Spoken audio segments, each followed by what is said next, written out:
Ladies and gentlemen, welcome at the meeting with Mr. Peter Przeworski. Cuisine or Kitchen of Dictators is the working title. Our guest needs no introduction, so the only thing that we need to do are the formalities. Witold Szabłowski is a columnist and famous for many books he's written. The Assassin from Morelli City, How to Feed a Dictator, Kitchen Side of Russia. So these books will be discussed. And my name is Tomasz Walczak. I appear in Super Express on daily basis, and I'll be the moderator of this meeting. And let's hope that we will look at what is happening here. We want to talk about war with Witold. We need to bring together all the elements. The dictator's kitchen, the war. I need some comment. Russia, that informs that it decolonizes the world in the 21st century, is more than eager to forget that it was the colonial empire. Yeah, it has been and still is. And kitchen is the place, is the best to see when you see a plethora of different dishes they have incorporated, like pilmeni when they colonized Georgia, North Caucasia that was colonized in the 19th century, or beetroots or chebureks that meant fast food in ex-Soviet Union. This is Crimea Tatarsk cuisine. So every empire, wherever they went, not only did they steal, but also colonized. Good morning. I am very happy that you've come here. Thanks for coming here, because this is the hour. Not only is this early, but there are also 4 stages. It's nice to see you. I stopped when you said Russia was. Russia still is the last colonial empire.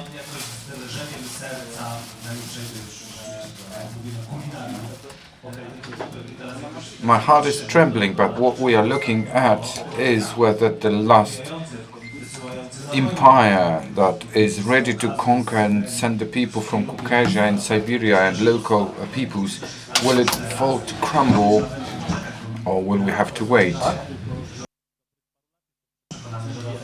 For some time I have believed that Russia is going to collapse and crumble, and this process has accelerated.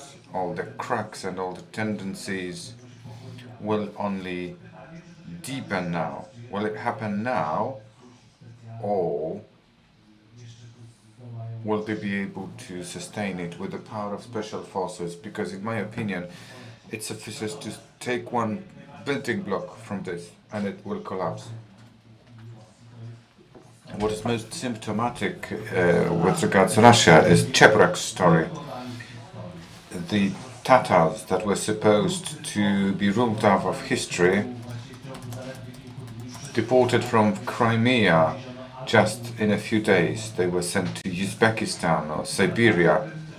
In Crimea, Tatars brought in the Chebureks to a great extent. They proliferated throughout the Soviet Union. It's easy to make, it's a nice snack, it's nourishing. And the authorities disliked it, and there was the top policy. People can eat it, but you cannot call it chebureki. You couldn't write chebureki on the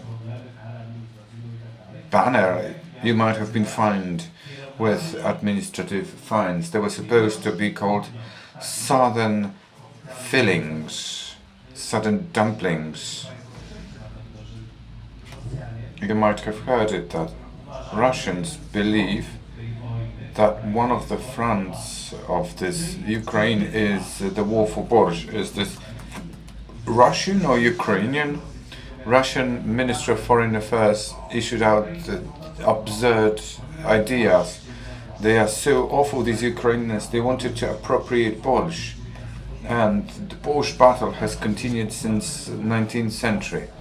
There was the Tsar censorship in cookbooks printed in Polish Kingdom, forbade to write about Ukrainian borscht. It was small Russia's borscht, exactly the same borscht, the same recipe, but a different name.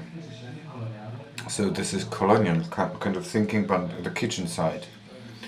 In the context of empires and colonialism, the kitchen has got this military aspect. We know Russian approval and supplies for the army led to a disaster. We remember the new phase of the conflict, where the food portions well past best before date, like 50 years. I've got a friend who fought in Afghanistan, and he used to eat condensed milk because that was the only thing they were able to supply. We remember Russian army starving after the First World War. Not only is this colonial, but also political and military. I wrote a book, The Kitchen Side of Russia. It's 100 years of Russia and Soviet Union, and how Russia develops its empire, how they manage the empire, but it's told from the point of view of cooks. Short introduction, but I'm going to return to this. The book starts with the last cook of Tsar, because he was shot down and buried with the Tsar. So when the Tsar family was exhumated in 1990s, the Tsar was dropped on to the cook and the bones mixed, and the best anthropologists are unable to say which bone is whose, so they chucked it all into one coffin, and Tsar's bones are mixed with the bones of the cook, and this is how the book is constructed. There is the Tsarist kitchen, Lenin, Stalin's kitchen, first secretary's kitchen, the war kitchen, and space kitchen. I had the feeling that Soviet Union, when sent people to death, they tried to feed them, because cooking is a kind of motherhood. It's a prolongation of relations with your mother. I had a feeling when I was talking to cooks from Chernobyl, and they used to say that Chernobyl was a wonderful place, culinary-wise, because probably it was the only Soviet Union's place with abundance of food of good quality. What is, in my opinion, pretty new in this war is the fact that they send them to death, empty-stomached. So Putin disrespects his soldiers so much that he treats them like war meat that is supposed to shout out "Hurrah!" and go to die, that the food portionings are 30 or even 40, in extreme cases 50 years past sell-by date. So it shows profound deterioration of Russian authorities. So is this lack of respect, or is this the demonstration of what Russia is like as the country unable to provide food? The food might have been stolen somewhere on the way. Food portions are that old. The newest ones were distributed among friends, and somebody put up a summer house dacha in the Crimea for the money they appropriated. This country is corruption destroyed. They steal, and it shows their attitude to their citizens. There was the oligarchy created. I've known Soviet Union from stories only, at least the authorities, but still I've got the feeling that oligarchy did not develop that much. They were in contact with the people. They were trying to maintain contacts with the citizens, and this authorities alienated. You are writing about this myth related to Stalin. Vladimir Putin's grandfather was supposed to be the cook. Yeah, it was my disillusionment, because when I started writing the book about Russia, I thought that the punchline would be Putin's grandfather cooking for Stalin. It was in my head. I wrote a book about dictators' cooks, and this is an ideal example. Grandfather is a cook. Who becomes a cook? Who becomes a dictator? It's not a coincidence, because cooks have all these traits to become dictators. So it's just a fickle finger of fate who becomes whom, a dictator, a cook. And it turned out that Putin's was a cock and bull story. Well, it was not sham that his grandfather was a cook. They enjoyed long-standing traditions of cooking from the Euro region. They came to Petersburg on foot because they were impoverished. It was the beginning of the 20th century, and started working in restaurants, but never did his grandfather cook. Putin said that he cooked for Lenin, Stalin, and he got a gold coin from Rasputin because he cooked something for him. It was all an imaginary story. Right, well, I'll stop you. You finished what I wanted to say. Many people have waited for Vladimir Putin to be removed from Kremlin or to die. We don't know many instances where the heads of the countries were poisoned to death. We know stories from Russia like this. So what's the chance of somebody coming and poisoning Putin? Like every other dictator, do they have people who have those trying food? The chance is near zero. There is no access of this kind to Vladimir Putin. I was reading. Well, I made friends with the guy who was the head of Kremlin's kitchen. We had long sessions. He did some cooking for me. There was some alcohol. He told me how kitchen is organized there. Kremlin's party, there is a civilian who does the cooking. The person you can have an interview with, you know who that person is. His photos are published in the newspapers, but there are 9 people, topmost rulers. They have special forces cooks, 9 of them. Putin, and it was Yeltsin's times, these are special forces officers. They become FSB agents, and when somebody discovers their cooking talents, they're invited to learn at the culinary school, to learn something. So it's not like you just come and do some cooking, or a cook smuggles some poison and administers some drops in order to relieve the world from the problem. 2 Soviet Union rulers finished their lives in very strange circumstances, and the person who allegedly did that was the special forces head, Beria, when Stalin died. And Stalin's death is pretty mysterious. There are many conspiracy theories associated with this. And Brezhnev's death, little is said about it, but probably it was Andropov who wanted to step in. He couldn't wait. Hardly did Brezhnev was able to live, but he was going by. So we can take down Putin. Every morning I get up for a few months. I've been wondering whether we read the news that Putin choked with chicken's bone, or had food poisoning, or something close to absurdity. The more the oligarchs and the more the mafia world that enjoy the yachts and commodities in Europe, London, that are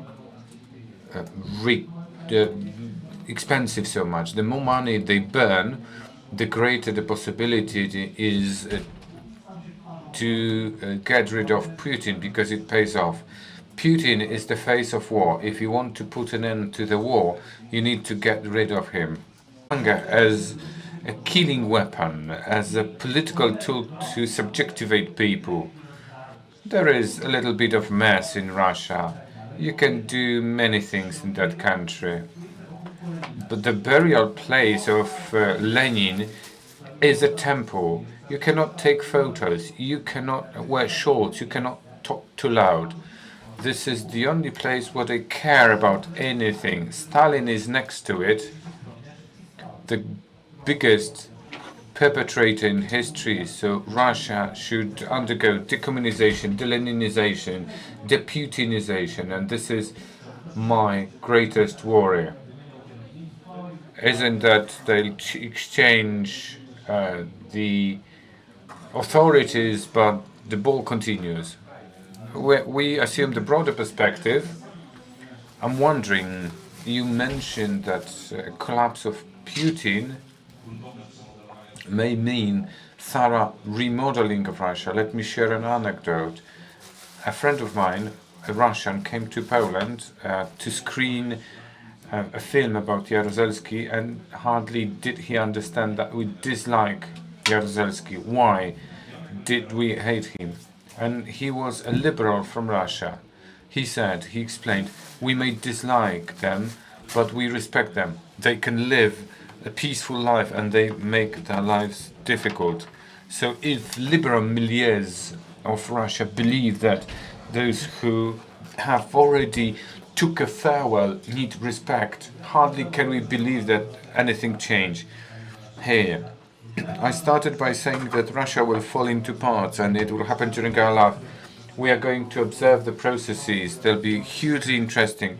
I'll provide descriptions and I cannot wait for this, and I hope that I'll write the last chapter to my cookbook. There'll be the black soup that is lethal, and you'll find the cook, and you'll have the recipe in the latest edition of the book.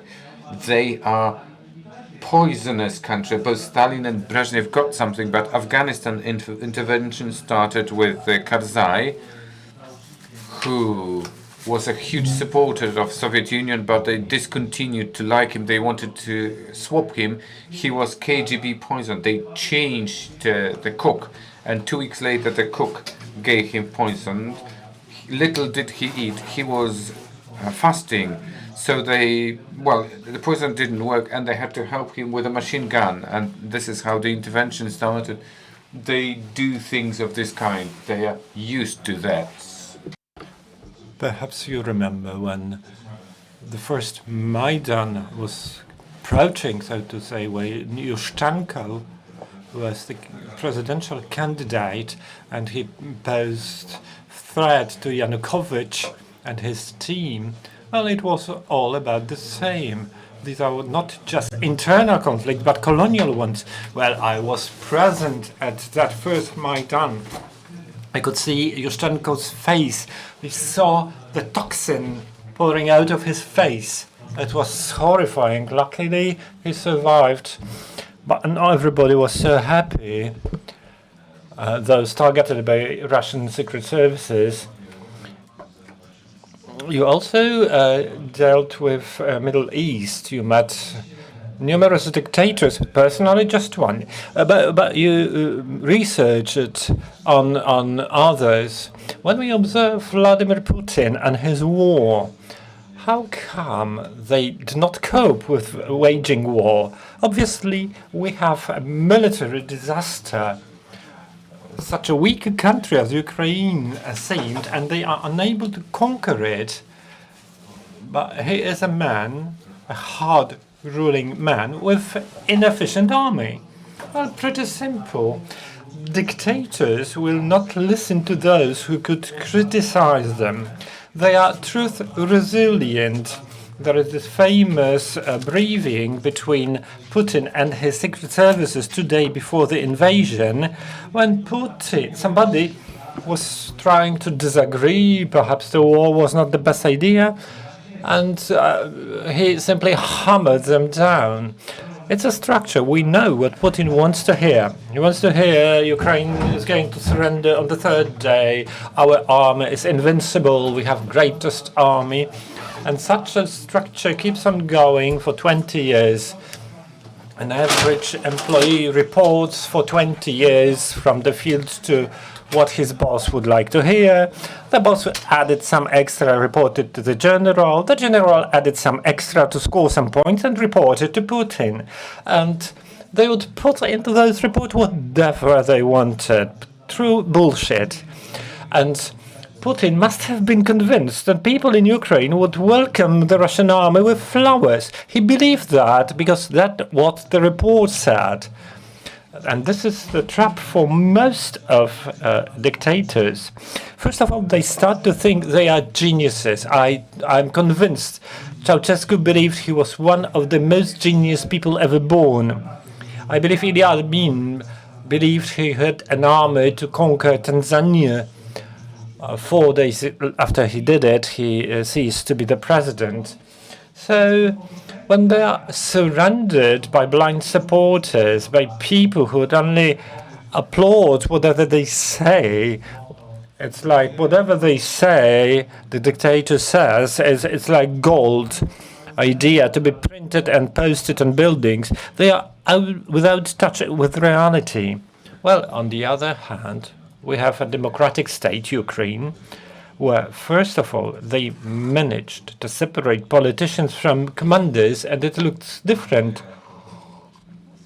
It's like hope. We are at the freedom game, and I think that in the world where dictators are pushing around and democracy is slowly dying out, all of a sudden it turns out that democracy is one of the most resilient systems to run war. Well, I wish you were right. I'm not. I'm a fan of Ukrainian armed forces, what they show in the war, but I don't believe that comes from democracy. I believe it's more due to Russian weakness. It's a corroded country. It's not just the 20 years of Putin's rule, but Russian historically has reached a point where its imperial colonial policy won't make it any longer. You can't build a country like that in the 21st century. Well, I wish you were right. Well, let's stick to my optimism. Well, cuisine.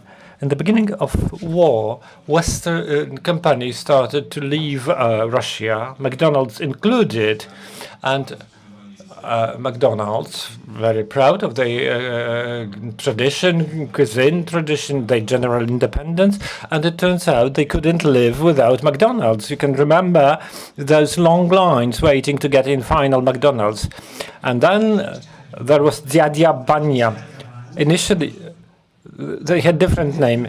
It was Dziadzia Vania, but there was a network named Mikoyan, which is a great joke. They are such a funny nation. Naming a food network Mikoyan. Mikoyan means for Russians a guy who built in food industry, meat factories, but Russians do not know. There are Mikoyan cutlets, meatballs that were supposed to look identical throughout Russia. But they don't know that they were created in a way that Anastas Mikoyan, he was a friend of Stalin's, one of the men who stayed at power in the Soviet Union. He was not removed by any eradications by Stalin. Anyway, Mikoyan in 1930s, when the Soviet Union was in good relations with the United States, went to the US, spent there 2 months, watched different food manufacturing facilities. He was delighted. And he... I'm losing the language. He proposed Stalin that the Soviet Union should also start making hamburgers. It's great food. You feel well fed. It's a roll, a piece of meat for a worker. Excellent food. Stalin said, excellent idea. And they decided to produce hamburgers. In the other one, they would produce rolls. And it was such a state that they couldn't coordinate the two factories. They were unable to make one factory produce rolls, the other one hamburgers, and they meet together and produce one food product. That was beyond them. That's how those Mikoyan meat was created. That was for final hamburgers. Mikoyan burgers were created, and in that way, Mikoyan became the burger man. Nobody thought when naming this network Mikoyan that was a reference to the history when burgers failed, in fact. They have it. They joke without knowing they are. The fast food story shows that Russians love Western stuff. They can't live without it. Food, in particular, not just Russians. Saddam Hussein, when he was about to die,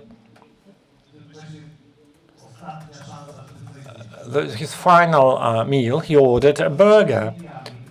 Idi Amin, who also waged war against the West, criticized the West. When he knew it was all over, he would never regain power, he would eat hamburgers. Kim Jong-un. I once spoke to an Italian cook who regularly prepared pizza for Kim Jong-il. He was a fan of pizza and all Western food, imperialistic food. A good pizza is simply a good pizza, and even dictators would understand it. The crisis has arrived to Russia. What is the average food of an average Russian? I don't expect it might be much meat. But what's classical in Russia? Groats, potatoes. In the beginning of war, we heard from Russians, well, harsh times are coming, we'll eat more potatoes. How do they cope with such crisis?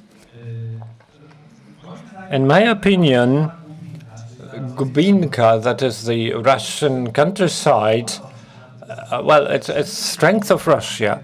In fact, the life of those people has not changed. They have always lived poorly.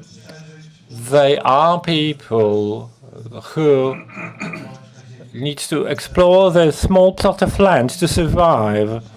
And they are accustomed to make the ends meet, to have enough food for winter. They have to rely on land, forest, mushroom, berries, whatever they grow on their own. And from their perspective, it hasn't changed. Groats is still cheap, flour is available. Whatever they cannot make on their own can be purchased. If they want to add something to that groats, they can arrange it from their own plot of land. It's not by incident that many Russians have a dacha, that is the summer houses. It's not just a plot of land. The richer would go just to relax, to rest. It's just a leisure house. But for many people, the dacha is a method to provide food. And even the communists observe that it's good if people have some land because they can cope. And later on, Putin is exploring that idea. So I believe that the average Russian's cuisine has not changed much. But not because it's so very good, but it's because it has never been very good. It must have changed for the middle class. Those who had something before the war are now those who are having still less and less and feel the crisis in their wallets, pockets, plates. I remember Svetlana Alexievich book, Second-Hand Times, and she tells stories about people who defended Yeltsin during Yanayev coup, and somebody screams, "Come, protest, there will be no sausage, there will be no books."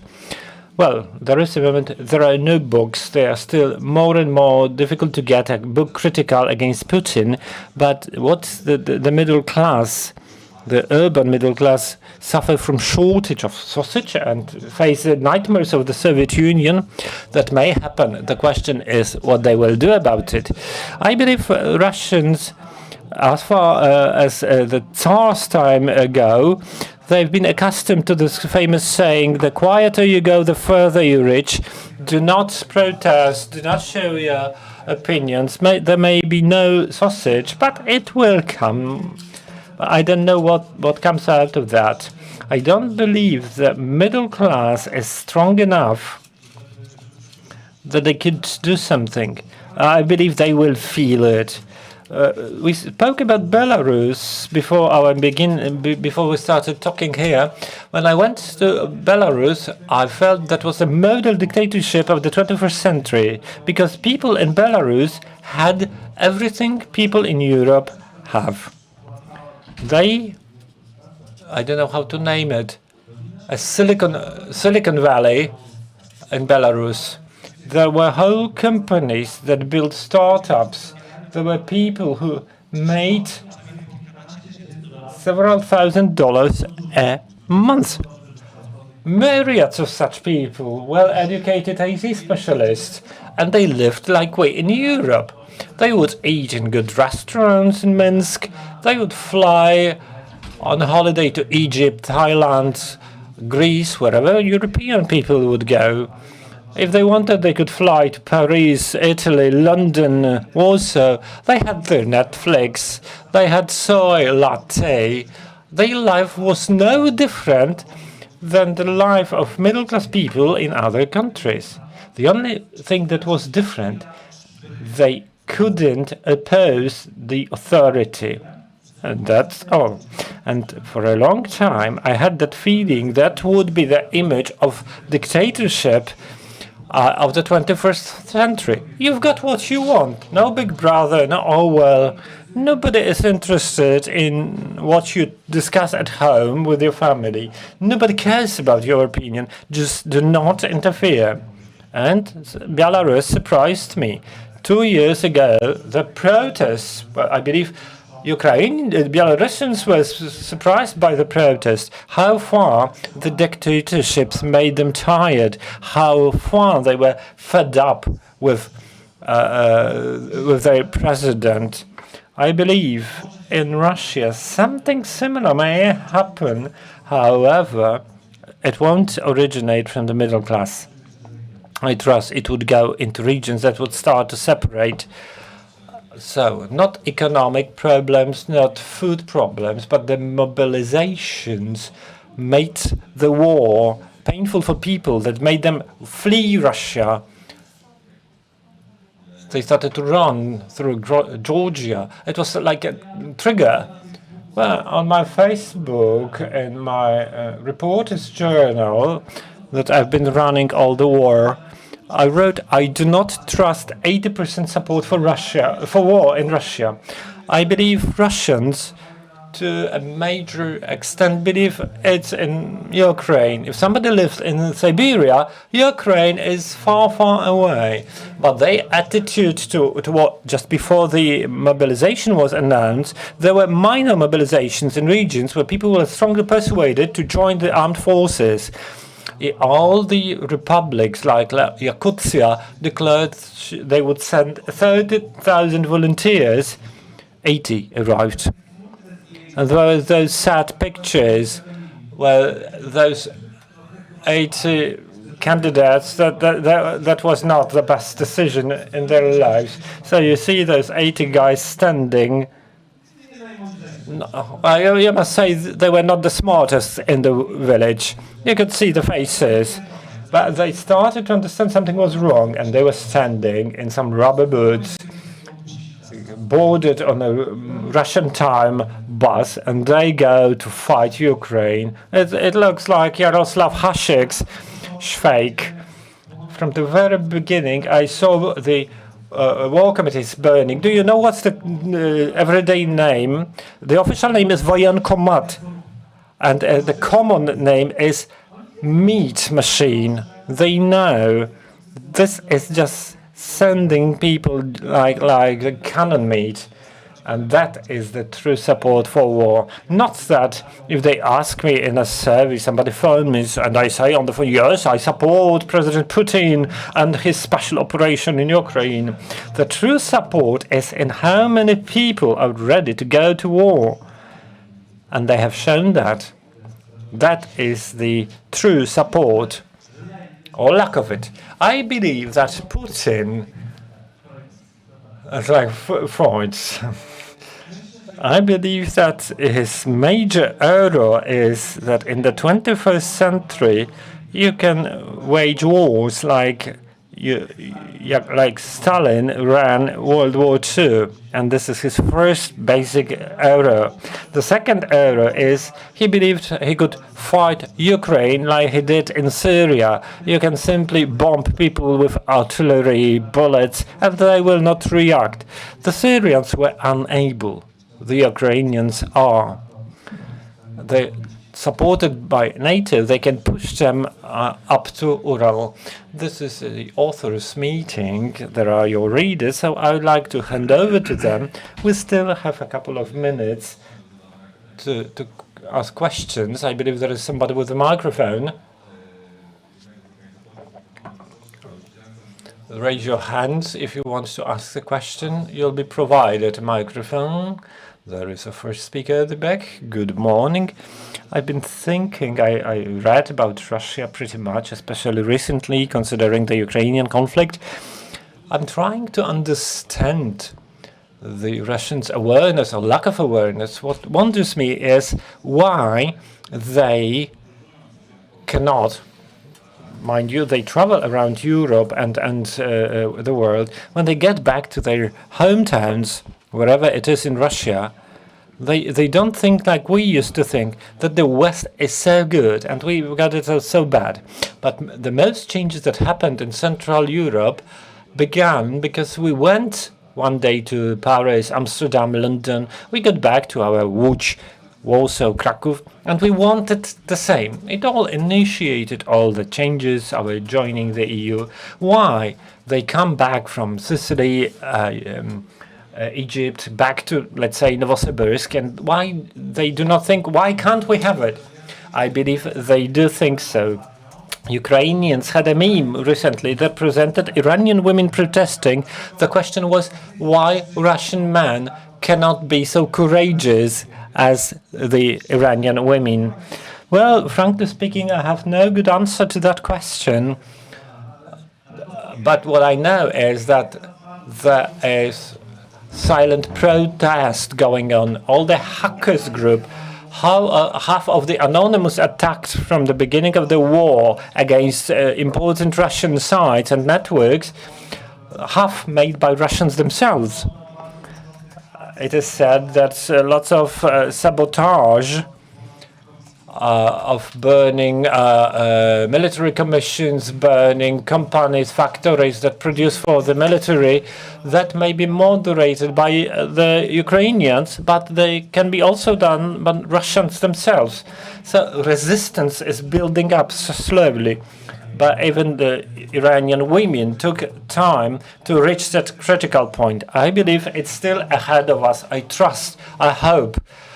I've got plenty of friends in Russia, people I value and appreciate, who are fully against Putin. I trust they will act.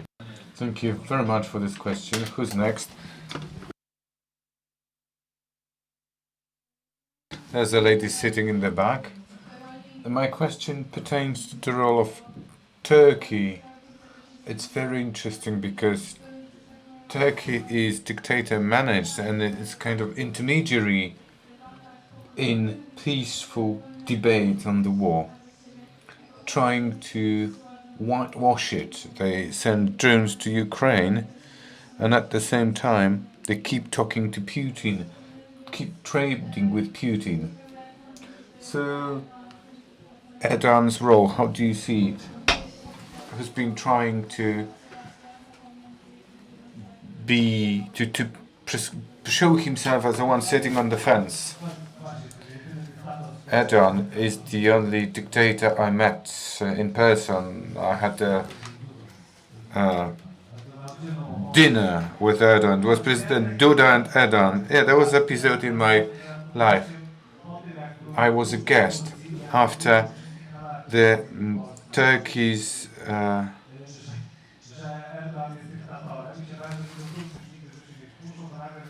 turmoil.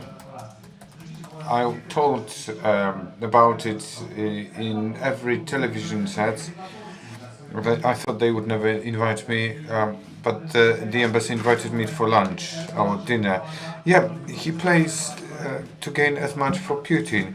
I like Erdogan paying off for the years. He did it again when he did it to Putin, when he was waiting for him to appear. He was like pupil at school, waiting for the mistress to bring in the note and say, yes, everybody does that for Putin. They humiliate him. They want to gain. Erdogan wants to gain for Turkey as much as possible. They earn a lot of money. Russians go on holidays, so Erdogan wants to get as much as possible. Erdogan is businesslike for everything, and the war is the same. 2 minutes left, and quick question and quick answer before we are chased away from here. Second question from you, referring to what you said. I'm half Turkish. I know what is the situation associated with high inflation, and I can see how he wants to play it international, showing that international media write about Erdogan, and he wants to show this positive image. Do you think this kind of alarming inflation and management crisis, do you think Erdogan is able to use this international prestige to build something for himself in Turkey? For many years, well, you know it better than me, Erdogan's power was not that he was an outstanding politician, but CHP were lazy bones. So losing against them, you'd have to try hard. There were always candidates. 40 seconds. You want to sum up? Well, 10 seconds. It was difficult to lose against them. He wins the next election. It's not that he's outstanding, he's coping so well, but there was no serious opponent that appeared. Thank you very much, and time for further off-stage discussions. Vitek will be at your disposal. Thank you very much. Kitchen and politics create an explosive mixture. It's nice to have you here to discuss it. Thank you very much, ladies and gentlemen.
Yeah, that's why I wanted to sit on this. I don't think it will really help me.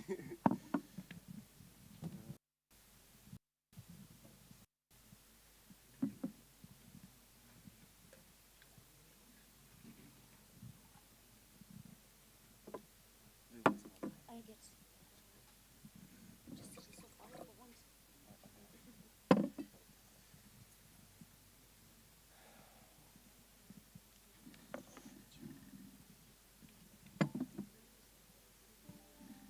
So we have an hour. Yes. Oh, it was 45 minutes, 50 minutes, because the next... I think we have a full hour. If something just gets delayed. This previous discussion was 45 minutes, so Really? just But to I think change. normally we have We will 60. see, yeah.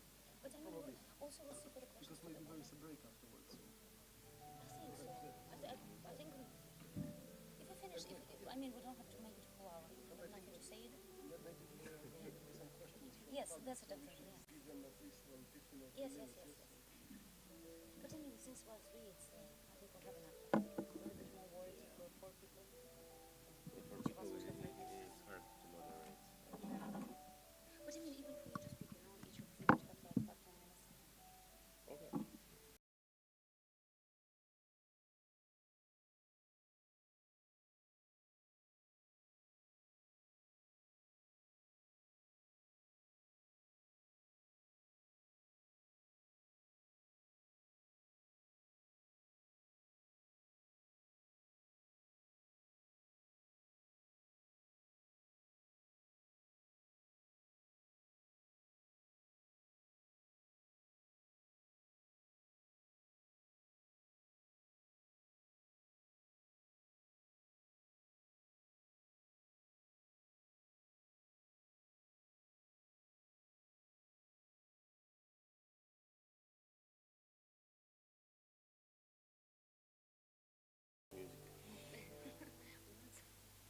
It's so calming to his stress. Just to calm down. It's stress And to hit you up a little bit.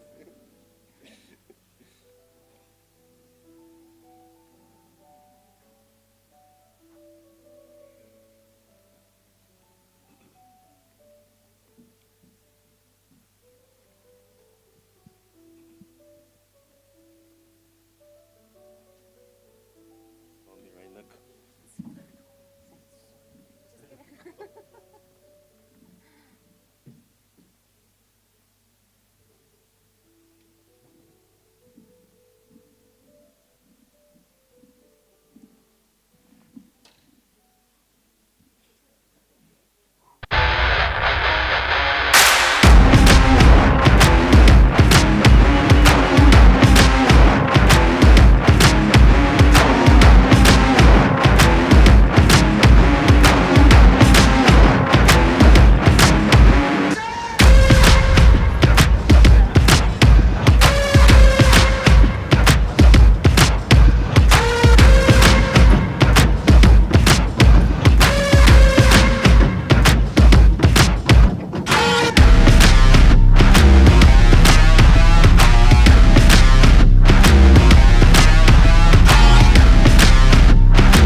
So good morning, everyone.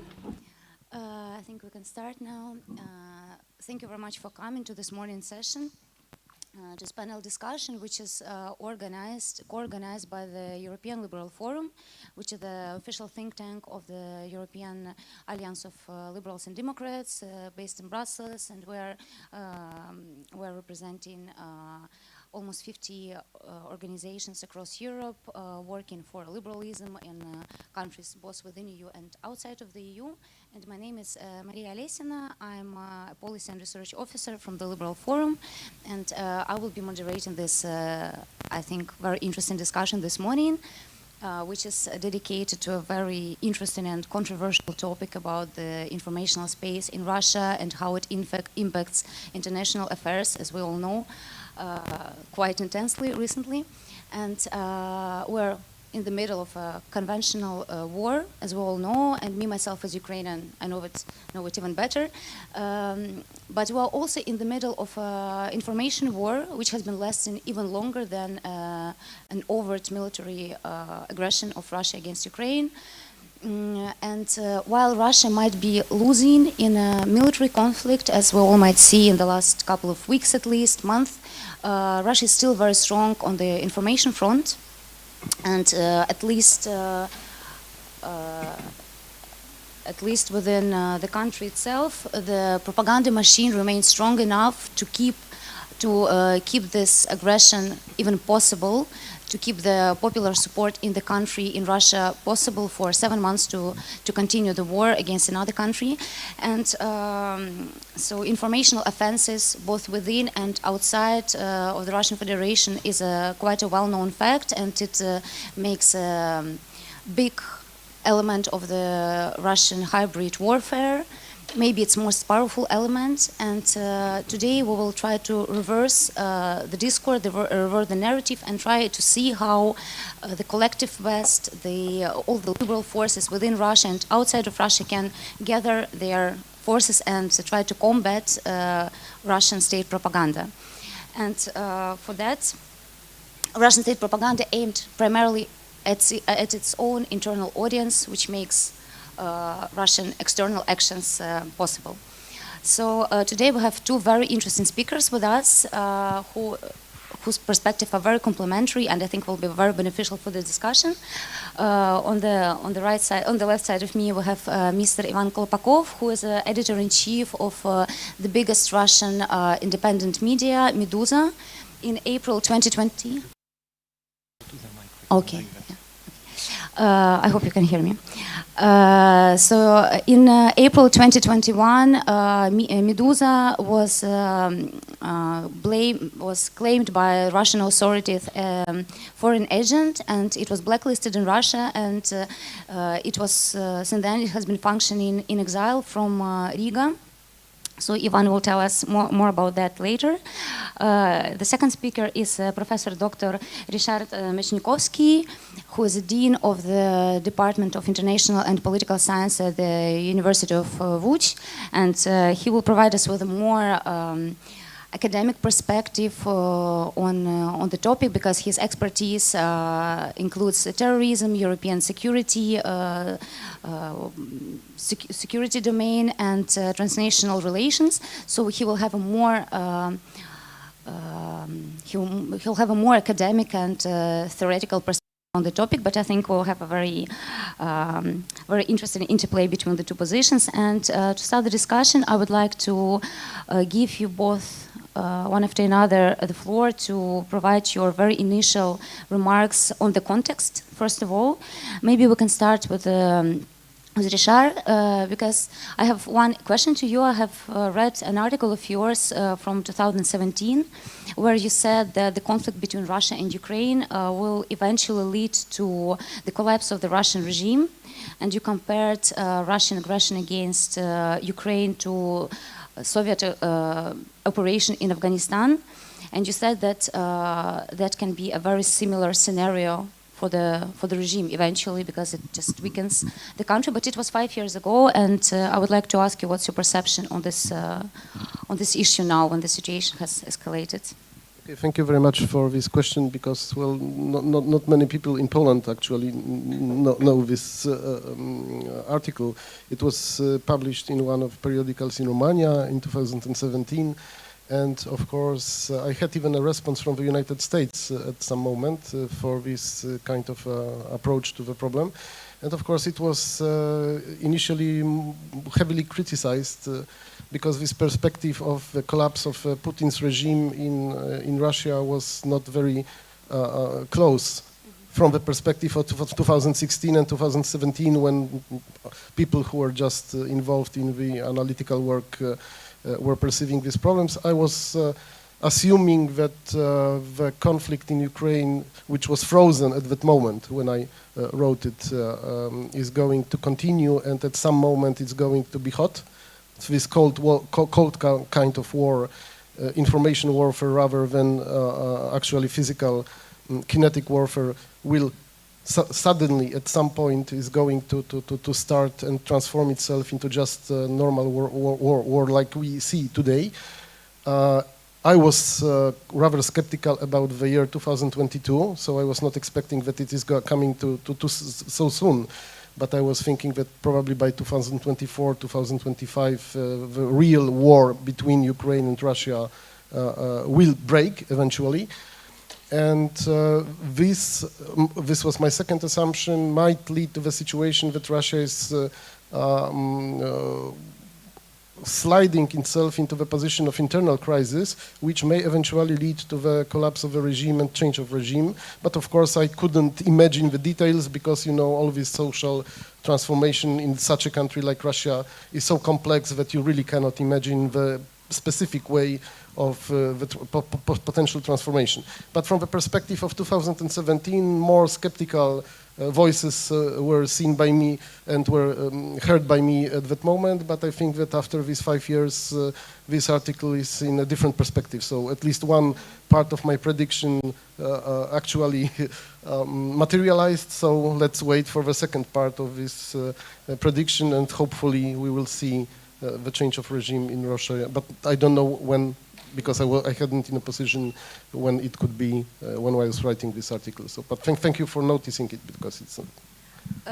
Thank you for response, and because actually you finished your article with a sentence that you don't know when and how it would happen, that there are all the signs that Russian regime would be weakened sufficiently to collapse eventually, Yes. but the details were difficult to predict, and indeed, as we can see today, there is no contradiction, because I think maybe you meant something else 5 years ago, but on a large scale, it's exactly what's happening, but just maybe through a more intense phase. But Ivan, the next question is to you, and I think through you we can actually move into the domain of information and media. Maybe you can tell us a bit about your experience with your perception of how the information sphere in Russia is currently, what is the state of it, especially you being, you still keeping influence in it from exile, but it would be interesting to hear what are the interplay between the information space inside of Russia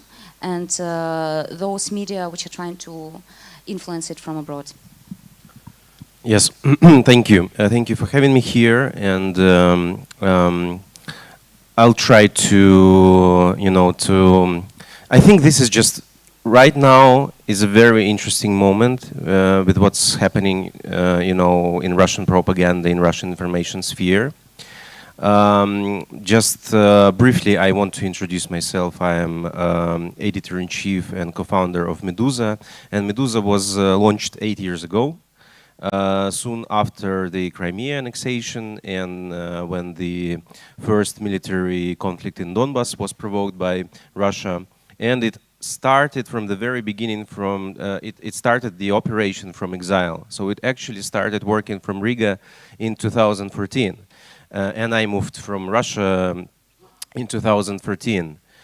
So I was we were super pessimistic already at that point. And we were always like, that in Russia it was quite calm. Political situation after after 2014, unlike it was in Ukraine. But we were we felt that some huge disaster is coming, and we used to laugh with each other. Right now, it's not super funny, but in 2014, we were like this character from some Hollywood movie that stands in the center of Manhattan with the sign "Apocalypse is coming." And no one trusts you, and no one actually can get it. And then the war actually starts, and still it's really hard to accept the fact that it's actually it happens with us, with Ukraine and with Russia, and so on. So I think unfortunately that regime is quite strong still. Though when the war started, I also felt that finally, at least, it creates some kind of opportunity. If there is a plus in this situation, then the plus is the fact that maybe regime will soon collapse. But Belarus, provides us very good example of how the authoritarian, contemporary cyber authoritarian regime can last and last and last, just having two main instruments in its hands. And one instrument is violence, and the other instrument is propaganda. And propaganda in Russia is sophisticated. This is a very good mechanism that was established decades ago, couple decades ago.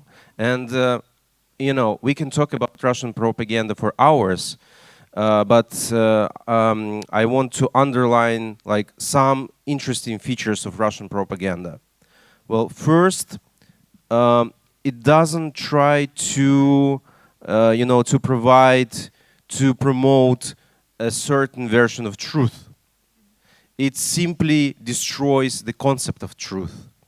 And like this is, and this is super effective because you don't need to create, you know, reality, logic reality. You just need to destroy someone's logic reality. It's very easy. When you can lie, you know, 24 hours a day, it's very easy to destroy someone's logic.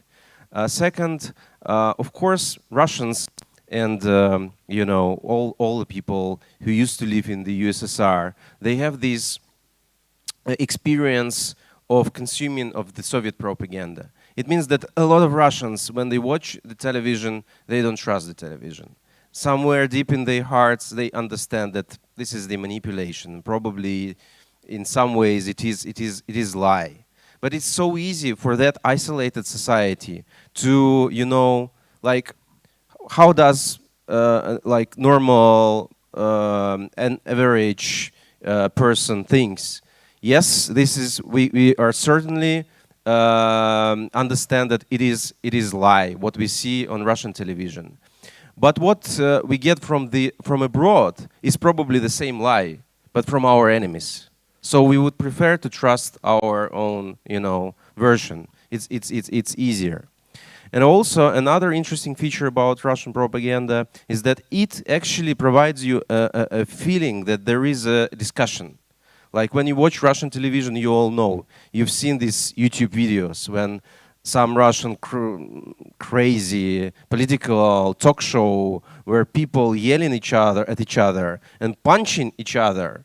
And like, so when you watch Russian television, you feel that there is a competition of ideas, but like what kind of ideas are competing? One idea is to go and you know, use nuclear tactical weapon right now, right away. Or the other option, the other idea, no, we shouldn't use nuclear weapon yet, let's just do conventional war. Like that kind of discussion. Interestingly, at some point, like the last feature of propaganda created a huge problem for propaganda. Because when the war started, they turned on like the biggest button they had. They let the propagandists use all the arguments explaining the invasion to the people, because you know, when the war started, everybody, I think we all felt that it's going to be really hard to explain to Russians why on earth Russia actually started a war against Ukraine. It is impossible. So then they used all the propaganda machine to explain, to express, to show that the Ukraine is full of Nazi. I don't want to repeat it, like all this crap that actually was created on the television, like, and the so-called party of the war took the main position on the television, and then Russia started losing the war, and then this like constructed discussion started converting into some kind of real discussion. What we see right now in Russian, you know, controlled Telegram channel and Russian television is that, you know, propagandists aren't happy about the situation in Ukraine. And I think like they, at some point, it looks like they lost control on the propaganda machine. I don't think that it can be fixed, but it's hard to fix. Because when you use all your propaganda machine during 7 months to convince people this is the war and we are winning, but in fact we are losing the war, something goes wrong. And I not, you know, I don't try to give any prognosis, because I don't try to give any predictions, because, you know, I thought that the war will never start. When the war started, I thought that Russians will go to the streets and will protest. It didn't happen. So, like, I don't know. I don't have any predictions. But I think this is very interesting moment to observe. Thank you very much. I think it's indeed obvious that propaganda is, without propaganda, all of this wouldn't have been possible. That's why, in my perception, it's really one of the strongest weapons which Russia has had, not only for decades but for centuries, because propaganda has been strong in Tsarist Russia, it has been super strong in the Soviet times, and that's why it's so good now, because the tradition is indeed very, very solid. And if I myself watch it for 5-6 hours, Russian TV, I will believe it, honestly, because it's really well made and it's very consistent, and it's indeed easier to believe because it's a very convenient version of reality, especially for Russians who want to see themselves as a great, strong country. But the question is it actually possible to find a way to intervene into this very powerful discourse, since Russia is an authoritarian society which has never had actually an experience of freedom which lasted for more than 10 years, and indeed genuine pluralism of thoughts has actually never existed, because it's a very limited scope of ideas which can actually be publicly expressed. And from your perception, maybe from historical perspective, from other countries as well, is it even possible to try to intervene with the informational alternative version of reality in this information space of authoritarian controlled society? And Richard, maybe I will start with you here, because also read another article, I already told you about it, that there is a very interesting comparison of how during the Reagan regime, Reagan rule, the United States tried to intervene with the Soviet propaganda by supporting the movement of Solidarność in Poland. And since we're in Poland, I think it will be interesting for the audience also to hear your perception of whether that experience can be useful in this context, especially because of your way of comparing. Okay, I will try to answer this question by referring to the subject of today's panel, which is how to provide the information offensive in Russia. And I would like to make a couple of bold statements in this, because this historical example of Reagan versus Soviet Union and the Soviet bloc is very interesting, and we can learn a lot kind of things from that, but I do not think that it can be transferred just directly, because we are having completely different situation now than we had, for example, in the 80s, in the 70s, when the solidarity movement was started to grow. And I'm very skeptical towards the subject, actually, and we just before this panel I've said it. Basically, I do not believe that we can be offensive in the infosphere of Russian state for a couple of reasons. First of all, we do not have means. We basically can affect, for example, internet, and of course Russians are having access to the internet. But I do not think that the influence of this medium is going to be really kind of decisive in this way of transforming minds in Russia towards the truth, because there is constant lie, but the other side is saying that all sides are lying, actually. The West is also lying. This is Western propaganda against our propaganda, and we try to stick to ours because it's simply more safe for us Russians to do it. And this is a very important statement. And I think that the state control of media in Russia is at such level that we simply cannot affect it directly. I would tell you about a kind of story where I was spending my holidays in a very beautiful, close to a very beautiful city, Czech city of Karlovy Vary. And you should know about Karlovy Vary that it is not only a very beautiful city, but it is very frequently visited by Russian tourists. And they are living in, like in many other places. So they were walking the streets, they were entering cafes, they were drinking coffee, wine, and they were served by sometimes even Ukrainian waiters or waitresses. They were welcomed very warmly, and they went to their hotels when they had television, and this was Czech television and satellite television, so you cannot say that they did not have access to this Western propaganda. They should not only watch the Russian television, but they can easily watch CNN, BBC, Sky News, or whatever. It didn't affect them. This is my claim. Either if they have contact with this Western infosphere, yes, it doesn't mean that it can affect to much extent this mind which is polluted by this Russian propaganda. The second important thing is that the West is not thinking that it is in a position of war. Of course, it is supporting Ukraine very actively with military means, of course. But I do not think that Western minds are really tuned to the idea that we are actually in a war against Russia, because this is a very scary idea, and people want to refute it because you do not know what is going to happen in future, whether we are going to be in direct contact, military contact with Russia, and how might it end, nobody knows, and people are simply scared of this situation. So we do not have even the skills, but because the skills from the 80s and 70s under Reagan in the 80s are forgotten. The West was very clever in kind of information warfare against Soviet Union, because it had an opportunity to train a lot since the 50s or 40s even, late 40s, when the Iron Curtain actually was declared by Winston Churchill, and the West was in tune with the idea that actually it is against Soviet Union. Of course, it was not direct military conflict, but it was an information warfare. So we had the West, yes, had the time to learn a lot about it.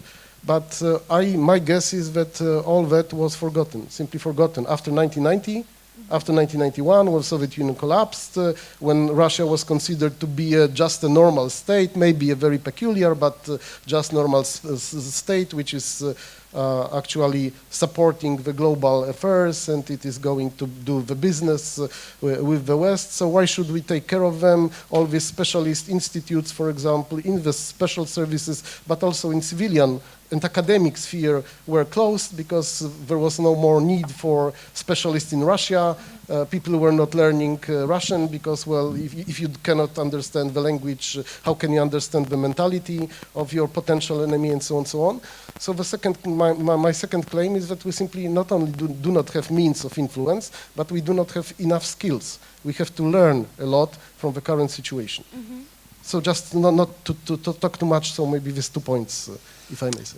Thank you very much, and your points made me think of why that experience with the U.S. support in Solidarność was actually successful. First of all, because there was already a critical mass of people in Poland who were unhappy, yes, and who were ready to fight, and then just a little bit of support made it possible. And the second point is also because apparently it was successful because it also didn't come overtly from the West. Yes. It was the West in a hidden way supporting what was happening already in Poland. And that's why maybe that the key for success, a critical mass of people, if we translate it into Russian context, critical mass of people has to be uncomfortable with what's happening, yes, plus the message should come from Russia's own sources, even if it's supported by the West, because otherwise it might provoke the opposite reaction. And at this point I would like to ask Ivan. If I may add, yes, just to what you have said already, because there is a difference between Eastern Europe and Russia. Between Poland, Czech or Czechoslovakia, Hungary, Romania, Bulgaria, and Russia, and we are actually true by saying that it was a completely different process of building opposition, for example, in these countries, especially in Poland and Czechoslovakia. So there was a critical mass. So the influence of, for example, Free America or other broadcasters, American broadcasters, they were having direct influence because it was quite normal in Polish homes that you have listened to them, even if they were actually, well, prevented by the authority. The influence of Svoboda, Radio Svoboda in Russia, was not at that level at any time, even in the late 80s. And indeed, yeah, that's why we can ask Ivan, because Radio Svoboda, for example, is still active in Russia. And what is your perception on whether these 2 points are even possible in Russia today, and from your experience? I think, well, this is a very interesting topic, and I, of course, agree that the way of functioning of the opposition in Russia is completely different than it was like in 1980s in so-called Eastern Bloc. Like, let's talk about Radio Liberty, for example. First, of course, when we talk about current media situation in Russia, the USSR comes in mind like automatically, because right now all the independent media were forced to leave the country. Like there is zero independent media are actually based in Russia right now. All the independent information, if you want to get independent information, you are in Russia, you go to some media organizations that are based outside. This is like the only way to get reliable, relevant information about the current situation. Like it looks really similar to what we had in 1970s or 1980s, when all the so-called enemies' voices were broadcasting over the USSR. But there is one huge difference and between now and then. The Soviet people had at least one good reason to listen to Radio Liberty, because otherwise, they probably wouldn't. The only one huge reason is rock and roll. And yeah, that's the truth. And like people, because when you listen to Radio Liberty, you can't actually change anything. Like, this is super depressing. There is a friend of mine, she's older than me, and she grew up in a small, in the countryside. So she, she had a normal Soviet family. They shared normal Soviet values. They did not oppose the authorities. They were just, conformists, normal Soviet conformists from some village.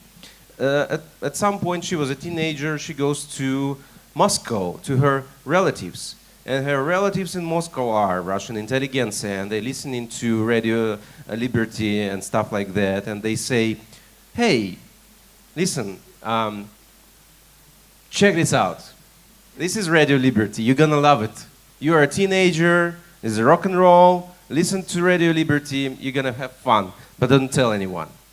So she listens to Radio Liberty, and she learns that everything is so bad in the USSR.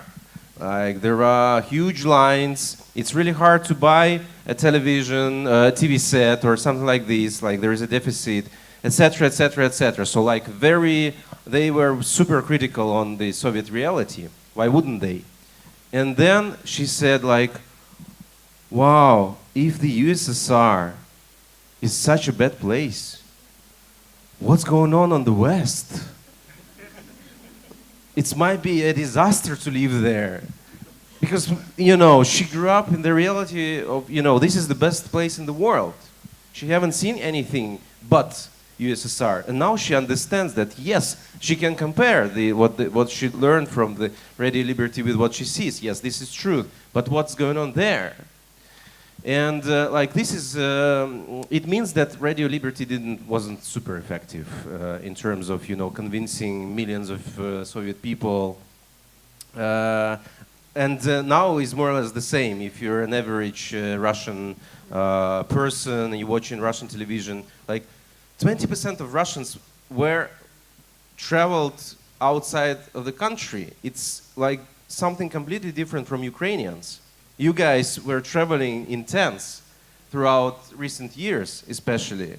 Russians, they just don't have this experience. They don't know what's going on in Europe. It's so easy to manipulate them, to convince them that, you know, Russia is probably the last truly Christian civilization and all of that. But at the same time, like there is another. This is another time. This is another period, historical period, and there is a there is a real independent media environment, and it is still influential. Like I wouldn't say that we can easily reach out the majority of Russians. It's just not true. It is impossible. But we can reach out to a lot of people. For example, Meduza, as many other media organizations, was blocked in Russia a couple weeks after the invasion started. And it was really damaging moment. And we lost significant part of our audience in web. However, few hours later, we have updated our app, and it contains anti-blocking tools. So you can be in Russia, you can read Meduza without any limitations. All our platforms, they were growing like this. And by this October, I think the scale, the size of our audience is now the same as it was before the war, despite we were blocked in Russia. So it means that actually there is a huge demand on independent information, and it is very easy to consider Russian society as a monolith from the outside. I mean, yes, it's going to be really hard to change the situation. There is a huge inertia in Russian society, but it is not a monolith. It consists of different fragments, different parties, different communities. It is very complicated in terms of, for example, media consumption. So you can work with different parts of this society. And I would say that I wouldn't even say this is my experience, because we don't have proper sociology. We can talk about it like for another couple hours. What are the real sociology in Russia right now? But in my experience, and I'm working with huge audience, with huge Russian audience that's still based in Russia, I don't think that the majority of Russians is actually supporting the war. I think this is the minority. And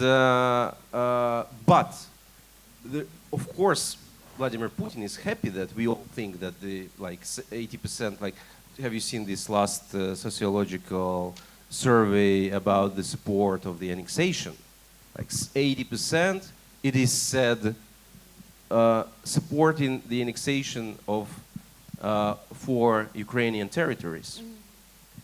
It's bullshit. I just don't believe it. It's not at the top of agenda. Like, if you go to the street in Russia and ask any person, do you want Kherson in Russia, in Russian Federation? Nobody cares about it. Absolutely, everybody wants the war to be stopped, and that's it, more or less. That's actually a very interesting point. So what is then the it's simplistic way of putting it. What is then the problem? Because Russia is a huge country, and of course the number of people who could actually gather together and suggest a different position on international affairs than the one suggested by Putin. From Ukrainian side, it looks, you are so many, why can't you change things? But of course, it's a question of political culture and everything. It's not only a question of information. But I think when we're speaking about information and propaganda, then the question is, who is the target audience of these alternative messages which we would like to promote in Russia? Because I think those 20% who traveled to Europe from Russia, they are maybe exactly those 20% who are reading Meduza. Before war, after war. So basically these people, there is no need to convince these people. The question is more about those 80% who either hesitating or just don't care, which is probably even worse. And then my next question would be, who would be the target audience of no, maybe we should start actually. What would be the alternative messages which need to be promoted in Russia, which need to be suggested to the Russian audience, which could actually have the potential to change the situation?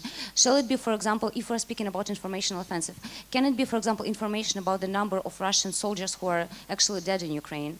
Because according to Ukrainian statistics, it's up to 70,000 people who have died in the last 7 months. So can it be some sort of shocking information, or shall it be some sort of analytical information? What kind of messages need to be delivered to the those 80% of Russian audience who are still on the rather neutral side?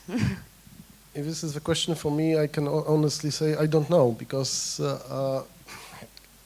I do not have enough knowledge about these internal rifts in Russian society.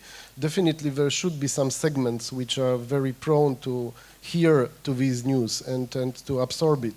But I do not think that we can have really huge impact on the majority of society. Definitely I can agree that the most of Russians not actively support war, but they remain silent, and this is enough.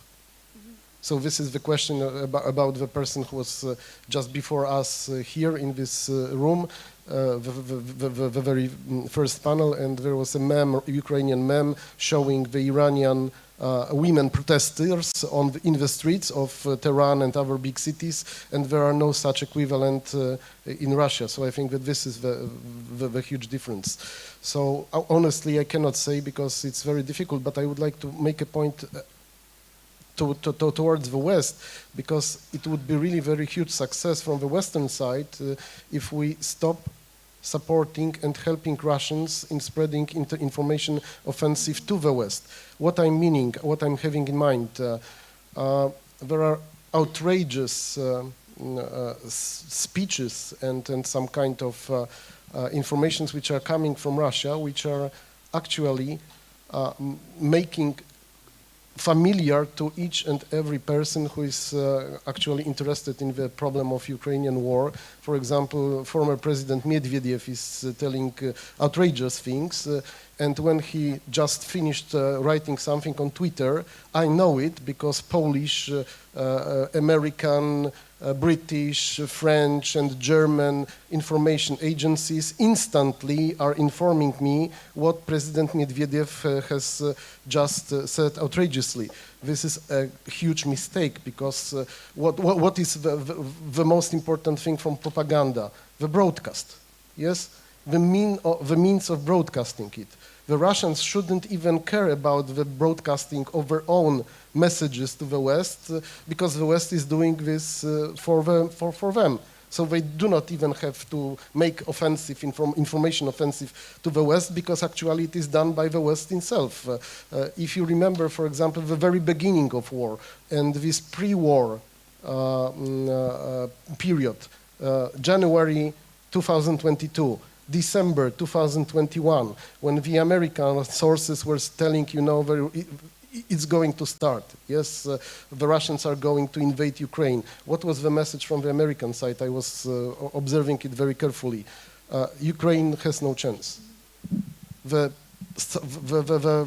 size of kind of advantage, military advantage of Russia over Ukraine is so that in 3 days they are going to take Kiev.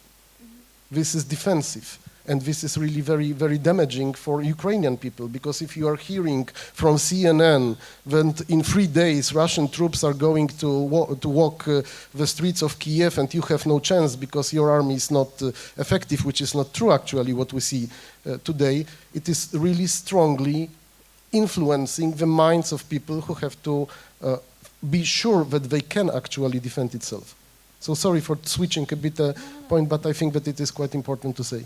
It is indeed quite important, because I think there was also always perception from Ukraine that the only way to change actually the internal discourse in Russia would be indeed through just military defeat of Russia, because that's the only fact which Russians cannot cannot ignore. If Russia loses, it loses, and it's for this 80% of people who are actually agreeing on social contract with Putin that you provide us with a message that we Russians are great, we are ready to provide support to you. This is actually Russian defeat in its war with Ukraine actually will be a factor which can ruin the whole system. But in that regard, again, coming back to the information space, Ivan, do you think there are messages which can actually help in the process towards getting there? Because I think Ukrainian armed forces doing their part, but can we prepare somehow the field so that this moment, if it happens, hopefully if it happens, can actually be turned into something positive for Russia itself? I think this is $1 billion question, $1 billion question. Of course, if we all would know what will, it never happens like that. It's like in the in the commercial when the television tells the truth and millions of people are running to the streets and changing the regime. Normally, it doesn't work like that. Unfortunately, you can tell the truth and it doesn't change anything. Or it actually, we know how the journalism works. Normally people prefer not to accept unpleasant truth. That's why propaganda is so effective. It manipulates, it tells the people what they want to hear, and the journalism simply doesn't. So I think that it's a big question. First, I think that with Medvedev and other Russian mad politicians and their furious speeches, like this is a classic trap. It happened in the States with Donald Trump. Like Donald Trump was so disgusting that, and his every quote was so disgusting that all the media covered it intensively, and eventually he won the elections. Like we can talk a lot about it. It's not that simple, but yes, he became a huge media figure because he was super attractive, because of his actually, not simplicity, but because he was saying so strange things every day, and it's so good thing to cover for any journalist. It's interesting. It was very interesting. Like the same with, I think with Dmitry Medvedev. Of course, he's covered because the trajectory of this politician is insane. Like he started as a liberal, as the most liberal, governor of Russia for centuries, and now he's like the most conservative and the most furious Russian politician. Why does he do that? I think he just tries to survive in his own circumstances, not because he wants to be covered that much by international media. But this is another story. So I think I think that in general, Ukraine actually is winning informational war internationally. Of course, Ukraine looks. You can't even compare. In Western media, it won, I think, on 24th of February, and then Zelensky did his amazing job as his incredible PR strategic person, and of course he looks so much better than Vladimir Putin. It's not that hard to look better than Vladimir Putin, but like Zelensky is on the top, and I think like in general, on international level, yes, the war is won. What should we do with Russians? This is a very difficult question. I think you make a mistake when you think about this situation as like when you try to find some similarities with 1980s, especially with the Eastern Bloc. It's something completely different. Probably it's German situation of the mid-20th century. Like when Germany lost its war, we wouldn't say, if you research, if you learn the sociology of that time, you will definitely see that like the majority of Germans, they are not Democrats. They are not Western-looking people. They probably even still support the regime that just collapsed and destroyed their country. So I think that, like, of course, I don't like historical parallels. It always brings you to some place you don't want to be at, actually. But you know, it's not gonna happen like that. That we will show the truth. We will tell the truth to Russians. We will tell how many people died in Ukraine, how many Russian soldiers died, and it will change everything. No, I don't think that it's going to be like that. It would be too simple. But it doesn't mean that we shouldn't talk to Russians. There is, as I already said, like a lot of people, they do not support the war. They remain silent. This is really bad. But it means that there is a chance that maybe they will reconsider the situation. Maybe. And we need to provide them as much information as possible. Good information, relevant information. We shouldn't try to fight against Russian propaganda with propaganda tools. I am, as a journalist, as a liberal, I don't think that it is the right way to do. I think what we need to do is to support real journalistic organizations, and they will do their job. They will, you know, keep these people informed. Plus, there is a minor part of the society that is strongly against the war, and they also they have to be supported, and they have to be informationally supported.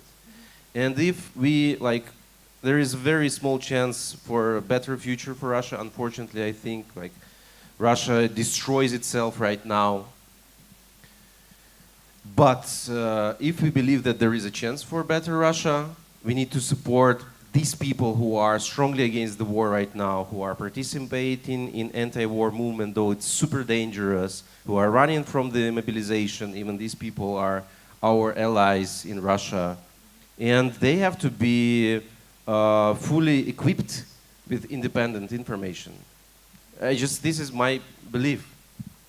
Yeah, indeed, it's just a question of in which terms our thinking, short-term perspective or long-term perspective, because of course long-term perspective, it's more complicated, it's more complex, and that's what we need to do if we want to change something eventually. But the question is also, I think it will be my last question, then we might give the floor to the audience if you have some questions.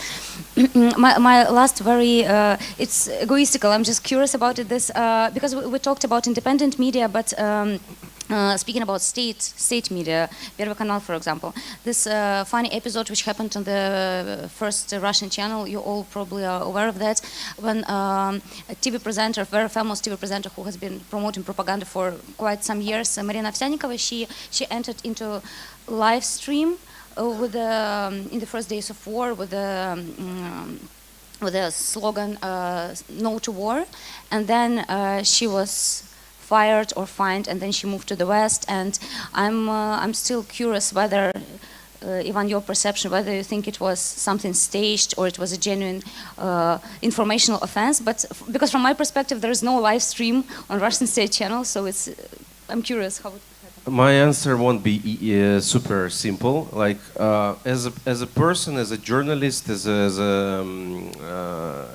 an immigrant, as a refugee, I don't like these. I don't have any sympathy to these people that were propagandists for years, and now they realize that something goes wrong, and it turned out that they are against the regime, and they are, coming out as the opposers of regime. So for example. Recently, we tried to hire some person who will do some social media management, SMM, or something like this. So and hundreds of people applied from TASS agency and RIA Novosti, another state agency, and I was like, no, guys, you will never work here. Why did you decide that in 2022, when the war started, it's time to finally, do something with your life, stop working for TASS agency? You were never, it was your choice. And if you gotta be absolutely, you know, stupid not to see what you are actually doing. Pardon. From the other side, I think that every every important person from propaganda that comes out with anti-war message right now, actually it is very important for the society. Like Ovsyanikova's action, I think, was much more effective, unfortunately, than the actions of the activists who are doing some anti-war, stuff right now, because she could, because it was bright. It became a story immediately. I think it changed a lot, and it was really powerful. Though, like, personally, emotionally, I don't get it. I don't believe it. I don't like it. I mean, where were you? Like 1 year ago, 2 years ago, 8 years ago, in 2014, when Russia took Crimea, where were you? Were you thinking about your Ukrainian relatives? But in terms of, anti-war movement in Russia, I think it's very good. So technically, it was possible that it actually happened without. I think it wasn't. It was not staged. It wasn't staged. Okay. No, I don't think Already so. good to know. So thank you very much. And if anyone from the audience would like to, you will be given a microphone. Hi. Sorry, my throat is giving in. Thanks so much for the great panel. I'm really interested in the topic as I represent Google. My name is Marcin Olender, and we have this little platform called YouTube, which quite fascinatingly is still available to Russian citizens. I believe you have your channel on YouTube as well. So I was just wondering, what are your thoughts on both the role of platforms such as Google and YouTube as windows? This is how we see it. It's one of the few windows both for us to peer into Russia, because there are still people making videos in Russia. Of course, they need to be careful about what they say, but still, we get pictures of what's going on inside and some commentary. But also, as you said, it's at least one of a good channel which is still quite relatively open for the Russians to actually access independent information. So I'm just wondering, what are your thoughts on the value and the role? Maybe you could fill us in. Why is the Russian government still allowing us to be open? Because we've removed quite a large number of both their channels and specific pieces of information which we found just misleading and against our policy. So I would be grateful for any thoughts and advice on how we do things, and maybe things we can do better to remain open and a source of reliable information for the Russian people. Thank you.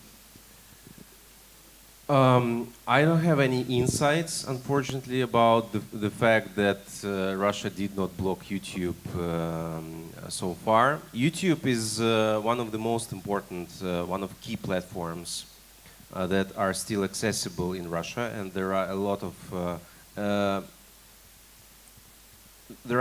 of very good professionals, journalists that are working for YouTube specifically, and they are broadcasting in Russia, and they also have huge audience in Russia.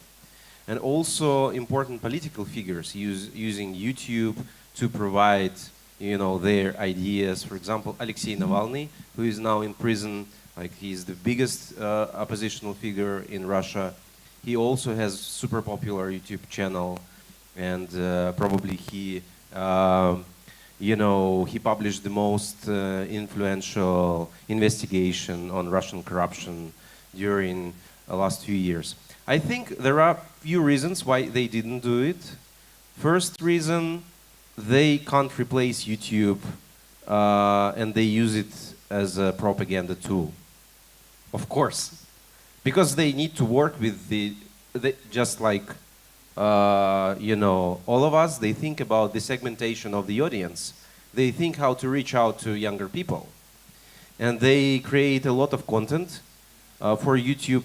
And also, there is a huge industry that gets money from propaganda made on YouTube. And they are the lobbyists. I think RT is one of the biggest lobbyists of YouTube in Russia. RT, Russia Today, is not interested in, banning YouTube, because not indirectly they produce a lot of stuff for YouTube. Some controlled bloggers, and they, of course, they steal a lot of money on that. And this is how it works. Also, I think that they are a little bit afraid, because Google is a very important infrastructure for Russia. Like, Russia is a country of Android phones. So if Google responds, and Google can respond, in these circumstances, maybe it wouldn't be true in 2021, but now it's 2022. And probably Google can somehow respond to the activities of Russian authorities if they will try to block YouTube. And probably they trying to calculate the risks. And I think the risks are critical in terms of infrastructure. And one last thing I want to say, I think that the technological companies that decided to stay in the country, despite this huge process of running, businesses running from Russia, and I completely get it. But if we're talking about internet, tech companies, and infrastructure, they should stay there, because I can give you just one simple and quite funny example. 1 year or 2 years before the invasion started, Spotify started working in Russia. And Spotify, which is one of the biggest stream services, music services in the world, is also a service that you can listen to podcasts on Spotify. And when Spotify is leaving the country, you actually are losing one of the platforms that can be used for the distribution of independent content through podcasts. No one thinks about it. I think it was very emotional step from Spotify. They said, they very quickly they said, we are shutting down an office. Spotify won't be accessible in Russia. Okay, we totally get it. We understand it. Of course, you want to stop the operation in Russia, but this is a critical infrastructure for distributing independent information. And I think it's a big question whether, at least we need to discuss it before you actually destroy this infrastructure in Russia. Because eventually it leads to the reality where Russians have no other options but the propaganda. I totally agree with Ivan, but my main argument here is that they are just using these platforms for their own purposes. So this is probably the reason why you are still there. If there are any more questions, we have time for one more.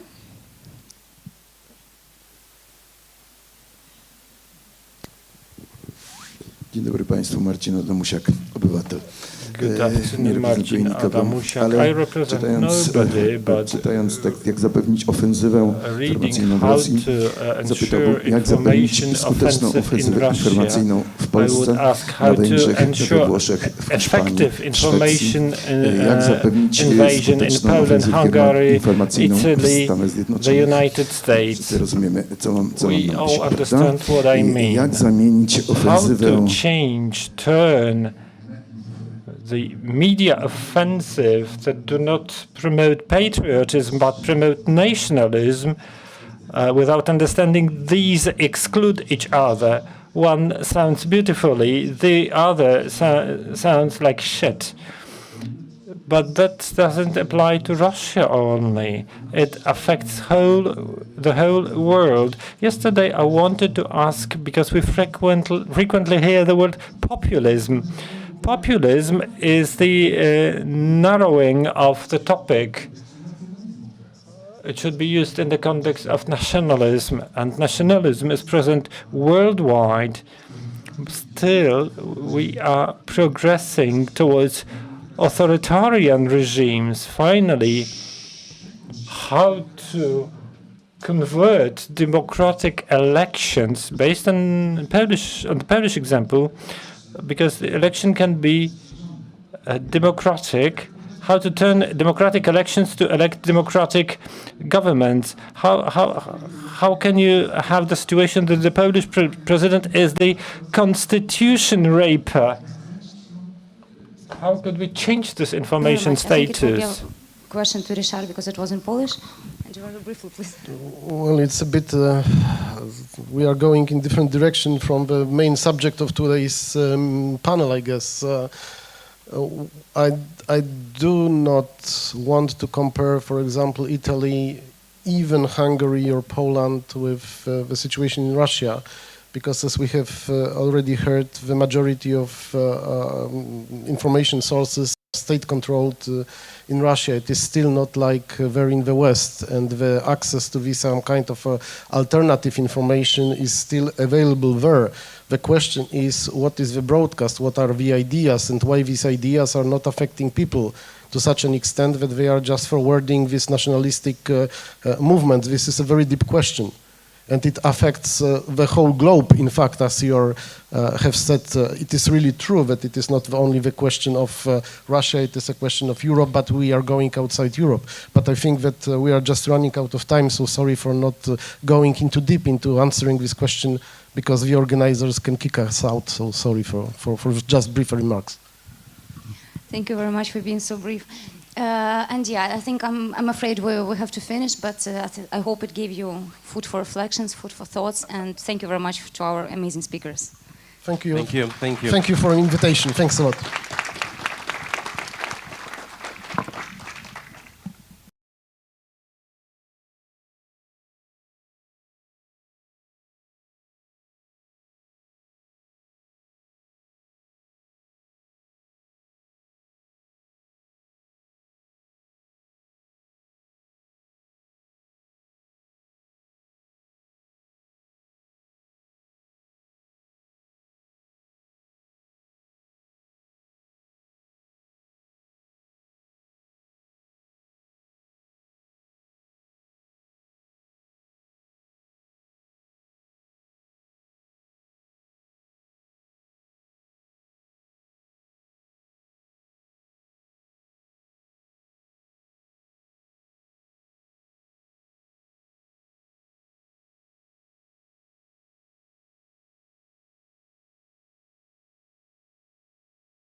Good afternoon, ladies and gentlemen. My name is Jacek Żakowski, and I'll have the pleasure of chairing the discussion about the future of liberal democracy in the region, namely in CEE.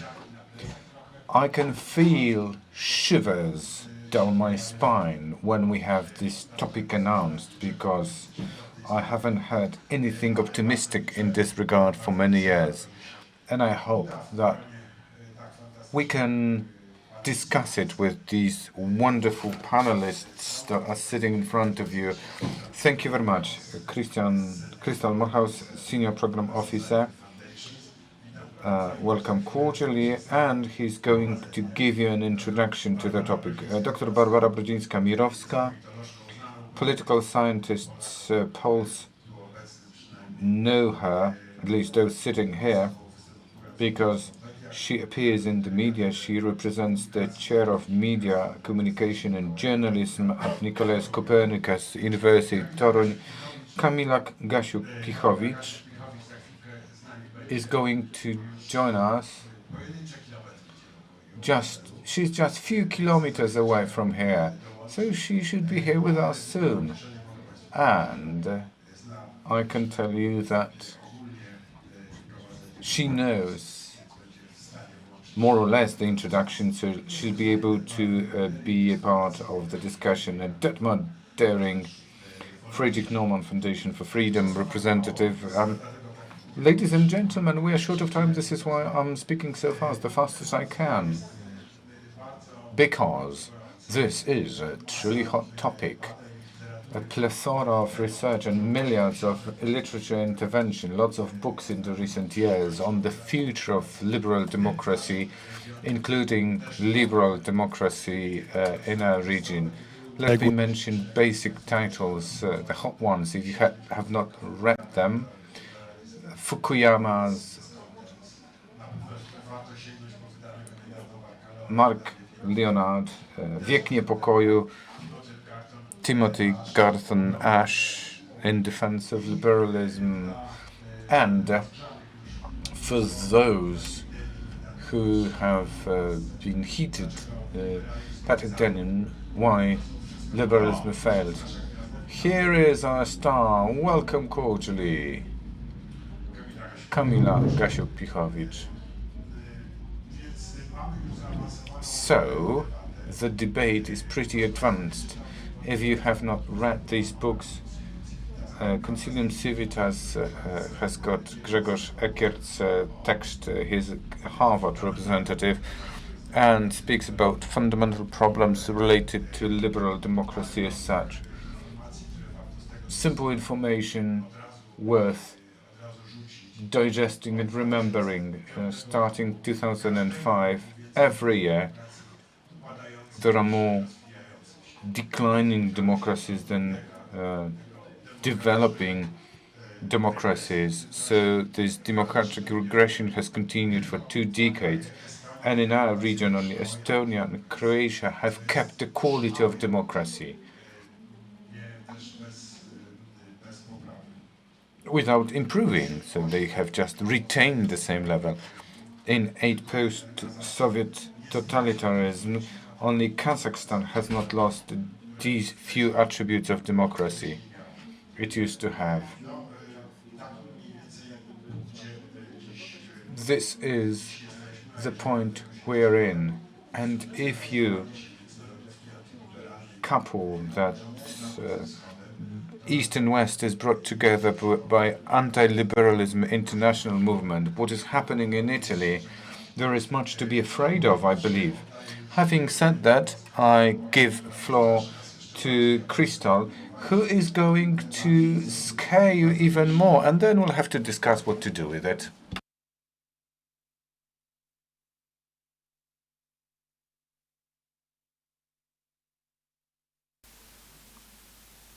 The way that I've thought to frame this discussion is to look at an evidence base and data, because a lot of the philosophies, the ideologies, and the choices that we make around what we agree and disagree with have to do with the information that we receive.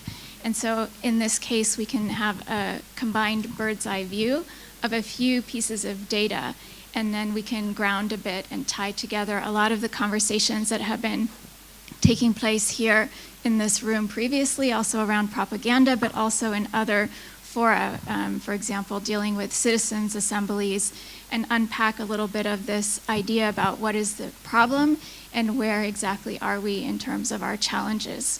A lot has been said around what the challenge might be, and the word of populism has come up a lot.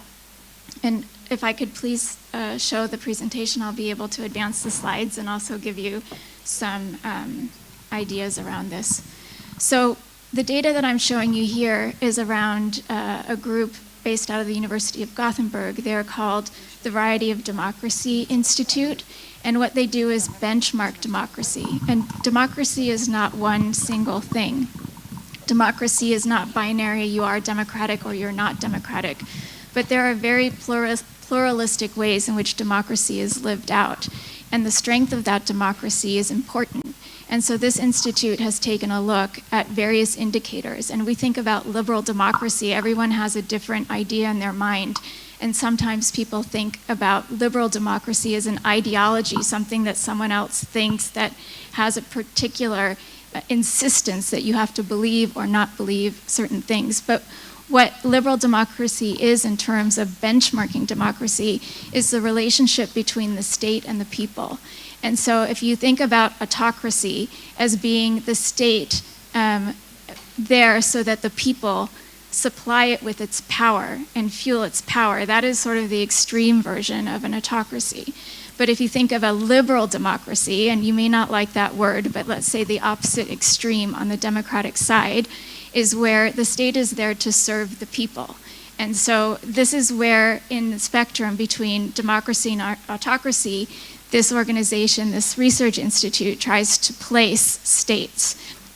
And here you can see how they've done it for 2015 and 2021, and I've highlighted Poland. The scale here is 0 to 1. Sometimes that's hard to think in 0.8 or 0.4 or what that means, but if you think of it in terms of 80% toward democracy or 41% toward democracy, maybe that's just a little easier to visualize. And you can see that in Poland, between these 2 years, 2015 and 2021, there's been a decline. If we look at that in terms of over time, then we can see that from the beginning of this scale is 88, right? And the final data points are from 2021. We can see that there has been a turning point in Poland's health of democracy, if you will. And that turning point, you can see the decline is around 2016. There's a very big dip. And then you can also see that within under a decade, how much erosion or loss of democracy there has been. And you could sort of imagine if that trend were to continue, how many years it would take before we would get back to around 1988 on this scale. So I want to talk about other data points, and they're about perception. If you've been in this room in the previous session, you would have experienced a conversation around propaganda, information, disinformation. And one of the things that is true about perception in 2022, it was a poll that was taken in Poland after Russia's war on Ukraine, is that 80% of Polish people would agree that the world is a dangerous place. And so we're living in a context of fear. And this is important when we try to navigate democracy, because a context of fear is always a situation in which democracy can easily be eroded and it needs to be defended. This is because it's very easy to break society apart into us and them. And also 70% of Poles think that their country is on the wrong track. So here you can see the same data points just as graphs in terms of fear and right track, wrong track. You can see it's a very strong opinion in the country that we see on these aspects. And then another data point on attitudes that I'd like to share is around trust in the Polish government and parliament. And you can see that there is very low trust in both institutions. And this gives us a sense of what is the playbook, what is the room for maneuver for those who do not enjoy favorability. it is always in a context of fear to seek out and point out enemies. We can see, though, in contrast, where trust is strong is in the EU and NATO. And so these institutions are actually enjoying greater trust than at the national level. One thing that I find quite worrisome that has to do with attitudes currently in countries here like Poland, but also around the world, is the I think, relatively low, consistent support for democracy. And I think that this is something that has gotten lost along the way when we are dealing with very clear, sort of higher level, everyday issues and problems. You know, how will I pay my energy bill? How will I put food on the table? You know, what is my security? That a lot of times the instinct is to go to a strong leader. I don't want to have a lot of time messing with parliament, you know, just give me someone who's going to solve my problems. And that is an illusion that erodes democracy, and it has historically. So another thing just to point out here is about satisfaction with democracy pre and post Russian war on Ukraine and Poland, and it's basically stayed pretty stable with a slight tendency toward having decreased. So now the question is, what do we do, right? This is the point of the panel, and I'm coming around now with the data points to fuel a bit of our discussion, which is how do we get to a sense of stronger democracy, and what ways can the country and people in the country feel that they're on the right track? And one of the points here is about disinformation. So there's agreement that disinformation needs to be combated, and also there is a strong sense that growing inequality is eroding solidarity in the country. And I think this will feed in a lot to some of the work that fellow panelists are doing, is how do we actually change the situation on the ground for people so that this inequality doesn't break and tear at the country.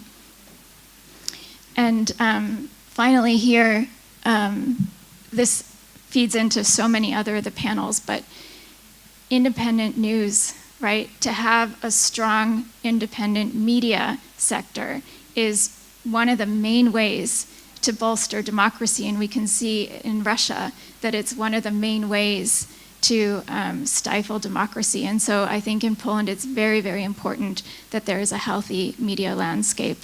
And finally, I think looking back at the data on the curve for the health of democracy, it's really important that the trend be reversed, because if that trend continues, you can imagine what the country might look like in a decade. Thank you. Bardzo dziękuję. Thank you very much indeed. Ladies and gentlemen, short interventions, short comments, and your impressions with regards to the topic discussed here. Mr. Daring, the floor is yours. If you could comment on Krystal's intervention and tell me what is your perception of the situation. First of all, I would like to add that the problems we have outlined here are not just Central European or Polish problems. We see many other, I haven't studied really this index, but if you look at others, Freedom House, Human Freedom Index, Economic Freedom Index, everything about press literature. We have, since in the last years, a decline of civic, economic, political freedoms worldwide. That seems to be, I think, we can address it, okay, people are fearsome or somehow led to a wrong track, and we might come to the gloomy picture you did in the beginning.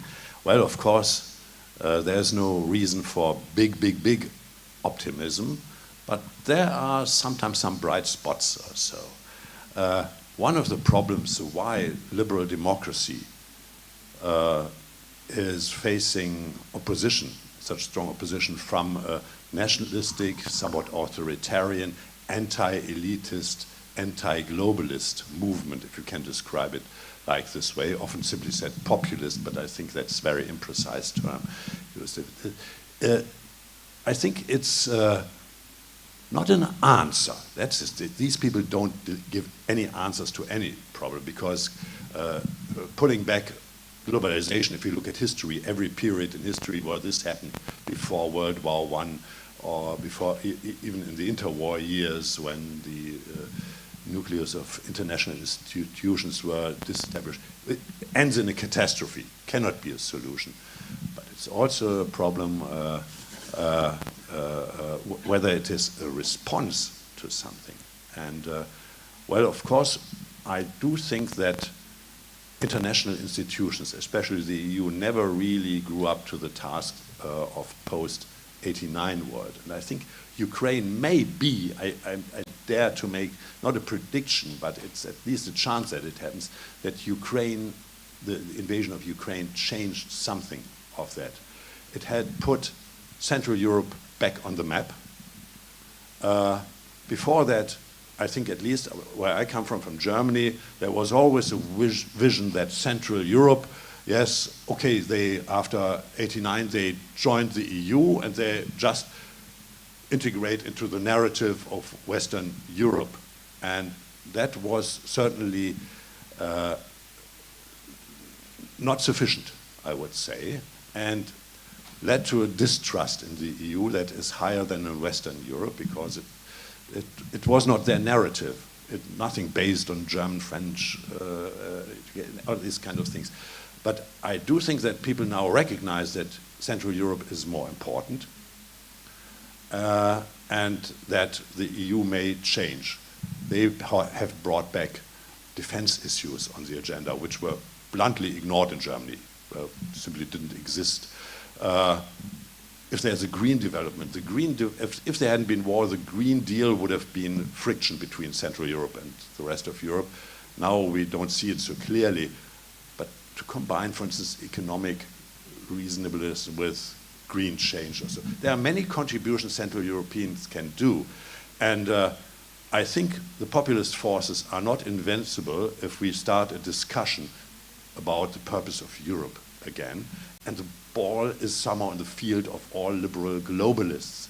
And I think that if I look at the opposition to populist forces, if you call them like this, I have more hope in Central Europe. I think they are more liberal-minded. They still are based on an anti-totalitarian consensus, which in Germany, for instance, has evaporated. It's not there anymore. There can be ministers of states saying that the GDR was not an unjust state without being punished by published opinion. So I think you have to do your own work, but I think it has started a new discussion on what Europe is good for. And this is our chance, because the others will not contribute to it. Bardzo dziękuję. Ja też... Thank you very much. I've got a feeling that we started a more serious conversation on democracy and what we can do with that. After 50 years of EU presence, they discovered the media worth tackling with. They started preparing the Freedom of Speech Directive, which is a breakthrough. Only recently, when we were speaking about getting EU money to support media in EU member states, there was the strong doctrine, never ever will we touch it. So this is kind of optimistic. Although, on the other hand, the freedom erosion does not apply only to liberal democracies. Non-liberal countries, authoritarians are more authoritarian when you look at Russia and China. You can expand this picture. So the lower freedom level is here, the lower the freedom level is there, starting 2008, since liberal capitalism myth collapsed. Something unpleasant. Kamila Gasiuk-Pihowicz. I missed the mic. Good afternoon. Thanks for having me here. There is no use in denying that we witness a specific crisis that affects liberal democracy in our region. We can see in Poland, in Hungary, the recent post-fascist victory in Italy, the right-wing government in Sweden. Well, we see that the strong populist slogans predominate slowly in Europe. On the other hand, what I would like to say is that some uncertainty in the lasting of liberal democracy is its characteristics.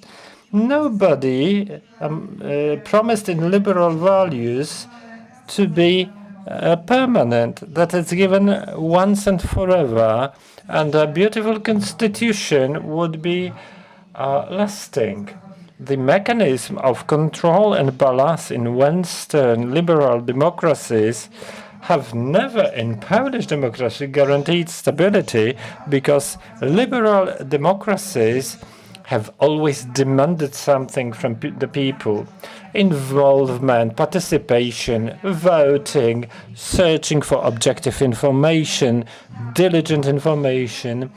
And the resilience to liberal democracy's chaos is proportional to our involvement in the defense of these democracies. Recently, we've witnessed a number of crises throughout Europe. There was the migration crisis. We can consider if it was overcome or not. There was the COVID crisis with immediate response from Europe, the historically greatest budget, which Poland has not reached for yet due to the current government's decisions, a historic budget to recover European economies after the COVID crisis. We had the Brexit crisis. Now we are facing the problem how the EU is going to cope with Russia. We see one package by package of sanctions quickly agreed. We see Europe's reaction to the energy crisis, that by several percent we managed to reduce our energy dependence on Russia.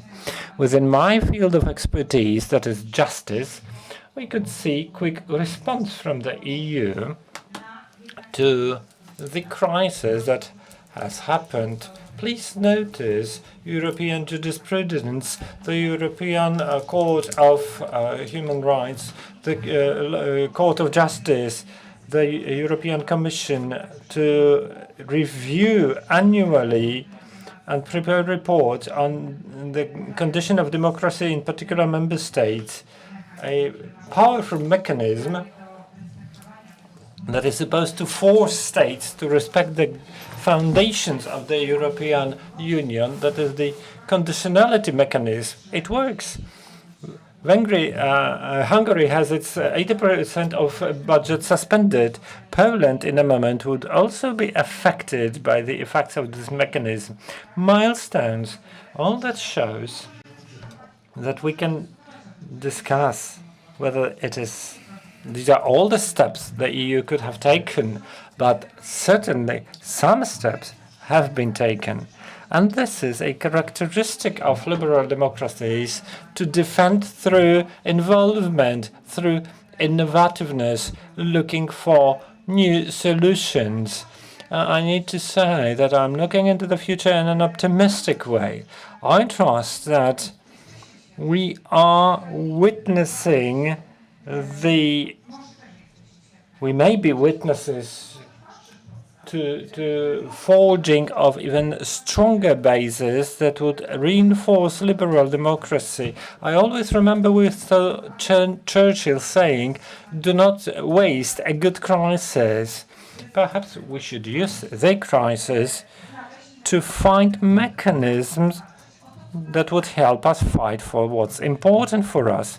Well, thank you very much. Indeed, we need the optimism, but we need to distinguish two things: the growing democracy awareness of liberal elites that understood liberal democracy as something as natural as fresh air, and now they see you need to fight for it, and that's good.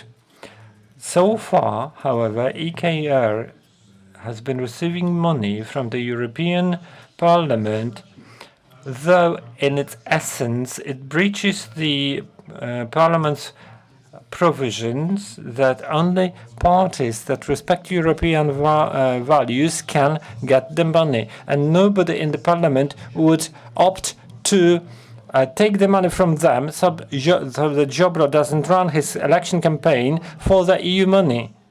That tells us how slow this awareness is in growing. Unfortunately, among the societies, we see erosion instead of growing of awareness. It's easy to persuade politicians to democracy. Far difficult it is in the case of societies. And Dr. Mirowska, well, I'm still very happy that we consent. We are moderately optimistic, and we are at a very problematic, difficult. Every research proves that democracy is retreating. It's eroding somehow, both on the part of political elites. That's why we have the growth of populism, but not just that. Populism has different faces. Populist political actors who tend to act in an authoritarian way, and erosion of social attitudes in terms of democratic issues. If I well remember, Fukuyama said, liberal democracy is no longer sexy. Why? I have this feeling that people feel they are out of control. They do not know what they need the state for whose businesses the state serves. The 24th of February changed absolutely everything about what is going to happen to liberal democracies in the region, but I trust there are three major threats. Obviously, the economic crisis, security crisis related to what is happening in the East, and identity crisis. I trust that the liberal democracy crisis, among many reasons, will have one related to the identity crisis. So tribes clash, I would say. There is a huge generation gap, and societies do not cope with that, and this is a true challenge. There are also new technologies that are a challenge. Disinformation, in fact, these public discourses arranged by Russia on one hand that are based on nationalistic values, magic thinking. On the other hand, there is China that in its disinformation narrative focus on economic issues. These are the challenges. Where are the opportunities? Opportunities for liberal democracy, I have this moderate optimism because of that. I find those opportunities in, foremostly, we can use the crisis for a good cause. Each crisis carries an opportunity. For me, it comes from increasing citizens' participation, deliberation, understood as the value of liberal democracy, of clashing different ideas, concepts. It would be difficult because of the polarization, not the one whether we are going to discuss economic issues or not. It's not dangerous. Polarization doesn't have to be negative for democracy. Democracy is conflict, is discussion, and polarization in terms of different view on economic issues may be pretty positive, but polarization on the foundations is potentially highly dangerous. So it would be good to return to deliberation, to bring people back the belief that it matters what they do, their opinions are listened to, trust in politicians, in the institutions of states, and in the state, the feeling it is my state. Another opportunity I can see is the role of the political parties.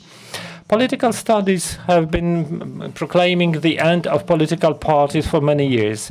What's the role of the parties? I think we are entering a stage where parties, if they play it well, can have their very moment meaning representation. We have a representation crisis because the citizens do not feel it is my state, somebody represents my interest. So this is the opportunity for political parties, and we see some movements. Parties are going down to people. There is this reactivation of direct communication, and it is a positive trend, in my opinion. I feel that parties in Poland, as I observe, go down to people, and if that trend enhances, that will be good, because the gap between political elites and the voting people, contrary to the theory, the parties are getting down to the people. Then strengthening the role of political parties is by emerging political elites. That is vital. That can protect American democracy from full devastation from Trump and post-Trump period. So parties need to take care and strengthen the quality of emerging elites. And thirdly, where I can see the opportunity to leave the democracy crisis, is broadly understood quality. Populists are not effective. They reduce the quality of democracies. They do not solve problems. They are good at diagnosing, but they do not diagnose for public interest, but they diagnose to win power. Winning power is nothing bad from the perspective of political studies. Somebody has to do that, and it's good that politicians desire power. The point is, why? This is fundamental. And indeed, I have this feeling that the governance quality, the quality of relations between political actors and the constituencies, and thirdly, the quality of political communications with the journalists. I see a crack in communication culture between politicians and journalists, and I assume in that recovery process, as we say, democracy is demanding. It's not that somebody will fix it for us, for Germany, for Hungary, for others in crisis. We need to do it ourselves. It's great if the EU gets involved, but journalists, politicians, society, integration or synchronizations of actions, and these are the areas I see that, in my opinions, are the opportunity for constructive overcoming of the liberal democracy crisis, which doesn't mean peace forever, but it will teach us to care for democracy, and it is not given once and forever. That's why we needed this crisis. Thank you. We are pretty fluent. Thank you for the discipline. The issue that we have is that to have it as we used to have, everything needs to change. To quote the classic, to change, those in control need to consent. Doctor, you mentioned a vital thing: participation, deliberation.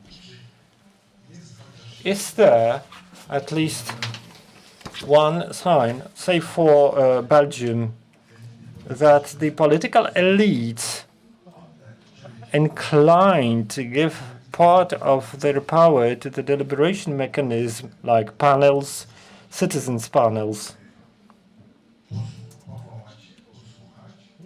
create them, okay, listen to them, okay, but give power, decision-making panels? No. Another example, redistribution. How many examples do we have of societies in Europe that are ready to increase taxes to have higher redistribution, so that bring relief to those who are excluded, who feel excluded? It won't be okay in Poland, I think. If now Koalicja Obywatelska recommends 80% PIT for the richest, it would be gone in an instant. The question goes to you. How do you think what and to what extent the Democrats can sacrifice to defend democracy in Europe, Central Eastern Europe included? Crystal, if you could begin, please. Conceptual idea that's really important in understanding what the public and perception would be willing or not willing to do, and what would bring more solidarity within communities, has a lot to do with this idea of populism and authoritarianism. Because populism, there's a way to define populism attitudinally. You can actually measure a person's propensity or agreement with populist ideas. And populist ideas are anti-elite, and they believe that the people are better decision makers. And so populism in itself is actually not a threat to democracy. People who are high on the populism scale do not threaten democracy because they actually want more democracy. And so the idea of citizens panels and giving power to the people, I think, is really important. But there's a critical piece of that, which is what is the expectation and what is the result? It can't be pretending to give power. It has to then actually be designed in a way that is more binding. Otherwise, there's this heightened sense of participating and having decision-making power nested with the people that's disappointed. And that is terrible because it will drive those people who support democracy more toward authoritarian perspectives. The authoritarian way of thinking or worldview is also well described, and you can measure it, you can benchmark it in society just by asking people questions. And what it actually is, authoritarianism, which is distinct from populism, is wanting order, it's wanting uniformity, and it usually demands a strong leader or leadership. And so these aspects of having an authoritarian tendency can easily be used and abused to lend power to those who would hollow out a democracy, who would use the people in order to consolidate their own power and then move the state on the spectrum we were talking about earlier in the presentation toward autocracy. And so I think when we talk about taxes and who would pay them and how they'd be levied, it's not so much taxes yes or no, but it's about the fairness, and then if those taxes actually help people. I think if you could see a direct influence on the reduction of inequality in society, the reduction of suffering in society, I think many people, their willingness to make that kind of collective sacrifice would be there. And I think, just as a last thought, this is about freedom as well, right? Because one of the ways we perceive freedom is about individual freedom. Me, I want to be able to do things without limits. And then there's this conundrum, this dilemma in democracy, which is, where is the individual freedom balanced with the freedom of those who live in our communities? And I think taxes are a good practical example of this, right? And those freedoms have to be balanced and seen as fair and benefiting society. Bardzo dziękuję. Thank you very much indeed. 2 points. First, the democracy point and identity point is a little bit connected with it.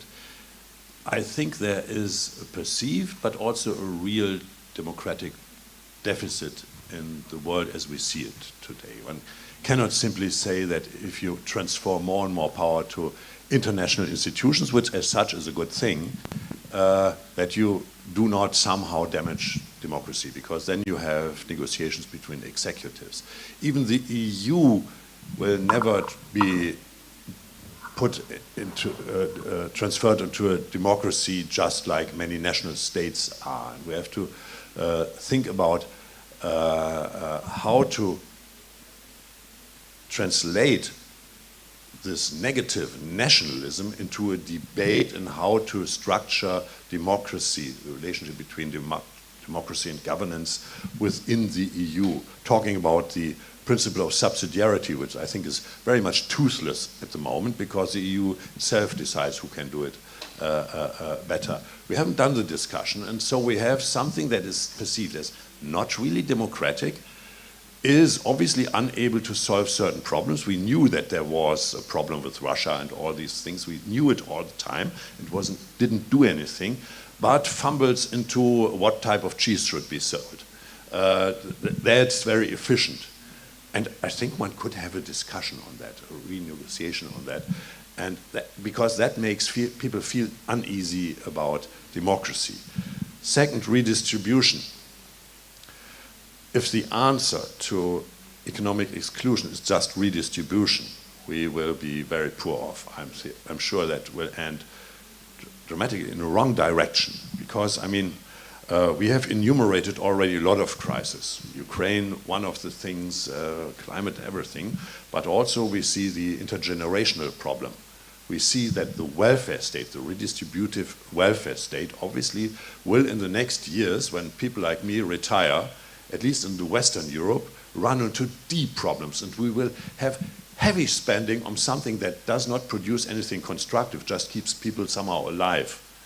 What has to be done is a strategy that makes the economy work, make it grow protectively and create jobs, dynamics, innovation, not just for a few. So that is the strategy we should follow, not just redistribution, because I think if you have people, and I've been working on many indices similar to this, and we always try to correlate with this. If you have people who are, if you have a majority of people who live somehow just on government support, taxpayers' money, you will not have content citizens. That's what it does not produce. Freer countries with freer economies also usually produce somehow more content citizens. And that's what we should think about it. It's a very difficult decision in these crises we have, but that's, if somebody can tackle these problems, I think then we could probably even beat populism. Then this redistribution is even more important. Liberal democracy in our region not only does defend against internal challenges, the erosion of belief in a liberal democracy, but this is a real combat with autocratic superpowers of this world, and we need to win with economic efficiency. An internal battle needs to be won by sacrificing some of the efficiency to unity. And this is gargantuan historic challenge for politicians. Kamila Gasiuk-Pihowicz. Indeed, saying that peace will leave Poland in bad condition is to say nothing. Huge challenges Europe is facing will overlap. And opposition's victory will not make these problems disappear. These will not be solved. We'll learn about many of these, but there is no need to say that there are only sweat and tears, because we can solve many problems earlier, less painfully. Can Poles bear the cost of defense of democracy to a lesser extent compared to Germans or French? I am convinced that they are unable to bear the costs in a smaller level, on a smaller scale than French or Germans. I believe that citizens in every democracy can accept difficult solutions. Can I chop in? Because devotion to the benefit of the group is associated with intensity of trust in a group. Eastern Europe, including Poland in particular, has lower level compared to Western countries when it comes to general trust. Most probably less likely to devote to benefit the group. We mask it with nationalism, but they are in a symbolic sphere. And if we speak about practical sacrifices, there is a difference. You're saying there is no difference between Germans and Poles. There is trust level difference. Indeed, but what happened in February this year made Europeans realize how important it is to keep a foundation European Union is based on. Rule of law, protection of human rights, independence of courts of law. This is the foundation that made it possible to create elite club of democratic countries. And this can be seen, tough regime that does not respect these, and peaceful countries that can develop in economic and calm way. European countries realize that if you destabilize big country as Poland is, 38 million of European citizens is quite a big share in European Union scale. Such countries cannot think peacefully about their future, their stable development, and there is much to fight for, because the bloody regime that is being built on undemocratic rules, so different from the European Union, is closer and closer to European Union borders. So how can we defend liberal democracy? Us, politicians. I should agree with what you said. What is most important is to listen, to solve problems. Third of all, to give people feeling of subjectivity. And I think that Polish and not only Polish anti-democrats will be removed from powers, because they cannot do that. They mistake listening with lying, constant lying, with constant distribution of lies in public sphere. They cannot solve any problem. You can see in Poland ventilators, coal supply. These autocrats confuse populism with subjectivity, and it's Democrat tasks to fulfill three basic needs of citizens. And I want to highlight it. Autocracy, dictatorships purely poorly cope with crises. Piłsudski said that knives and sabers are very useful, but it's difficult to sit on them for a long time. Creative ones win. Autocracies do not promote talents. They promote mediocre, average, but faithful people. This is what we see in Poland. We can see this in Poland. Societies are ready to devote much to democracy only when they see they can lose democracy. Ukraine is yet another example. Not only they fight for freedom, they aspire to be a part of the European Union, NATO, the alliances of democratic world. This is the best confirmation. Although Ukraine hasn't had good experiences, oligarchs in economy and moguls in the seats, and societies are not ready to devote to sacrifice. You can see it in Russia, because there's the conscript being called in Russia, and Russians are escaping from this. Not always do societies see this. They come to conclusion too late, and they discover they might lose democracy. And this is the role of all the leaders that should give out a red flag. Also, experts, politicians, journalists should do that. So I take up this responsibility. We owe a lot to Putin. He showed what dictatorship final is, what it may lead to. And I believe that many people have started to perceive the competition between the systems, liberal democracy and authoritarian regimes. There is a big group of people in Poland, not only amongst populists, but also in Western countries, not only extravagant ones. Yet, big group of people say, right, look at China. They are doing quite well.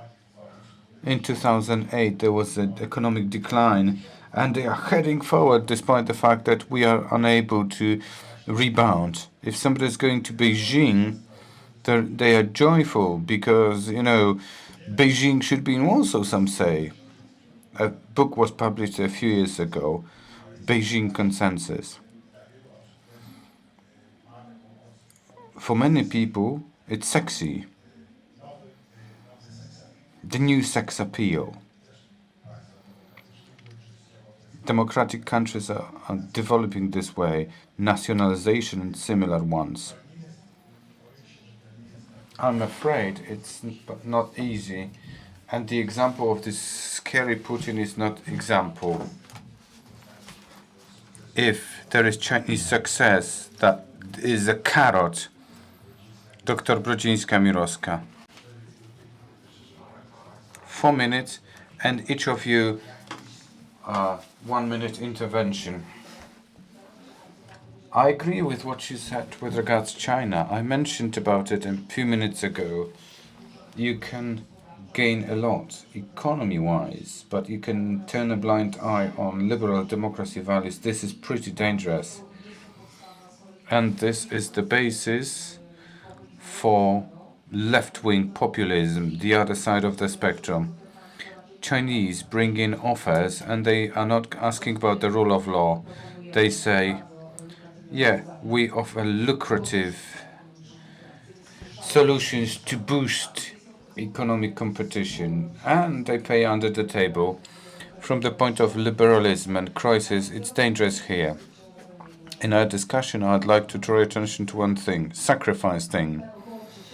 7 years ago, there was Professor Markowski's research and his team, which indicated that the CEE society diagnosed insufficiencies or gaps in democracy quite aptly.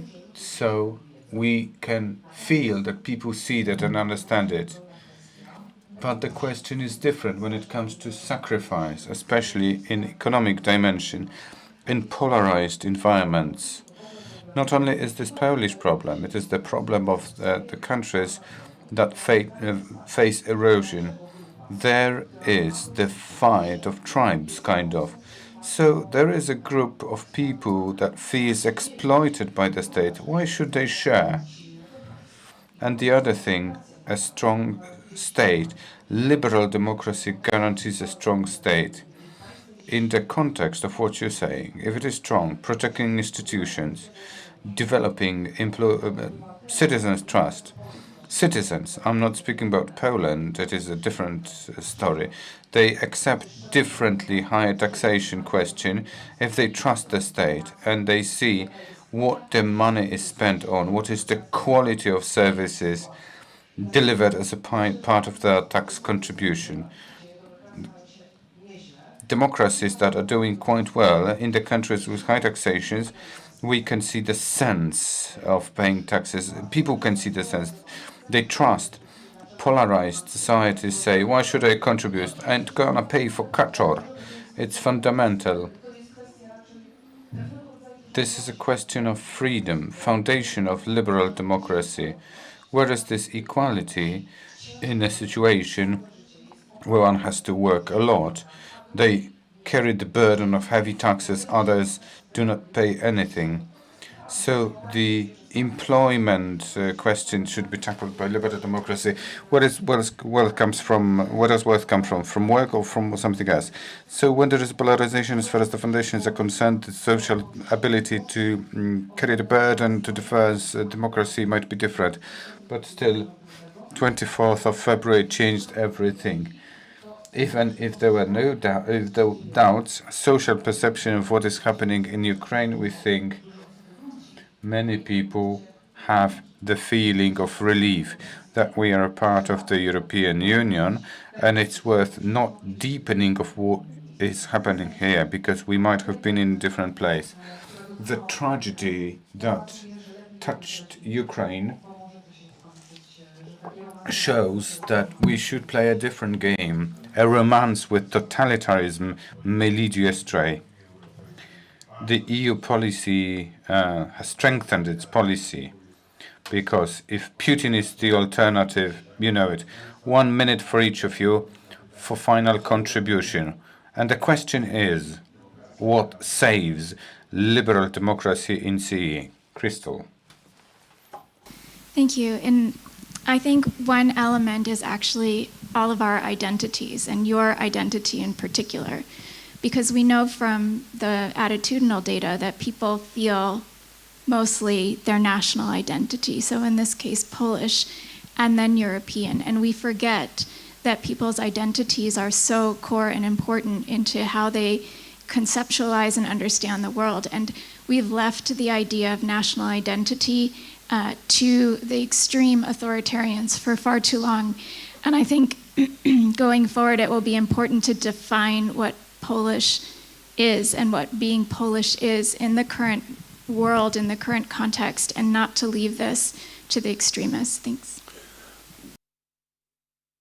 Thank you very much, Detmar. Well, I think the only strategy we can win is A, to reform our institutions, that people have the feeling it is something fair to them, it is democratic, tangibly democratic, and that we produce results, that we do follow policies that do not imitate the strategies of populists. I mean, you can answer all this. Your government here in Poland says, let's increase the pensions 20%, we say 30% or so, go into race, or all these new economies of the, whether it's China or democratic populism, are privileged economies. And we have to revive open economies, open societies, and we have, for instance, I think, make globalization work, which we forgot totally about in the last years. Pani poseł? MP, in history we had crises which were disregarded, and there was a huge price to pay after that. All continent paid for that. All those who experienced these crises have taken a farewell, but the memory about crises is a living one. You can see it with the example of Ukraine's war. Western world had no doubts. You need to stand by the victim. The victim needs to be helped. And this awareness that aggressor's victory will be dangerous for whole Europe was omnipresent. And in discussions, 1939 was often referred to. I think that Poles realized that there is checks and balances principle that is omnipresent in Europe. And in Poland, we have juxtaposition of one omnipotent president of PIS. There is the legal anarchy in Poland. And PIS opposes European solidarity with nationalistic egoism. I need to chop in one sentence. In the meantime, if we want to have this European solidarity, we need to exercise this solidarity towards other EU countries. If our independence is to be guaranteed by European Union, it needs to be strengthened, not weakened. Thank you very much. Doctor, restoration of democratic order. Belief that the state should be strong, and a strong state is to the interest of politicians, people, society. We can do it through deliberation, transparency, trust for public institutions, and discussion against divisions, looking for common denominators, what brings us together. Thank you very much. Hope to see you.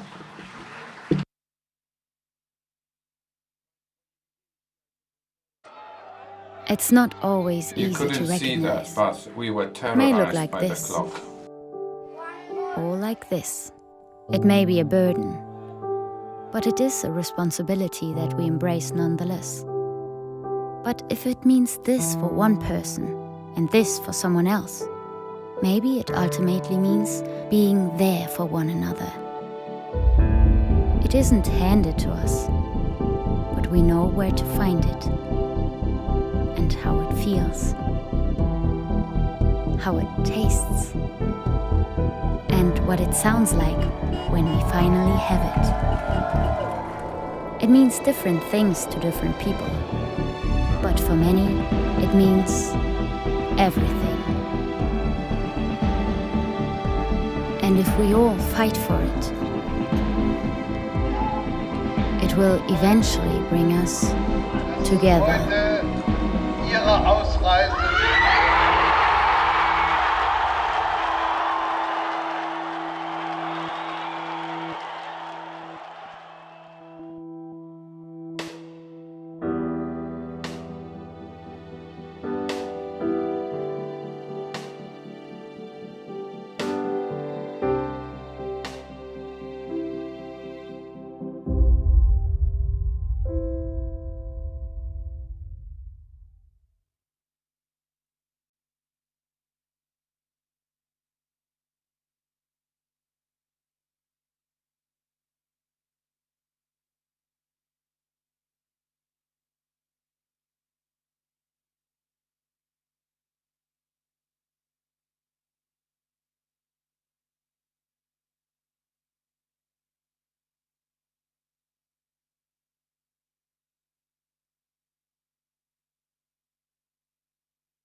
Atlas Network is, as the name suggests, a network, and it's global. We work all around the world. We're based in the U.S. We have about 159 partners in the United States right now, and the bulk of our partners are outside, nearly 500 in total. Atlas Network, it connects people from all over the world defending the idea of human dignity, defending human rights and personal liberties. Atlas Network is focusing on, I think, the most important and moral cause in the entire world. We partner with local innovators, local leaders who understand conditions on the ground in communities facing real challenges. We look at the people from the worldwide freedom movement that are passionate, are ready to make a difference, understand local conditions, and we invest in them. At Atlas Network, we unleash individual ingenuity to enrich humanity. The United States does not have a lock on the idea of freedom and liberty. Those ideas are beyond borders. One of the main goals of Atlas Network is to eradicate poverty around the world, and we do that by investing millions of dollars in our partners' work every year. Historically, wealthy nations around the world have tried to help low-income countries develop. The way we've been doing it traditionally has not really been working. So there's a movement to do development differently, and that means we need to step back as outsiders and rethink the role that we're playing in helping people in low-income countries achieve their dreams. We want to make the world a better place. We want to make the world a freer world. All of us want to leave a legacy and be part of something big to make a better world. This is exactly the work of Atlas Network. With our growing number of hundreds of successful partners, we're stronger than ever. Changing the world. Changing the world. Changing the world starts together with us.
Okay. Good afternoon, everyone. Today I am representing the European Liberal Forum. I'm Francesco Cappelletti, Policy and Research Officer in this Brussels-based think tank and political foundation of the European Liberal. And together with the Freedom Games, we organize this ELF Hub, which is aiming at gather experts on well, quite difficult topic to talk about these days, and to have an international dimension. But we will try to go through this very difficult title, which in Polish I cannot even read, but how to achieve energy independence of the EU, and to describe why nowadays energy is being used as geopolitical weapon. Very briefly, let me introduce the speaker of today's panel. We have Joanna Maćkowiak, which is a doctor, biologist. She has been in the Ministry of Environment in Poland, and she's an expert of energy and climate. Then we have Katarzyna Pełczyńska, sorry for my bad pronunciation, which is a sociologist. She has been in the Ministry of Foreign Affairs and as an ambassador of Poland to the Russian Federation. And last but not least, we have His Excellency the Ambassador of Germany in Poland, Thomas Bagger. So, as I said, it's a very complex topic because we are gathering here in a safe environment, but there is a war in Europe, the European continent, the door of Europe. And it's a war that is not only a traditional war, it's ongoing hand in hand with an energy war. Because energy is being weaponized, is used as a weapon, and the Russian invasion of Ukraine inserted this factor in their strategy. And because many member states are dependent on the import of gas and oil from Russian Federation, we are going to expect a Cold War winter this year, and with impact in industries, European industries, the prices, as we can see in our bill already, the whole market, but also for households and the production. And it's a duty for the EU to act to get rid of the dependence, the heavy dependency of Russia, not only because it represents an opportunity to stand for the Ukrainian cause, but also because we are talking about this very difficult topic in a very particular moment for the EU, where there is an ongoing sustainable transition towards a more green economy, the EU Green Deal, and the many plans that we are going towards for the 2030-2050. And I would like to start with a question to Joanna. We are redefining the concept of energy in Europe. And as I mentioned, the importance of the ongoing transition might be affected by this new situation.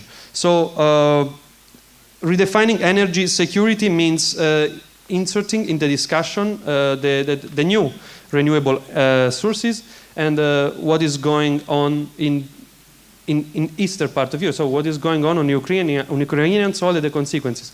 Would you like to start with some insights for us? Thank you. Thank you very much. Can I speak in Polish? Bo może tak by... Perhaps that would be far more convenient for me.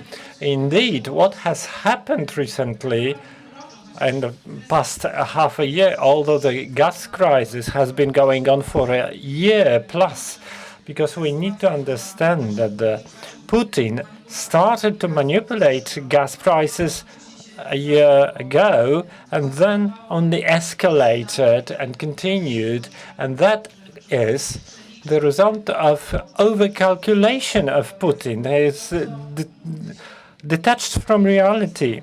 What conclusions do we get? We hear a lot. It's all because of the climate policy, whose goal is to abandon fossil fuels. If fossil fuels are now used as weapons, well, perhaps we have been leaving them, abandoning them too slowly, or we committed some errors. Energy security has always been defined as safe supplies of energy resources from different countries.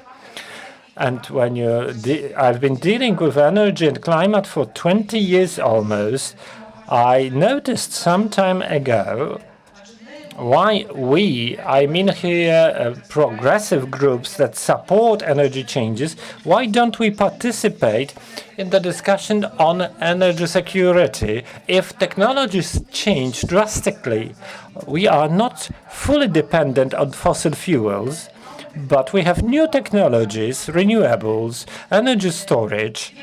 We know far more about how to balance the energy system. What role is there for flexibility? There are prosumers generating electricity for own needs, and this traditional group dealing with energy security, state security or global security, and the world that deals with progress in energy industry and climate protection, these two worlds have never met.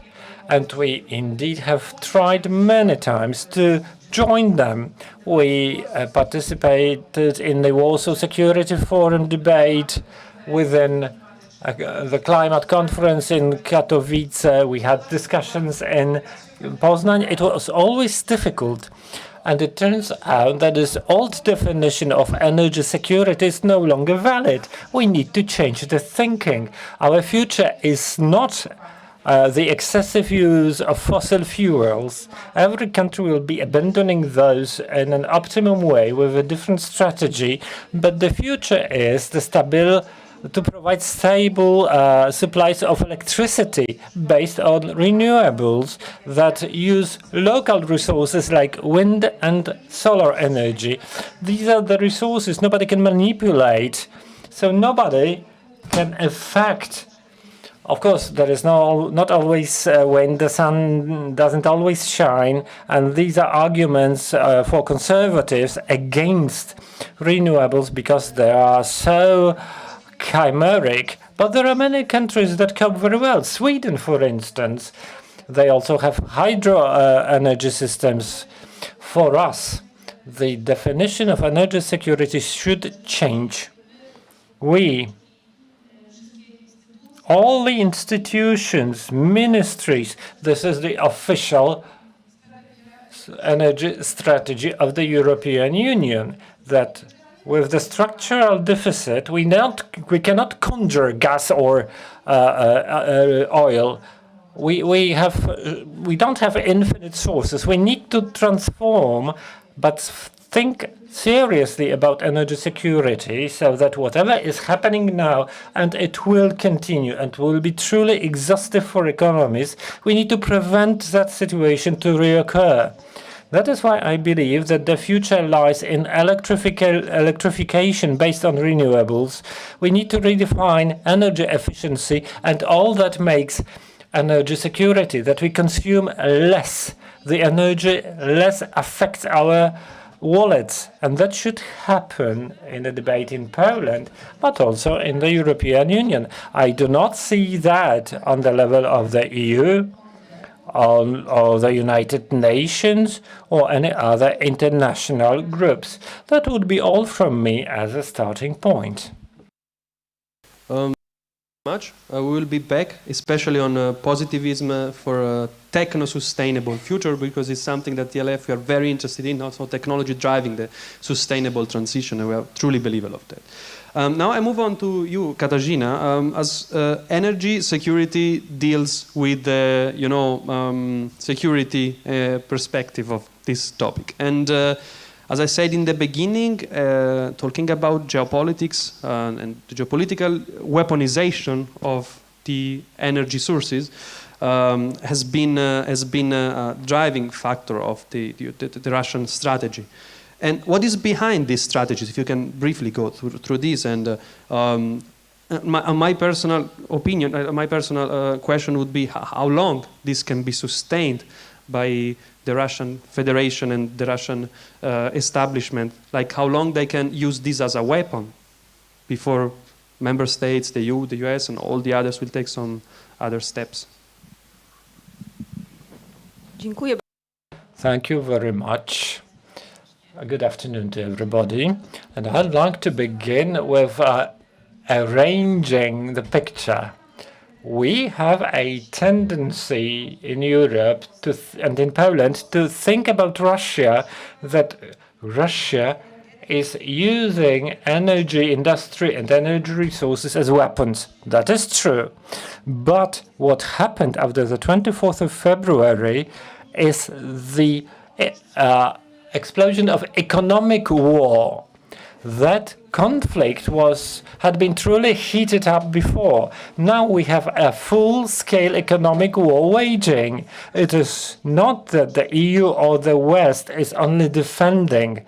They are attacking, and it is a just attack. But to see the picture, we should understand that economic sanctions imposed on Russia are a form of using economic measures to achieve political goals, security goals, and Russia, in response, even though it did it before when everybody was so peaceful, Russia escalated its own use of energy resources for economic and war purposes. So we are at economic war, and that war, its effect, will enormously affect not just this coming winter only, but they will also affect the economic positioning of Europe, European Union, against the US, who are far less affected by this economic war as of today, against the Persian Gulf states, which benefit from it, against China and India that benefit from the situation, and that overall balance or current status quo of economic forces will transfer with high risks for the EU. That doesn't mean we are condemned to lose, but risks are high, stakes are high, higher than just raw materials, which are vital, and higher than winter, that is critical. What we have learned after several months of the war is that just asymmetry of political potentials between the EU and Russia will not guarantee victory, at least not in a short term. The EU has just paid from the beginning of war 100 billion euros to Russia for raw materials. What is happening? Those who paid, they finance the war. I'm not saying they couldn't do that. It's not that easy, but they co-finance the war, and they are not those who bear highest risks of Russia fighting with us. Germany, the Netherlands, Italy, and Poland brought greatest contributions, and the costs are incurred by the Baltic states, perhaps the Visegrad Group states, also Germany. The reasons for the costs are varied, some just innocently, others because of bad policy so far. The question arises, what's the Russian strategy? Well, we need to understand its war strategy, not commercial one. It is not a strategy where Russia is calculating higher profits on energy resources, diversification of supplies. Russia wants to cause greatest harm or minimize its own harm, but increase the harm it causes to us. And simply speaking, we can fight with Russia using petrol, it fights against us using gas. Russia knows it's not easy to diversify gas supplies, while gas income is relatively low for Russia. We may diversify petrol resources, and Russia benefits most from petrol sales. So, what could be done? Two things to address.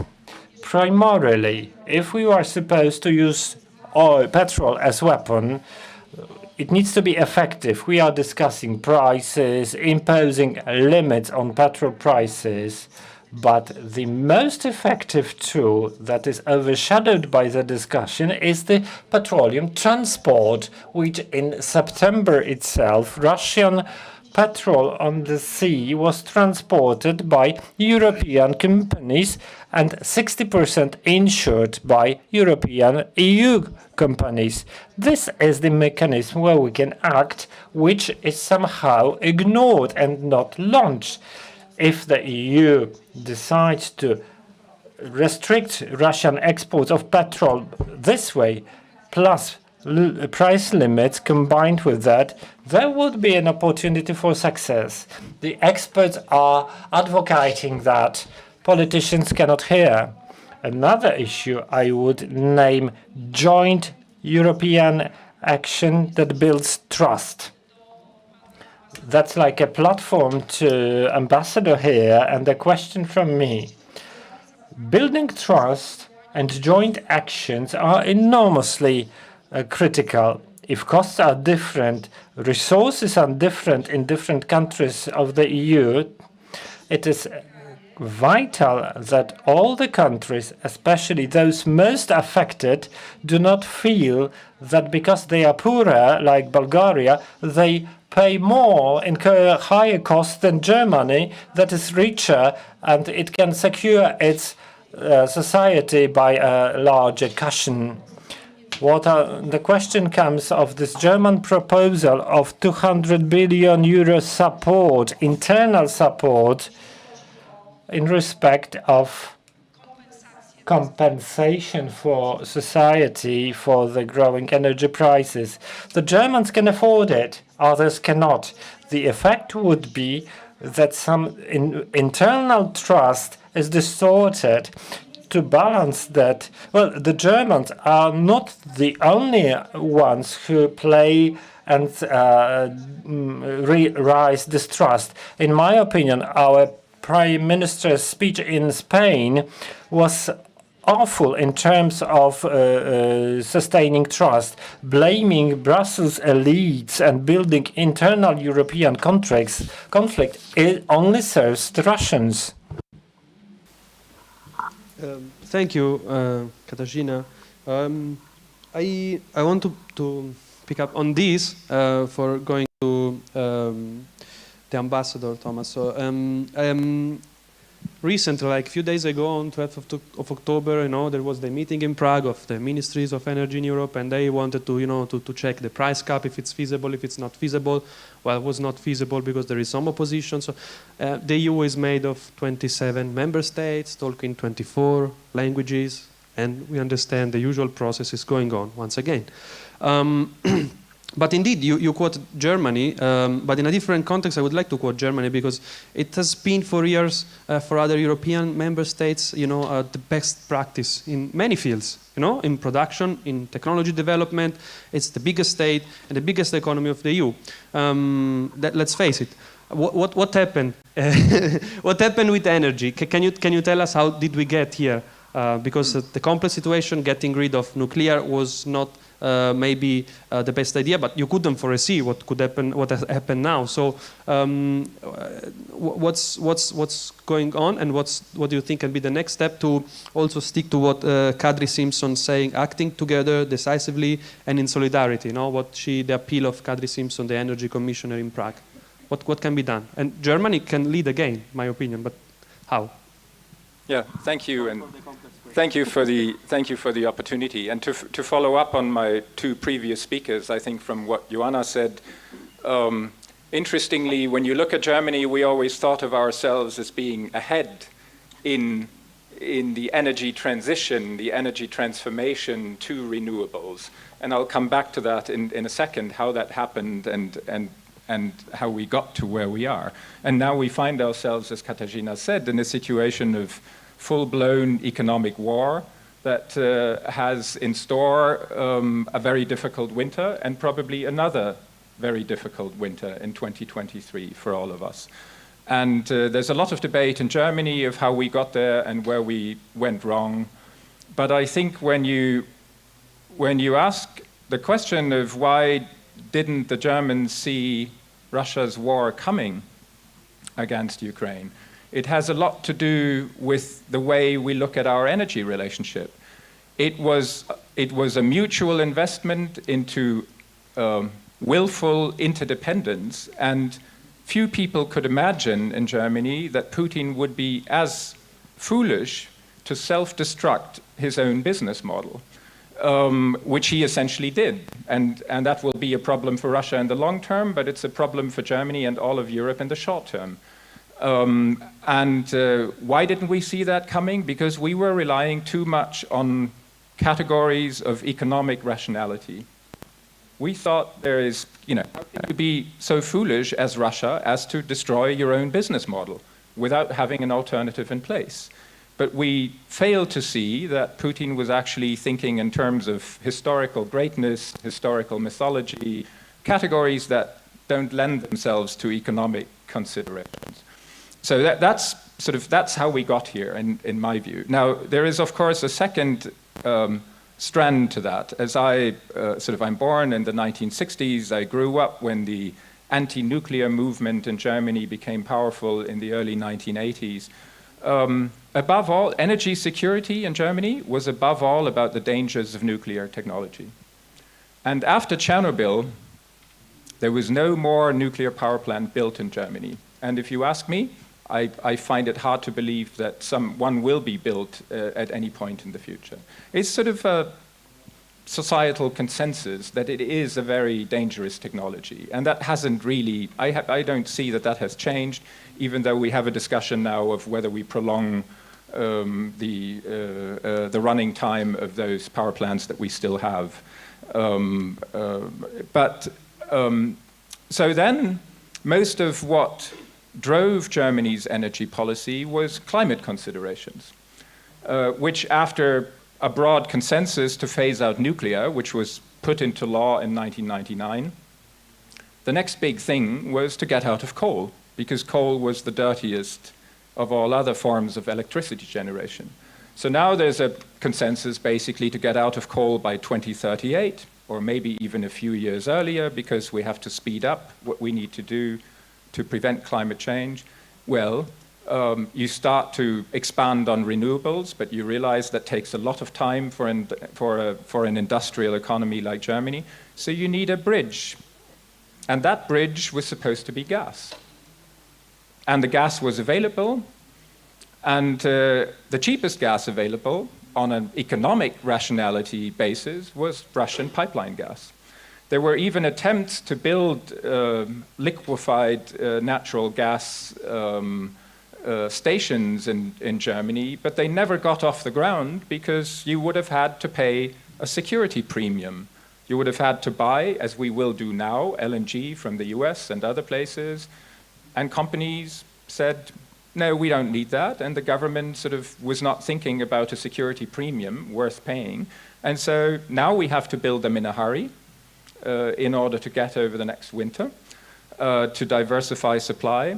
But we haven't done that so far. And that is, I think, where Poland, which has always had a more sort of security, more of a geopolitical security prism on the energy question, was much smarter and did it much earlier, both with the LNG terminal in Świnoujście, but also with alternative routes like Baltic Pipe. So Poland also bought lots of fossil fuels in Russia up until this year, but it has prepared for other sources of supply, which the German government hasn't done in the past and now needs to do in a hurry.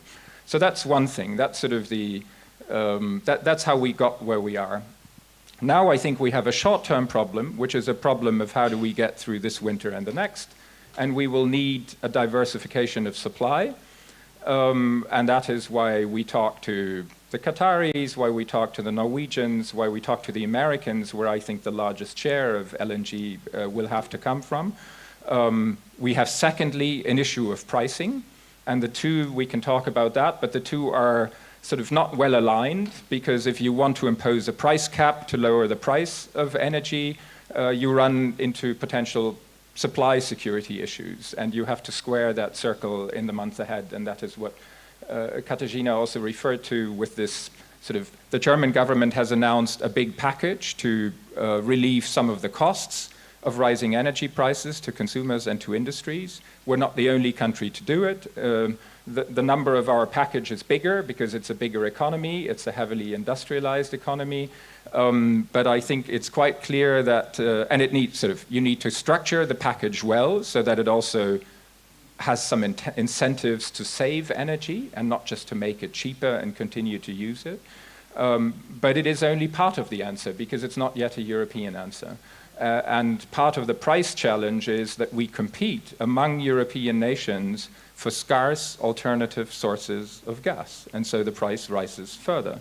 And we're all losing from that, and our economies are all affected by that. And then we have the long-term challenge, which is how do we move quickly now? How do we use this crisis, which right now is a fossil fuel crisis, supply crisis? How do we use that to speed up the energy transition, indeed, into renewables? And so for the complex German government coalition of three parties, of which the Ministry of Economics and Climate is in the hands of the Green Party, they very much try to use this as a catalyst to actually speed up the transformation, to expand renewables dramatically, and use this sort of geopolitical wake-up call that we're going through, not just to repair mistakes of the past, but actually to use it as a catalyst for a better future.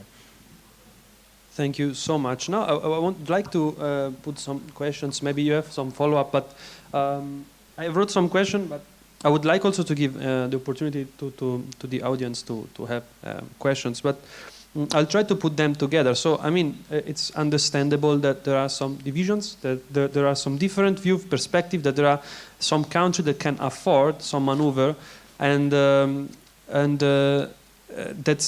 we are facing this because as an emergency, no? So we didn't expect the war. The war is barely predictable, and so it's an emergency, and that's why we talk about geopolitics, no? In general, and because you need a strategy in advance for facing situations like this. Now, the room, it seems everything is fine, but 1.5 years ago we would have been maybe online and with mask. Let's not forget, we had a pandemic a few months ago. And so from one crisis to another crisis, so, you know, we have the pandemic and health-related crisis, then the economic crisis that followed, then the geopolitical crisis of following the Russian invasion and aggression of Ukraine, and now the geopolenergy crisis of energy stock that's not sufficient maybe to a smooth transition toward a sustainable economy, because renewables means investing in infrastructure. So reducing the impact in terms of CO2 takes time. It's not something immediate. And for you as a sociologist, maybe we have obliged different ways to wear masks, and now what are we doing? We are asking, member states are asking people to, you know, lower the thermostat. That's the solution for next week. The immediate solution can be that one. And maybe on more diplomatic level, how do you see the consequence of this thing? So there is a slowdown, there is something that has to be done on the society, and then there is something that has to be decided. We don't know who, we don't know how, but someone has to take a decision on this situation. Who wants to start? Maybe you? I may try to give you the answer, but it's a different perception. Because we have the situation, we made a good decision to cut off from Russian fuels. We didn't plan it last year. In Poland, there was this kind of line of thinking. Poland has done its homework. Speaking about coal, This is amazing for me. We've been speaking about increased dependence on import from Russia. People turned a blind eye and blind ear on that. It was not happening. We showed the data. It was shocking data. Some people said, not true, you are manipulating.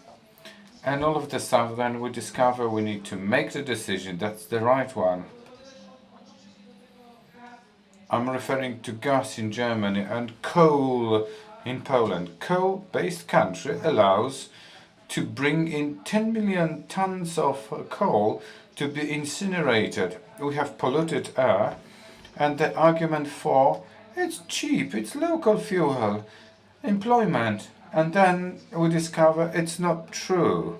How come is that possible that we were disillusioned like that? Energy lobbies are strong.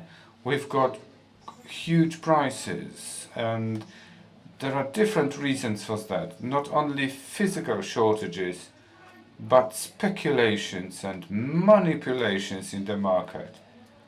If there is shortage of something, this is a natural phenomenon. People earn money on that. It's not like energy companies that are in a crisis. Quite the opposite. They are thriving the way they haven't seen for dozens of years. What we need to do, the government reacts to high prices. They subsidize consumption, which will further distort the price signal.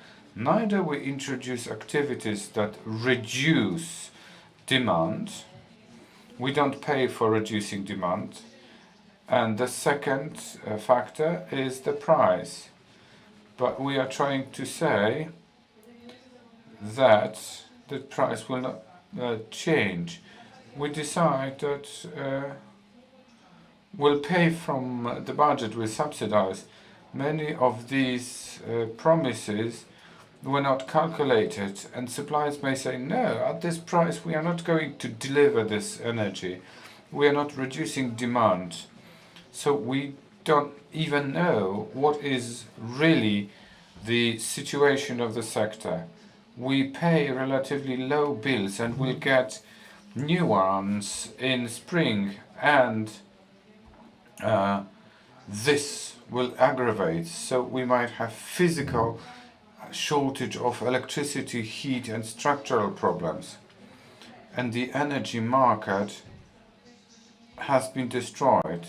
It's not happening in Poland. It distorts everything. This energy market is not neoliberal capitalist idea designed to generate income. This is the system steering tool. You cannot store energy large scale.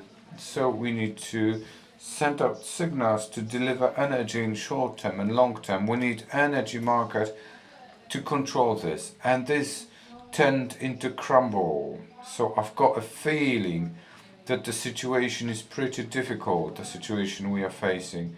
And I'm afraid we are at the beginning of this journey. We are focusing on households. We are not thinking about business or industry in Poland. They are left to their own device. They have to reduce it on their own. It's interesting to see the gas demand decline in Poland. The industrial users use 60% less. We don't know why, but the general consumption of gas decreased by this, even more in Finland. Finland was physically cut off. So understanding what are the reasons, it's interesting, because some of these activities have you rationalize. The energy that was excellently cheap becomes expensive, so I need to think when to switch the heater on, where I use electricity or not. We are able to save up on 20%,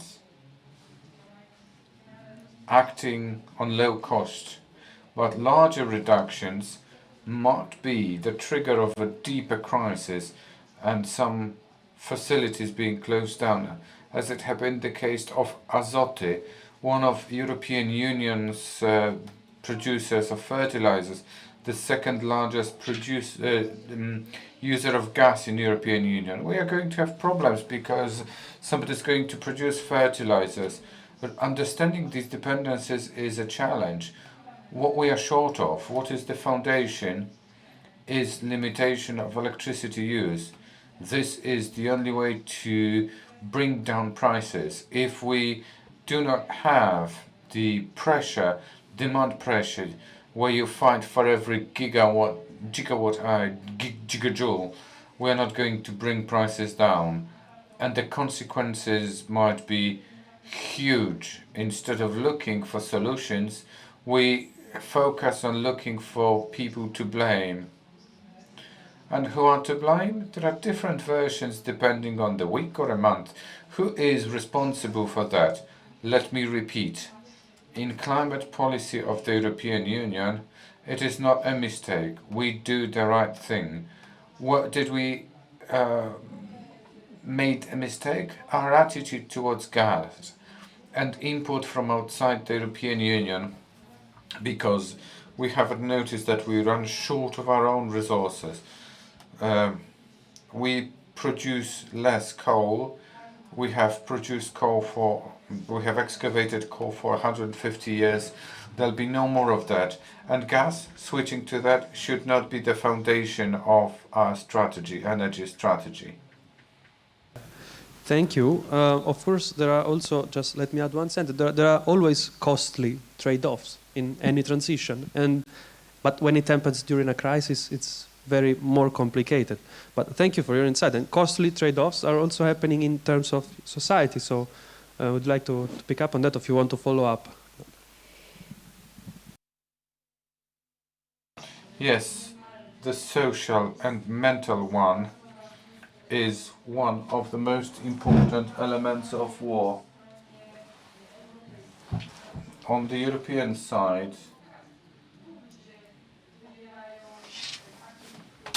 this is where people choose these elites. They either choose the elites that are ready to embrace the energy transition, or they choose elites that promise everything to be elected, which will produce no solution as we know.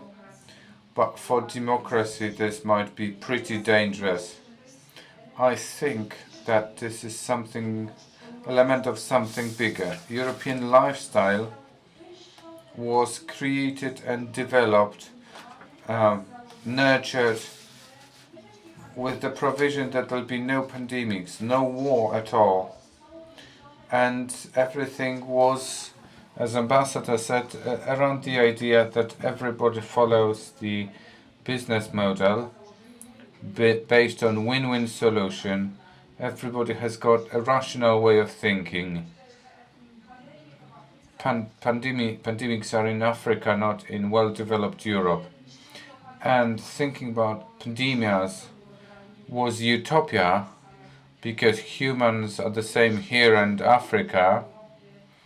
But thinking that wars in Europe, traditional wars in Europe, will no longer appear in Europe was very much wanted and justified, yet untrue. And as the consequence,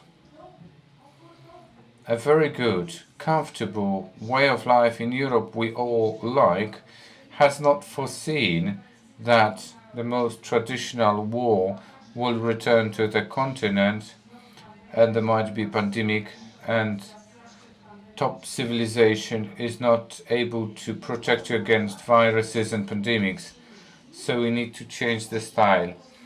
It will either change in a wild and uncontrolled way, which will mean huge changes, discrepancies between countries, social tensions, geopolitical tensions in the European Union, or it will be directed and controlled in a specific direction. That direction, as described by Joanna Maćkowiak-Pandera. we need to save up. So elites that are able to tell people in a constructive way, not that you live in a worse way, be happy, but we need to assume a different way. We need to live differently, which makes sense. This is triggered by the climate and limited resources. Our European style must be different. This is a necessity. If we are not able to transfer this information, create new story about European lifestyle, we are going to have Hobbes reality. I wish for nobody in Europe. That was a very interesting topic. Czy ja mogę tylko jedną rzecz... Could I add something? Because saving, well, you need to split it into parts. I believe it may cause anxiety when households hear about savings. We are living in a sparing manner, but we speak of reducing the consumption of fossil fuels, and the highest potential is on the part of the industry. Half of the gas in Poland is consumed by industry. There is the potential to reduce the demand, flexibility. Obviously, households have something to do, but to a lower extent. Yeah, let me be just provocative, because I agree that the industries, I mean, you cannot compare the consumption of the industry with our consumption of heating. That's clear. Did Europe face a green utopia then? Did Europe face a green utopia? That everything can go sustainable and green and no crisis will happen? And what is the solution? Like, who is gonna now take the lead to change, to the other side of the coin? Something happened already, so we're just, trying to fix it now. But who's gonna lead that process? Will be a nationalistic approach? Everyone deal like Italy did, better deal with the Gazprom, or for the first months, and then we will see. That's a solution. Yeah, I don't have the solution. I just have two points I would like to make. Because when you think about it as a political challenge, I think it makes sense to think about the short-term challenge and then the longer-term challenge. And the short-term challenge is that we face a difficult winter not just on energy supplies and energy costs, but also economically. The latest forecast for Germany sees Germany for next year in negative growth territory, minus 0.4%, but it's a recession. So there is a slowdown. For every government, that is a pretty existential situation. And so organizing European solidarity at a moment of existential political challenge is quite difficult, because you think about your electorate at home. And the same Polish prime minister who is now criticizing German egoistic behavior for its gas subventions and package, it's the same Polish prime minister who in July and August said Germany cannot count on Polish solidarity because it had done everything wrong with Russia in the past. So, it is difficult to organize solidarity if you look at it as you pick and choose whenever you think it's the right thing to do. So, how do we go about it? Is there a way to indeed bring down prices through European action? Is there a way to leverage the EU's purchasing power if you combine it when you try to buy fuel on the global market? Those are the questions that are being discussed now, and we need to work through our differences rather urgently before this winter, before it divides us even further. And in that, I think you can compare it to the early months of the pandemic, when it was an existential situation for every government. You turn inwards. It's not easy to counter that impulse and turn to the European level. Now, the long-term problem is something Katarzyna alluded to early on. As long as we will buy gas from alternative sources, it will be LNG gas, and it will be more expensive than the gas American industries use and industries in other parts of the world. So there's also a longer-term challenge to our business model.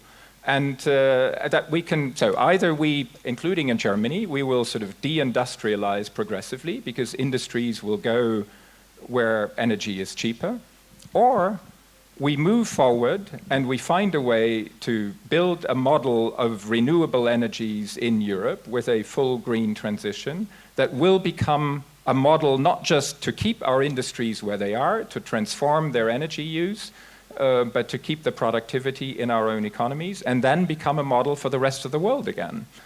Others can afford longer to be supplied by their own fossil fuel industries, including the United States. Europe will not be able to afford that. And so it is a big question whether we can use this crisis also as an opportunity and speed up this transition. But to do both things at the same time, sort of to plug in the holes that that sort of Putin's decisions to go to war against Ukraine have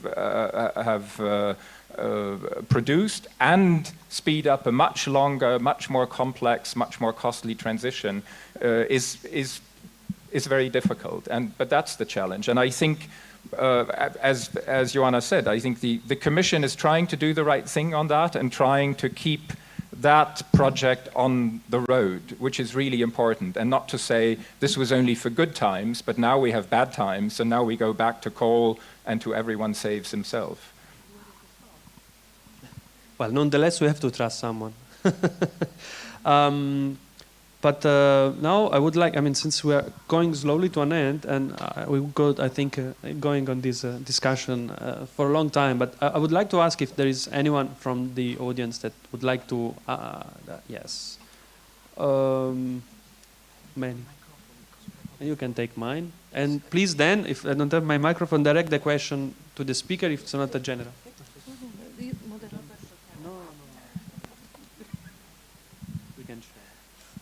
COVID is ended. Dzień dobry. Good afternoon, Andrzej Holesiak.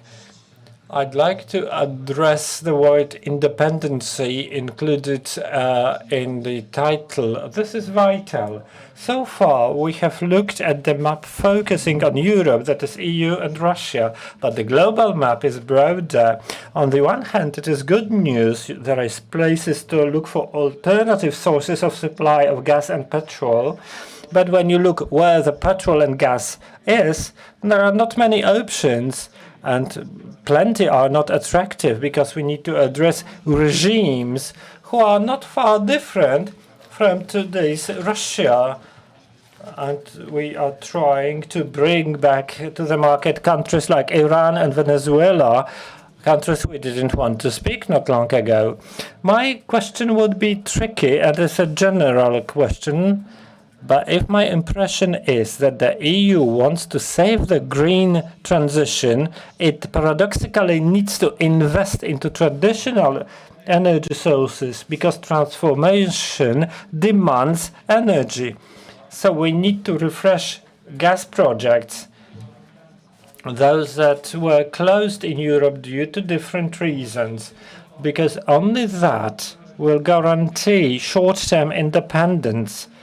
Long-term horizons cannot be questioned that the future lies in renewable energy, but the recent decision of OPEC Plus to cut down on petrol supplies to the market, that is the direction so much desired by Putin, proves that Europe can soon be blackmailed, drastically blackmailed.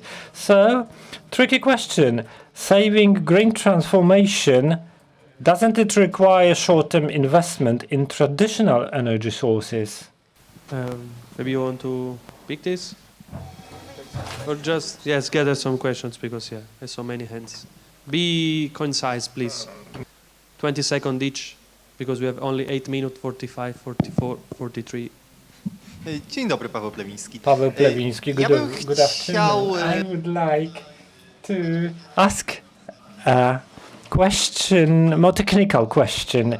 Do we have, or are we going to have soon, mechanism to store green energy? Any mechanism that would be able to stabilize effectively between seasons of the year the energy we generate? If it's not feasible now, it's the for the far future 35 plus. Well, in such a case, this populistic and Russian-inspired decision of some EU countries to abandon atomic energy, which is pure and stable, wasn't premature. Well, a slight remark also on the market cooperation with Russia in terms of gas. It's not a secret that gas price on different market depends on the distance to Russia, big physical or political distance. If for several years we have known that some countries get different rates for gas, and the EU was unable to unify it within the joint market and joint procurement, wasn't that enough 20 years ago or 10 years ago to foresee that gas was political more than economic for Putin? We'll pick a couple more. Be please brief because we have very few minutes. Martyna Kotkiewicz. I'd like to refer to both questions. Broad perspective energy storage. When we speak of green transformation, aren't we blind to certain dependencies like on China in its role of producing photovoltaic panels or processing rare metals when we speak of storing energy? Yeah. There is one last question or no? Yes.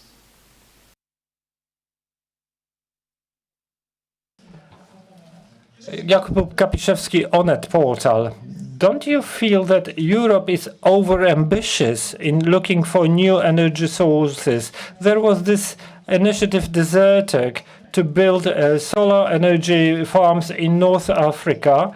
Now the British wants to do that. Perhaps it's good to get back to such extraordinary Just ideas. one remark. The three questions. Basically, on independence. Independence doesn't mean protectionism. So to be independent doesn't mean that we don't have to deal with rivals. Now, Russia, no, but China is a rival, and technically we are very reliant on them. Technologically, we are very reliant. And with energy, it's the same. It's happening. It's a transition. That's the meaning of the word itself. Transition towards something, towards strategic independence, maybe. So who wants to start? We have 2 minutes each. You can start. There are plenty of interesting questions. Should we invest in conventional sources, Andrzej? I don't think that's not the moment to invest in new sources. The investments will pay back in 30 years. Is it this direction we should opt for? Well, the grounds of our climate policy is not the ambition of leading the world in climate protection is important for our people, but at the grounds you will find the deficit of energy, raw materials. We do not have deposits of gas. Our coal and lignite resources are coming to an end. Nobody wants to build new mines, so we have to look for new methods. That's why I believe we in Poland should use coal power plants that we were supposed to shut down in 3-5 years. Perhaps we should extend their life a bit longer to consume less of gas, especially that we don't know how the strategy is going to work. But I don't think of building new infrastructure of huge power plants, long pipelines. Obviously, nuclear power plants are the topic. Then the balancing mechanism, that is a vast technical topic. Obviously, in a nutshell, there is a correlation between sun-generated and wind-generated energy. These are not continuous sources. As a rule, we generate solar energy in summer, wind in winter. Not always, of course. One solution will not give us energy security. We need stabilizing sources. Peak sources that we can launch when there is no wind, there is no sun. Energy storage will play the role, grids will act. We need to expand grids. That's the point. And to wrap it up, Yesterday, I was in a debate in Brussels where somebody said, we are confronted with bad options only. That's to your question on Chinese dependence. That's true. No time to expand, but we have to choose a path now to say what's going to happen in a year, 5 years, 10 years, and solve problems en route. Perhaps we should start, be more protectionist, and try to produce some things in Europe, and do not give that so easily to other countries. This is the model that thinks market will do everything. We know it won't. There is a risk that the situation that happened may recur. Tyrants have learned they can use such methods. Go, and then Katarzyna gets the last word, I think. I only want to address one point, which is sort of somewhat broader, because you brought up the question of shouldn't we have seen the Russian political ploy of gas coming. And I will simply say that there's a big debate now in Germany. One debate is sort of looking backwards. Where did we go wrong? When was it obvious? When should it have been obvious? The problem is, in policies, you also have a lot of path dependency. This is a policy that worked during the Cold War with the Soviet Union. It worked for 20 years with Russia after the end of the Soviet Union, until it didn't work. And now, in hindsight, of course, you're much smarter and you say we should have seen it coming. The more interesting question is, what does this very difficult experience tell us about the future? And the German government is now in the process of drawing up its first ever China strategy. And this is not about energy in the first place, but it is about questions of dependence, vulnerability, and resilience. And if you decide that you have to pay a security premium for your independence to reduce your vulnerability, then that also means this is a minus in prosperity. And we will all have to pay it. Maybe in Germany more than others, because we thought this was no longer important after '89. That is our mental frame. We have to rethink. That is the core of what the Germans call die Zeitenwende, the turning point that was brought about Putin's war. Thank you. I have to ask you to wrap up in 25 seconds. That's exactly the beginning of thinking of the new European model of life, where security and independence will require a cost. Perhaps not giving up luxury, not everybody has luxury, but the quality of life. I would also mention solidarity here, solidarity between states and inside states, the Commonwealth, all together during the time where politics means war. But, in brief, it is not that when Russia split Europe using gas prices, it is still going on. There are two ways of supplies of gas to Europe, through Ukraine, and most of gas is transported through Ukraine, which many people do not know. The second way is through Turkey from the south, and we understand what that means, that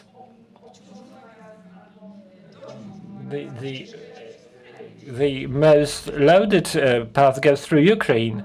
Will it go tomorrow? You may tell the story yourself. What will happen? That will not survive. They have no alternative gas supplies, but they take it from Ukrainian pipelines. Investing in gas, it is happening now. There has just been launched, long delayed, Greek-Bulgaria pipeline.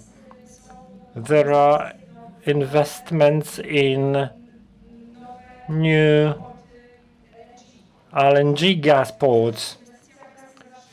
Investing in gas is not always investing in deposits. It means investing in gas infrastructure. It is happening in Poland, in Germany, in Europe. It is a fact. The decision has been made. It is being implemented. And Roso's materials, it's the issue of 7 years, what is left, about 30%, China hasn't taken that yet. Germany is fighting, but I believe EU should fight for that. If not, we will face a true issue. Thank you, everyone. I suggest we continue talking about energy storage solutions like hydrogen and other future technologies together, but not today because our timer is on 0000. Thank you once again to everyone, and yeah, hope to see you in other ELF Hubs events. It's not always easy to recognize. It may look like this, or like this. It may be a burden, but it is a responsibility that we embrace nonetheless. But if it means this for one person and this for someone else, maybe it ultimately means being there for one another. It isn't handed to us, but we know where to find it and how it feels, how it tastes, and what it sounds like when we finally have it. It means different things to different people, but for many, it means everything. And if we all fight for it, it will eventually bring us together. Thank you so much.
Atlas Network is, as the name suggests, a network, and it's global. We work all around the world. We're based in the U.S. We have about 159 partners in the United States right now, and the bulk of our partners are outside, nearly 500 in total. Atlas Network, it connects people from all over the world defending the idea of human dignity, defending human rights and personal liberties. Atlas Network is focusing on, I think, the most important and moral cause in the entire world. We partner with local innovators, local leaders who understand conditions on the ground in communities facing real challenges. We look at the people from the worldwide freedom movement that are passionate, are ready to make a difference, understand local conditions, and we invest in them. At Atlas Network, we unleash individual ingenuity to enrich humanity. The United States does not have a lock on the idea of freedom and liberty.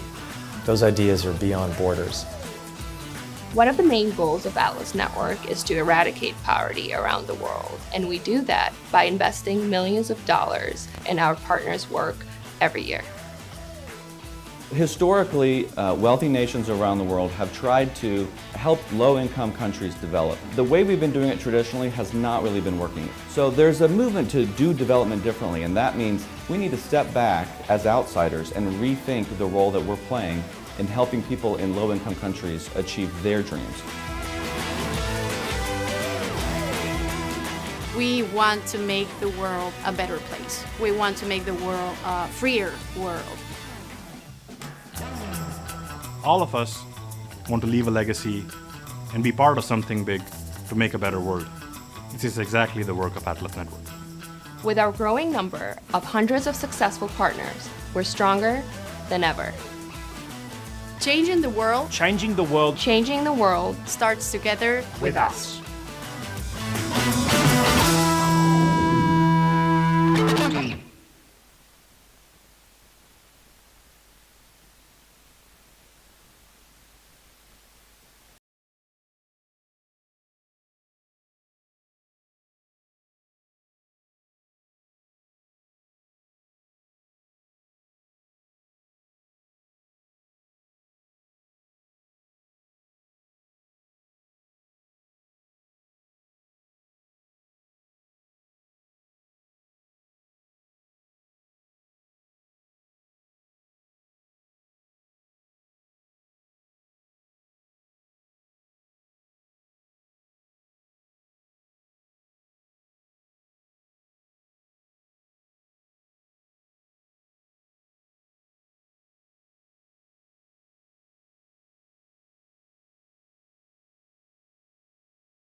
philanthropists around democratic resilience. And it is my distinct pleasure to be moderating this panel under the title, Will the War in Ukraine Slow Down the Green Transition? We have a great lineup of panelists and only 1 hour to go, or even less so right now. With me in the room are Susie Dennison, Senior Policy Fellow at ECFR and the Director of its European Power Program. Edwin Bendik, who's a journalist at Politica and a chairman of the board of Stefan Batory Foundation. And joining us remotely is Heather Grabe, Senior Advisor at OSF, and until recently a Director of Open Society European Policy Institute. Thank you so much, Heather, for joining us remotely, and sorry for not having you here in the room with us. Let me start with the following. I think it's a trick question that organizers posed this panel with. So let me start with the following. There's this saying to never let a good crisis go to waste. And it seems to me that COVID-19, a pandemic crisis, was a missed opportunity for the green transition. And there's good data to prove that. A recent paper published by Nature claims that G20 countries spent around 14 trillion US dollars on economic stimulus in 2020 and 2021 alone, and only 6% of that sum went towards cutting the emissions. Now, with the war in Ukraine, well, a number of challenges, but some quite obvious, some less so.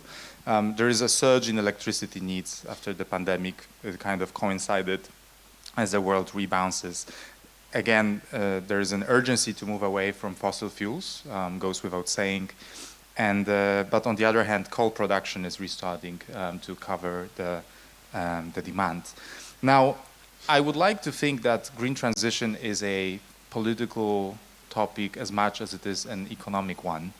And one could say that renewables could be considered a freedom energy, as someone put it recently. It goes without saying that these new division lines that are now shaping our geopolitics and this new geopolitical competition could be seen also as the opportunity to push climate agenda. And with COP27 in Egypt, I'd also like to ask the panel on what to expect. But first, let me start with a question to Heather, who is joining us from Brussels. Is that correct? No. Okay. Shame. I'm joining you from Reykjavik. From London. All right. Well, I wanted to say Iceland. Well, that's a great place to be. But I wanted to ask you for a view from Brussels, and I wanted to ask you how such a dominant topic as the war is shifting the perspective towards discussions on sustainability, right? You spoke a lot and you wrote a lot about the need of engaging the public or the publics in the process of green transition. But then on the other hand, one could say that desperate times call for desperate measures, and in the times like this, deliberation comes second, and it's there's not always as much commitment to the process as it is to the outcomes. So a question to you: how the war is shifting those conversations, those hard conversations around green transition?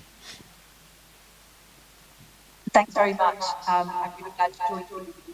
Sorry not to be in Łódź. It's a great place, and I very much wanted to discussion. I had to come to talk about the Arctic, partly because of the renewed interest and concern about what's happening in the region to our north, which we tend to ignore, but really important. So I just wanted to three different aspects of what's happening now to green transition. I'm getting an echo. Are you hearing an echo too, or is the sound okay where you are? There is a bit of an echo. I don't know if you can hear or see me, Heather. Yes, I can hear you, Susie. Heather, it's a little bit choppy. Sorry, is there czy ktoś z obsługi technicznej? Do we have any technicians who would be able to help us with this connection? Yeah. I can manage if... Okay, now I can't hear anything from the room, which is fine, but I don't know if you can hear me. This is okay? All right, fine. I will carry on. Thanks so much. So I want to talk about three aspects, three dimensions of the relationship between the war and the crisis in various fields that it has unleashed, notably in energy. First is urgent, the second is perspective, and the third is information. In terms of urgency, you mentioned at the beginning of the session the question of desperate measures of time.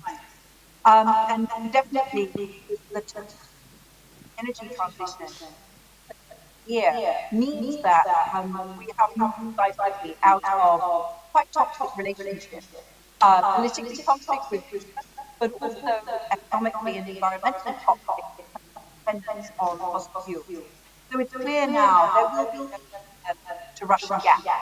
In a way, Putin put into the debate about that by himself. We've lost you again. I'm sorry. It's a little bit choppy. I don't know if it's on our side or yours, but I hear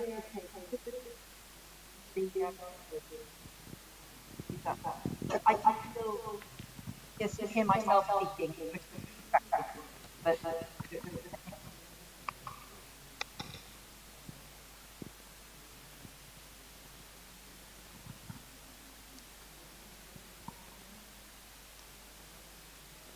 do you hear me better now? that's much better indeed, yeah. Great. Okay, I can still hear myself speaking about that. Okay. So on urgency, we've had some steps forward, we've had some steps back. Big step forward is that there is no return to Russian gas, and that changes attitudes towards building new gas infrastructure. It changes our attitudes towards where our energy comes from. And there has been a turbocharging of the energy transition. But there's still a lack of investment in the sustainable, renewable sources of energy that will go into the future winter. The desperate measures have been largely about this winter, which could be difficult because it's a big cold snap in November, December, especially if there's one in March, which the gas storage will be much lower. But we need to be thinking about what happens in the next 3 or 4 winters, when it's going to be harder, can't rely on the gas now. And we're still not, as Europe as a whole, investing in what are ultimately the most secure sources of energy, which is the one closest to home. That's renewables, going on solar in the winter, and so the urgent back. It's also changed perspective, because it's not just experts who are aware of the hazards of energy dependence on a few monopolistic, more or less monopolistic providers of energy. The whole of society is aware of it now, and the whole of society is getting a price signal, which show, again, the benefit of going into renewables as a longer-term source of energy. So there's more demand, and there's also a shift in perspective from efficiency as the primary goal of many countries, efficiency of providing energy, for example, to resilience. And we see this across country policy, not only energy, but also a lot of other economic policies, thinking about trade, for example, supply chains, localized, supposed to maximum efficiency, so delivering goods at the lowest price, but now a lot more focus on resilience. And this also is, of course, the result of which reveals to the public just how much we are dependent on very long supply chains extending right across the world. But that didn't actually change. As soon as we went back to business as usual after COVID, we had a few things like the CHIPS Act and the focus on key sectors where in the world is leading to a dangerous dependency. But we still don't have an overall approach to supply chains and to economic resilience. But we are moving in that direction. And then the third aspect is transformation of mindset around security. And I think this is the transformation that is still far from complete. It started on 24th of February this year, but it's still got a long way to run. And that's about what is security in the mind of the European public. What brings us future security?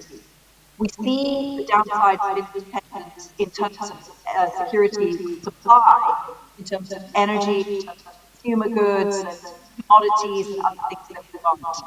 But there's also security in the military sense.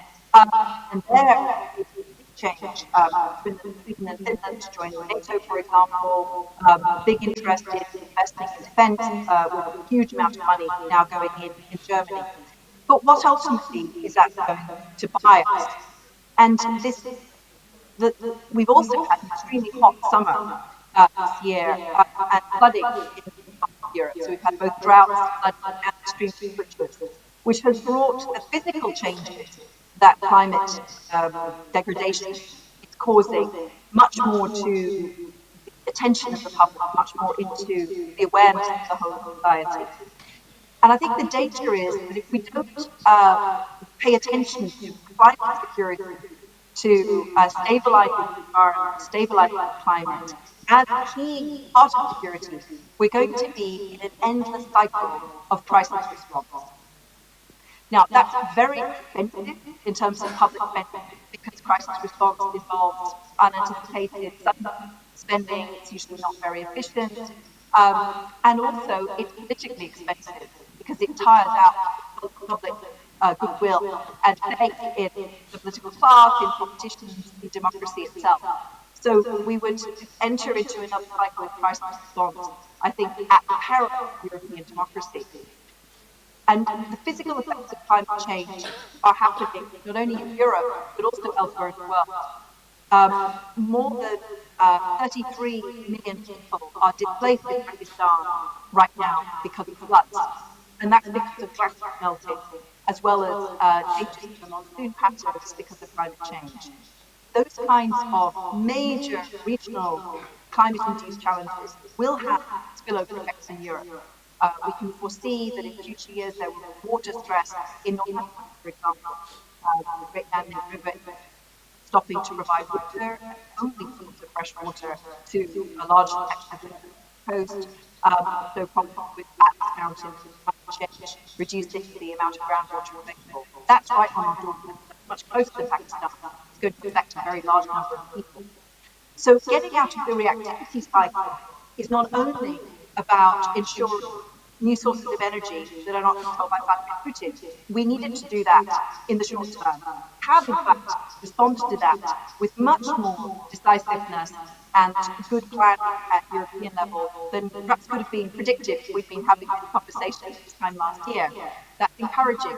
But we are not doing the future planning about how to future climate induced crises, which are not going to happen in 2040. They're going to happen really. The climate change is accelerating. It's getting faster and faster. We can expect more desperate times, more desperate measures, and we're going to end up squandering an enormous amount of money as well as political will if we don't actually implement the European Green Deal. And I'll just end on a hopeful note, which is that we can all criticize the European Union being a slow-moving, consensus-driven, lowest common denominator kind of political organisation. To misquote Winston Churchill, the European Union is the worst form of regional government we've ever had, except for all the others that we've tried over the centuries. What the EU is really, really good at is long-term planning and sticking to boring, technical, static-related progressive integration below the political radar. So things like the market program, things like Schengen, things like, of course, the preparation for the euro, these are things which can survive changes of government and to set the standards for now the Commission can really work on setting standards for a new green economy which prevent greenwashing, which actually cause a real movement towards the things we need for our economic and security in the future, such as a circular economy, which is much less dependent on the long supply chains and on our relationships with other parts of the world, which may go wrong, which may deny us things that we need, like, for example, Chinese-made solar panels. So I would see many parts of the Green Deal beyond energy as critical to our long-term security, and they are things which are still happening under the political radar, thanks to this kind of very big policy framework of the European Green Deal. To give people a few examples, the product initiative, which has been going ahead, doesn't sound very sexy, is much mentioned in the security circle, but actually having truly sustainable products moving towards a serious economy would make the European economy much less dependent on the world, much more secure. We wouldn't need to import so much. We also need less energy to meet us because you can do demand destruction and permanently reducing demand for energy through secondary efforts. So this need to look at materials, at circularity, and so on, which are the other less talked about parts of the European Green Deal, is actually fundamental to ensuring longer-term security. So I'll just leave you with that idea about transformation of the European economy being a key part of responding to this present crisis and preventing future ones. Thanks.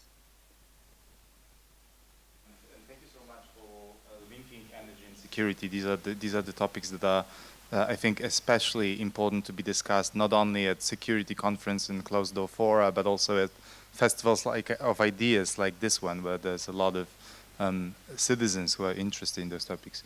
But I want to turn to Susie with a question that actually nicely follows from Heather's intervention, right? So there is a lot of talk about geopolitical Europe. And I'm wondering whether geopolitical Europe is even possible without Europe becoming energy independent and transitioning away from fossil fuels. That's one part of the question. But a second part is also about the division lines that are, I think, quite visible from the outside, division lines in the EU. And I'm wondering how those new division lines that are shaping up in the wake of the war in Ukraine are affecting EU's ability to shape international rule-based order, and how does it affect EU's soft power globally? Thank you very much for those questions. I'll try and address them all together, because I think that indeed the internal discussions within the EU are very much part of our ability to act, to be geopolitically capable or not. So, I mean, maybe a good place to start on this question of whether or not the next phase of Europe can exist if we don't move away from fossil fuels at speed and scale.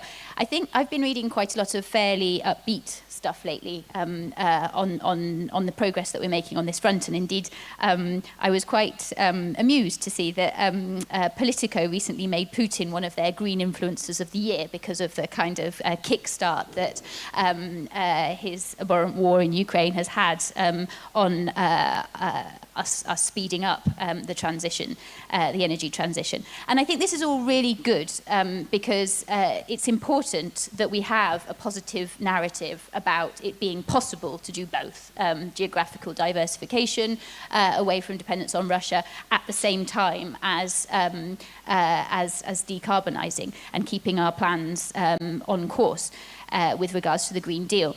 But I think that that positive narrative is extremely necessary for a European population which is very fearful at the moment about hard security concerns, about the socio-economic situation, and indeed still, as we see in recent polls, including one which OSF commissioned ahead of UNGA, still very much concerned about climate change itself and wanting to see see action on this front.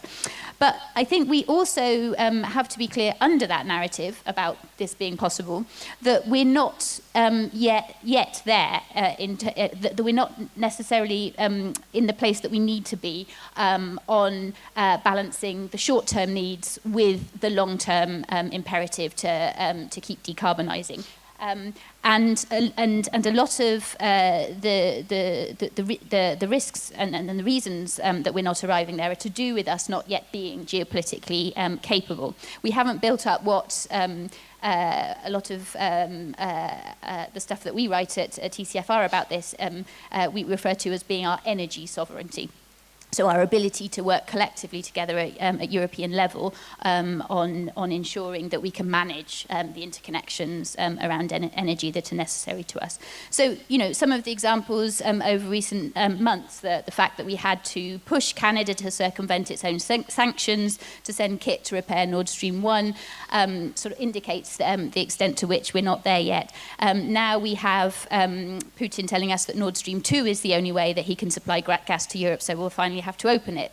And I think we are all aware that this bullying is only going to continue, and it's likely to get more and more difficult for us as Europeans to respond to as he becomes more and more desperate in an even more cruel phase of his war on Ukraine. And we cannot allow ourselves as Europeans to be in a position where we have to accept in return for our energy needs his actions which undermine the very principles which the European Union is based on, including the rule of law. So yes, we absolutely have to become more geopolitical, but we also need to be clear-eyed about the fact that moving away from dependence on Russia doesn't give us a sort of a clear path into resolving all of the problems around dependence that will still exist in the post-fossil fuel era. As Europe, we're never going to get to a place where we can be entirely self-sufficient for our energy needs.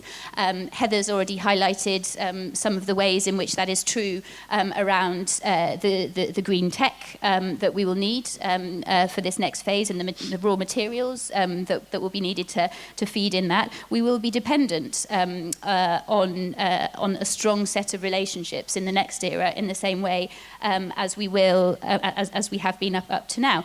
But that will also be true, actually, of our need to import energy from renewable sources, that we don't have sufficient sunlight hours and facilities within Europe for solar to be a sort of a total solution. We don't yet have the storage technology around that, so we need to work on with other partners on building that up. Within Europe, we don't yet have in place the infrastructure that we need to build up the hydrogen sector. So all of this needs to stay on course. And this will take a lot of political courage to keep this investment going in a time when we're heading, again, as Heather's alluded to, into a set of very difficult years, economically speaking.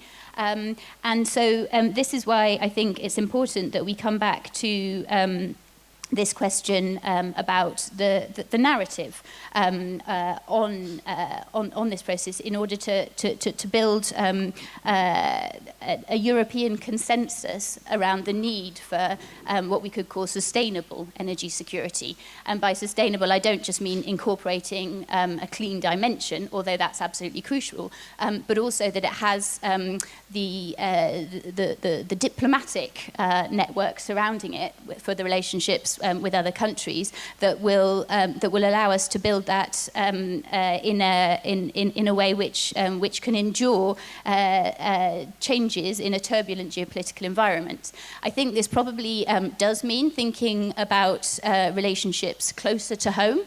in terms of securing these needs. I think it does mean that we will that has to be sort of set in a broader framework with the partners who are crucial to us on energy. And I think it does mean as well that we need to be thinking about what's the mutual benefit in these relationships that we're constructing around our energy needs. What is the component of them which is about building up the renewable sector in third countries? What is the component which is about developing together the tech partnerships that help us fill the gaps that we currently have in terms of building up Europeans' sustainable energy security as well. And maybe just to finish on a point about the divisions within Europe, I think it's very clear that one of the things that is going quite well in the European conversation at the moment is the willingness to cooperate on the demand side on the energy front and agreeing common targets to conserve energy as far as possible. But my feeling is that we haven't fully yet digested the fact that this is a Europe-sized problem that needs to be responded to on the supply side as well with a common solution. And it feels increasingly urgent that we plan jointly for this and coming winters about how we will deal with supply shocks when they come, and I think we can assume they will come, and doing so ahead of time will help depoliticize that conversation, that it doesn't become about taking heating away from French grannies in order to subsidize German industry, but rather it is a system which has been agreed ahead of time and that we've got the infrastructure within Europe to facilitate. And that seems to be something which is lacking at the moment. Just a final point on this, on overcoming the divisions within Europe. I think there is a big responsibility at the level of political leadership too, to tell the same story to European citizens, that at the moment we've had very divergent views in different member states on the extent to which responsibility lies with consumers or with industry or with governments for tackling the energy crisis. And that just doesn't work if what we're asking of European citizens is does involve some sacrifices and does involve some changes in the ways that they might have been planning to heat their homes this winter and so on and so forth. So that collective story about this energy crisis, I think, is also really important to create a Europe which can act cohesively and geopolitically. Great, thank you, Susie. I now want to turn to Edwin. And great that you finished on stories, because I actually want to ask about stories. Edwin, I think of you as a person who lives in a frontline country and Poland, but also a person who understands Poland quite well, because you spend a disproportionate amount of time around Poland and outside of Warsaw, which I think is quite important. I want to ask you, what does war in Ukraine mean for a country like Poland that is so heavily dependent on fossil fuels, and what does it also mean for the Polish society? Because needless to say, for those in the room that are Polish, it is a kind of longing of a civil society to try to find threads and themes that would unite us as a society and kind of overcome the political divisions, right? I think Carl Schmitt used to write that nothing unites people as a common enemy. And I'm wondering whether this current war and in particular the coming energy crisis is a topic that potentially could unite otherwise conflicted factions in Polish society. Thanks for this question. Thanks for having me here. Let me switch into Polish, as I am afraid of my throat, and it's easier for me to control my voice speaking Polish. So Sorry for this change.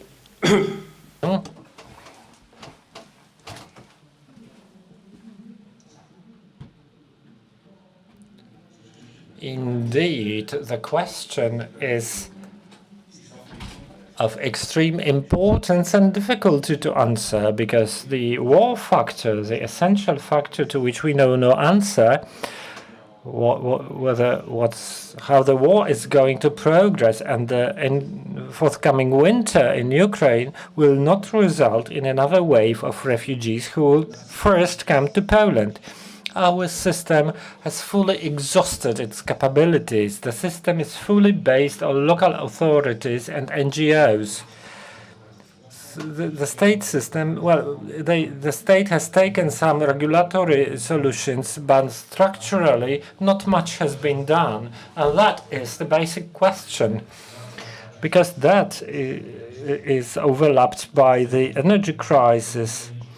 Part of the answer is that we cannot hope what we hoped in summer and autumn, that is energy supplies from Ukraine. They have a surplus, but in winter they will send energy to their own needs. We've been buying energy from Ukraine, and Volodymyr Zelensky said that we would provide energy to Polish friends, but until certain time.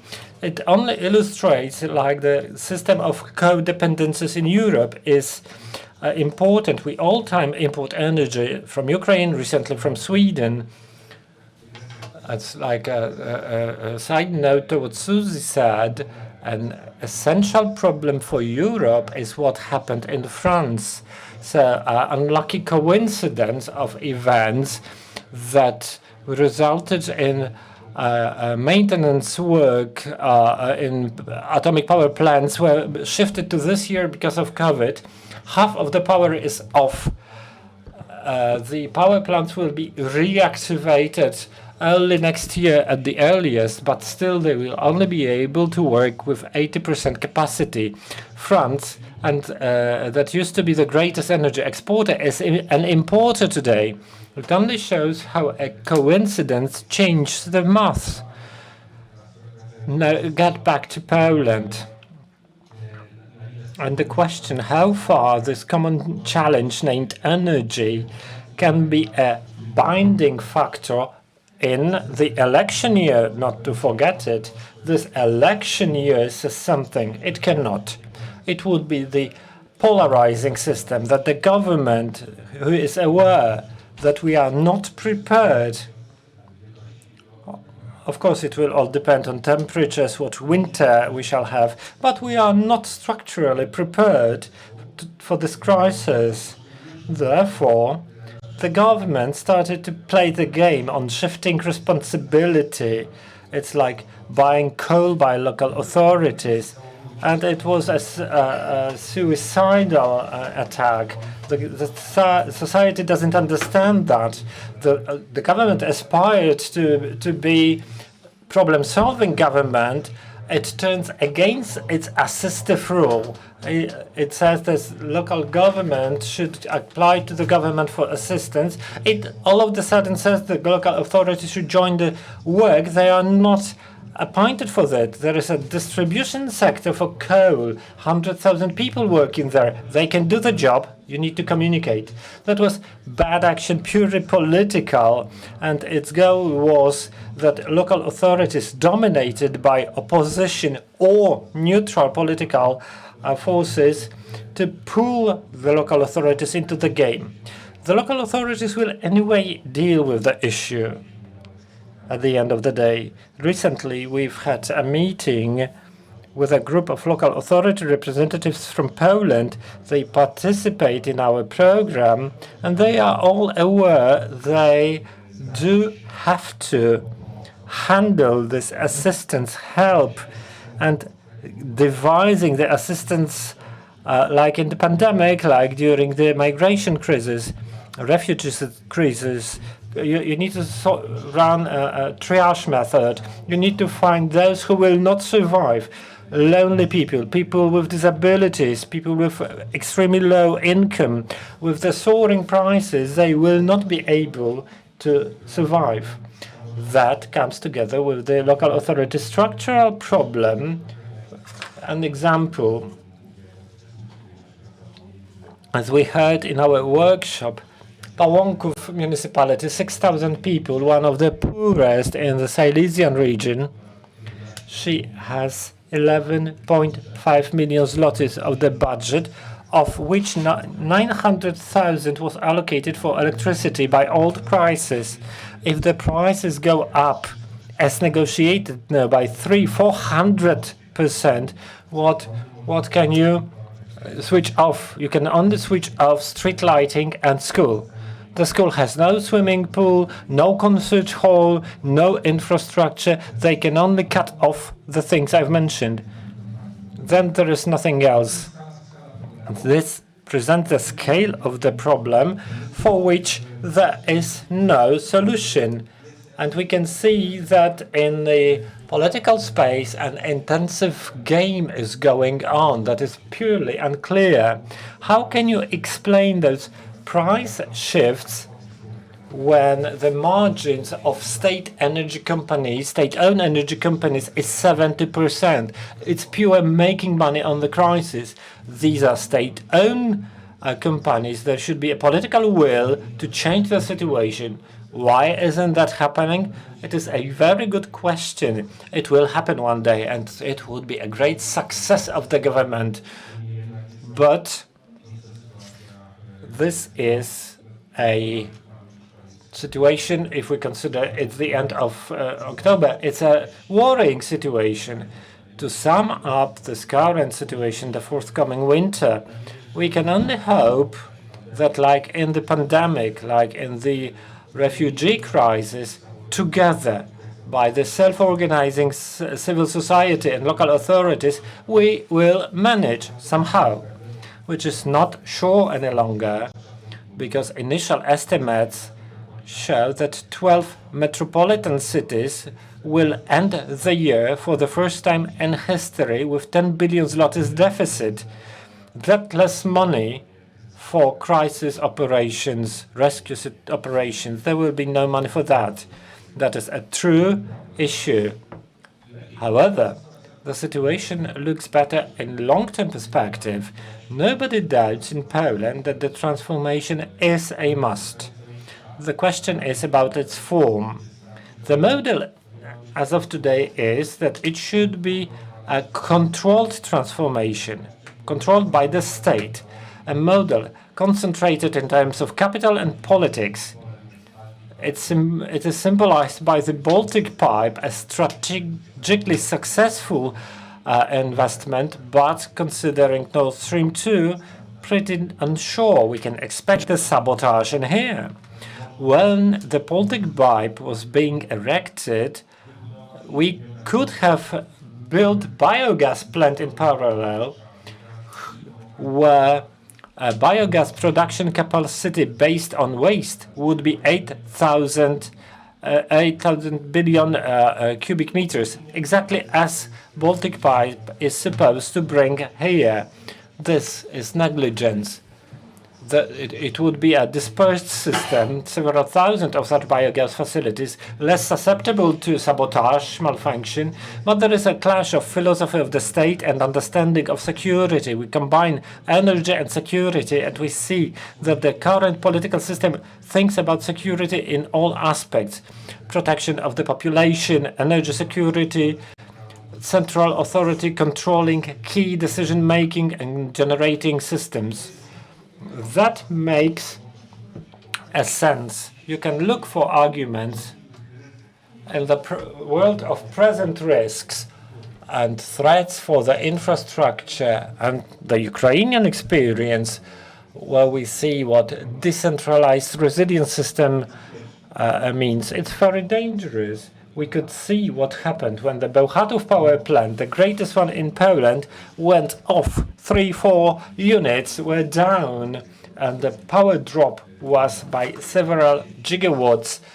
So that is a clash of philosophies, which I hope, in response to the crisis and planning the transition, can be responded.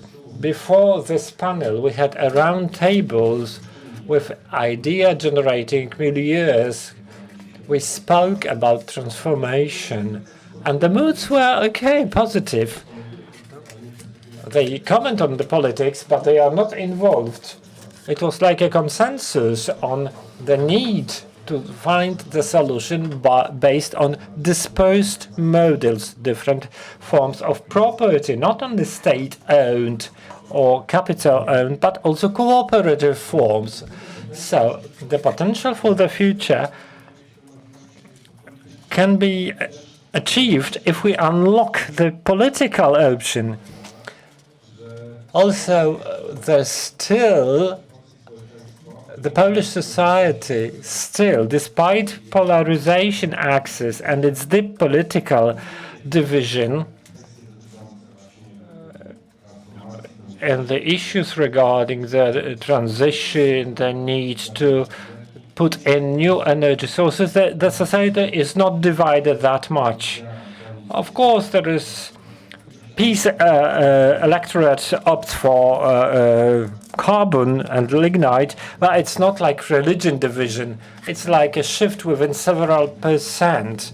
So the potential for transition, social readiness is high. We could see that when photovoltaic panels were mainly installed in rural areas on church roofs. So among the governing party supporters. So if the political campaign in the next year doesn't ruin that potential, and we should expect it should be brutal and use all the available measures. If that doesn't shift the division in this area, I hope it doesn't, and we do not blame the EU for the energy costs, then we can, if we survive the winter, we can start building a better future. Vin, also for finishing on a hopeful note, because before I open the discussion to the audience, I wanted to run a final question to both Heather and Susie, actually about what brings you hope. What are you hopeful about when it comes to green transition vis-a-vis the war in Ukraine? Heather, do you want to start? Sure. Well, the hopeful thing is that people have been shaken out of their complacency by this war. It's really remarkable that the President of the European Commission, Ursula von der Leyen, said in her State of the Union speech that Poland was right, that Poland and the Baltic states, by being hawkish about Russia, being worried about Russian ambitions and the autocratic turn, it meant that Russia was not actually a reliable partner, also economically, also in terms of energy security. That was quite something for a German Christian Democrat who served for, 14 years in Merkel's government to say. Quite something. And she's right that there was a huge amount of complacency about Vladimir Putin and his rule in Russia and the intentions of his regime for far too long. So we've been woken out of that complacency as regards the economic energy relationship with Russia. But the problem is we don't yet have anything to replace it with. And that's where we need to move into more sustainable thinking on our long-term security, as well as more sustainable thinking about our economy, how it works. We've also been shaken out of our complacency about energy and the amount of energy that we consume and the amount of materials we consume. We have enormously inefficient economies.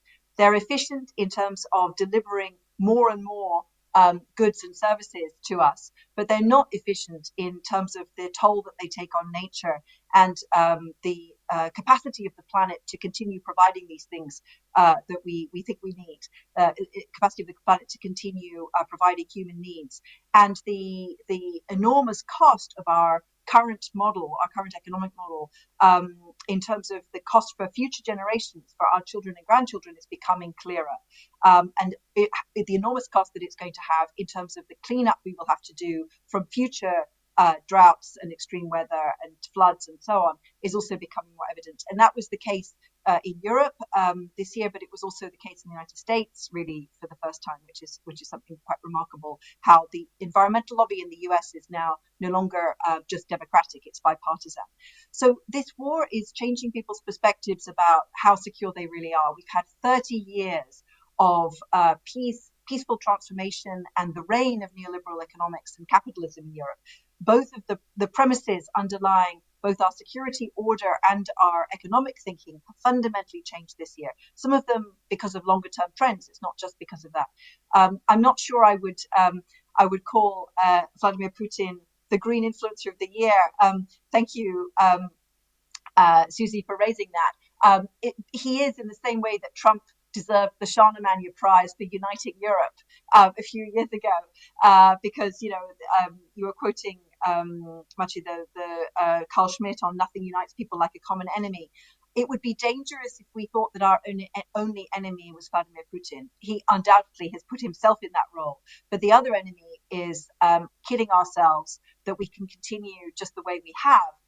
In economics and assume we will have both economic and physical security. We need to make these fundamental changes now. And this is tough. It's really difficult because our systems, as Edwin was pointing out, our systems are based on a lot of assumptions which are now being tested. And we can expect future power outages and problems. But that's not only because of Putin. It's also because, for example, the nuclear technology in Europe that many people now say is the answer. Actually, that stopped working this summer because the water levels were too low and because the water was too warm in the rivers for example, a lot of France's nuclear capacity to operate. So those kinds of challenges that we had never thought of as being a threat to our lifestyles, it's there now, and we need to be looking at it much more holistically and not just separating economics and security into two different baskets.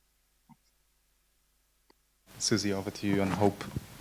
Yeah, I would agree with those sources of hope from, the strategic level. I would add to them the changes that we're seeing at the public level and in actual consumer behaviour.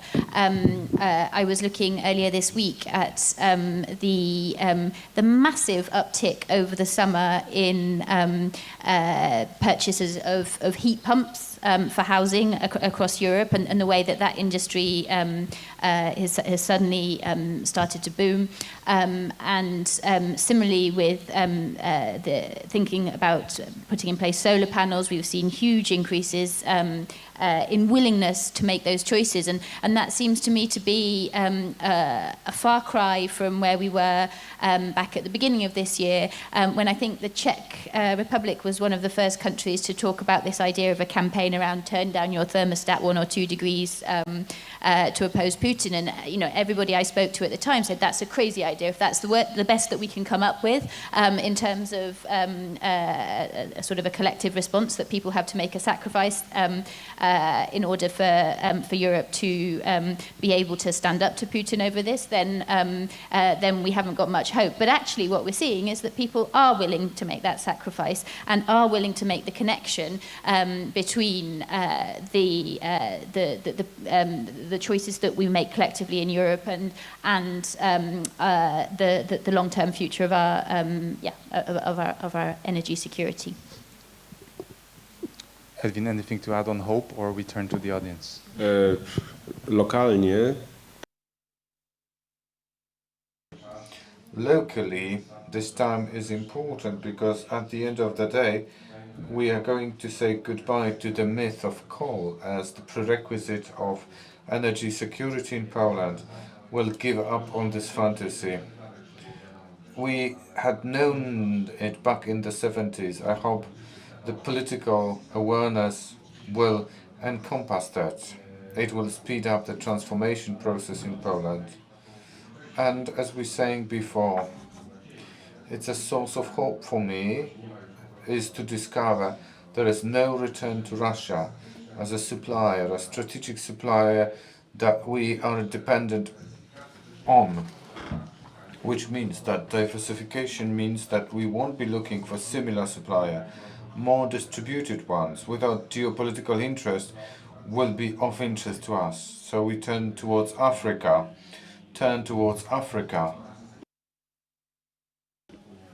It happened before war because there was European Union and African Union summit 2 weeks before the war, and many important questions with regards to future of transformation were discussed. Africa has got everything we need. We can utilize it. It all depends on political imagination. Africa has got what Europe needs. Europe has everything that Africa needs: technologies, capitals, and so on. So there is a huge chance, and Ukraine, as such, integrated in Europe in the domain of economy and policy and politics. It is not only geography, but also the resources that we have that need to be integrated.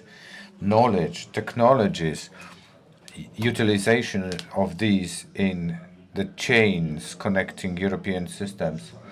So there are many prerequisites, but we shouldn't be returning by inertia to the old methods of solving problems. And there is a risk that I'm going to indicate.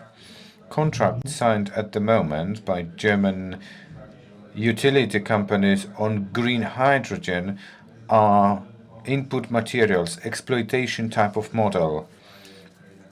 Ukraine is treated as a prospective producer of raw material that German economy needs. It is coercion rather than win-win situation. We need to look at these. We need to criticize. Not only do we speak about Ukraine, similar solutions are proposed to African countries. This would be a cul-de-sac. We have a few minutes left for questions from the audience. Are there any questions? Is there someone with the mic? Okay, we have questions. Thank you. My name is Maria Zolkina. I'm Ukrainian political analyst working in regional security and conflict studies. I have a question regarding the influence which is being gained by right now by Rosatom, the main Russian energy company, because what we are observing is that while Gazprom and generally, let's say, fossil fuels capacities of Russia to influence European market and European countries are decreasing, Rosatom started just in July and in August started the new reactors construction in Hungary, which is EU and NATO member state. They have started construction in Turkey this year already, also at the end of the summer.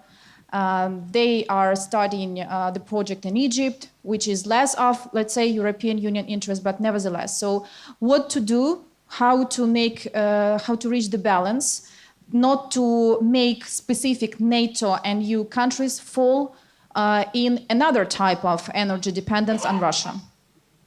Okay, great. There was one more question, I think, so we can take it too. Can we get the mic there?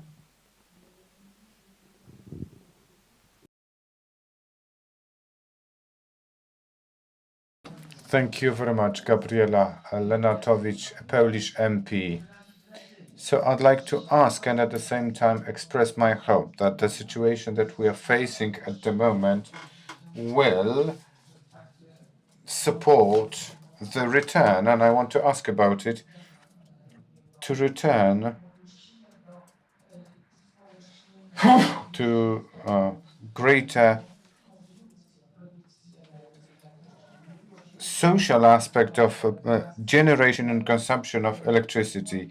We were speaking about subjectivizing Europeans in generation and consumption of electricity, how they produce, how they consume electricity. I'm speaking about this because technological revolution, digitization, management digitization is a proponent of energy safety diversification, and therefore we can transfer some of these competences to local milieus when it comes to near-field electricity. With today's dispersed energy sources management at the local level, we would, on the one hand, take off the load at the whole European level because the scope will be smaller. On the other hand, what one of the speakers said, we need to supply arguments for citizens. It's enough to give them power.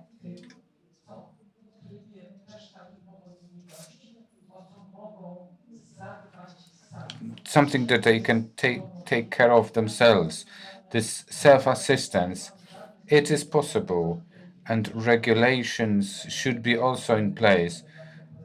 What Edwin Bendyk was speaking about in Poland, in this geopolitical situation, it is impossible to introduce these kind of legal regulations.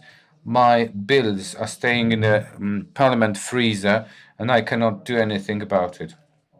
If we introduce these solutions, we would diminish energy poverty, and we wouldn't have the danger related to heat supply and smog before this winter. We would also protect ourselves against I have two any questions other. and less I than need to 4 stop minutes there. to answer them. 3 They're not minutes. easy questions. First, how to reach the balance so we don't fall into new dependencies, and second, how to democratize consumption and production of energy and raise the agency of consumers. Are there any talks about that on the EU level? Any takers? I don't mind. Yeah. Okay, Susie, go, and then Heather.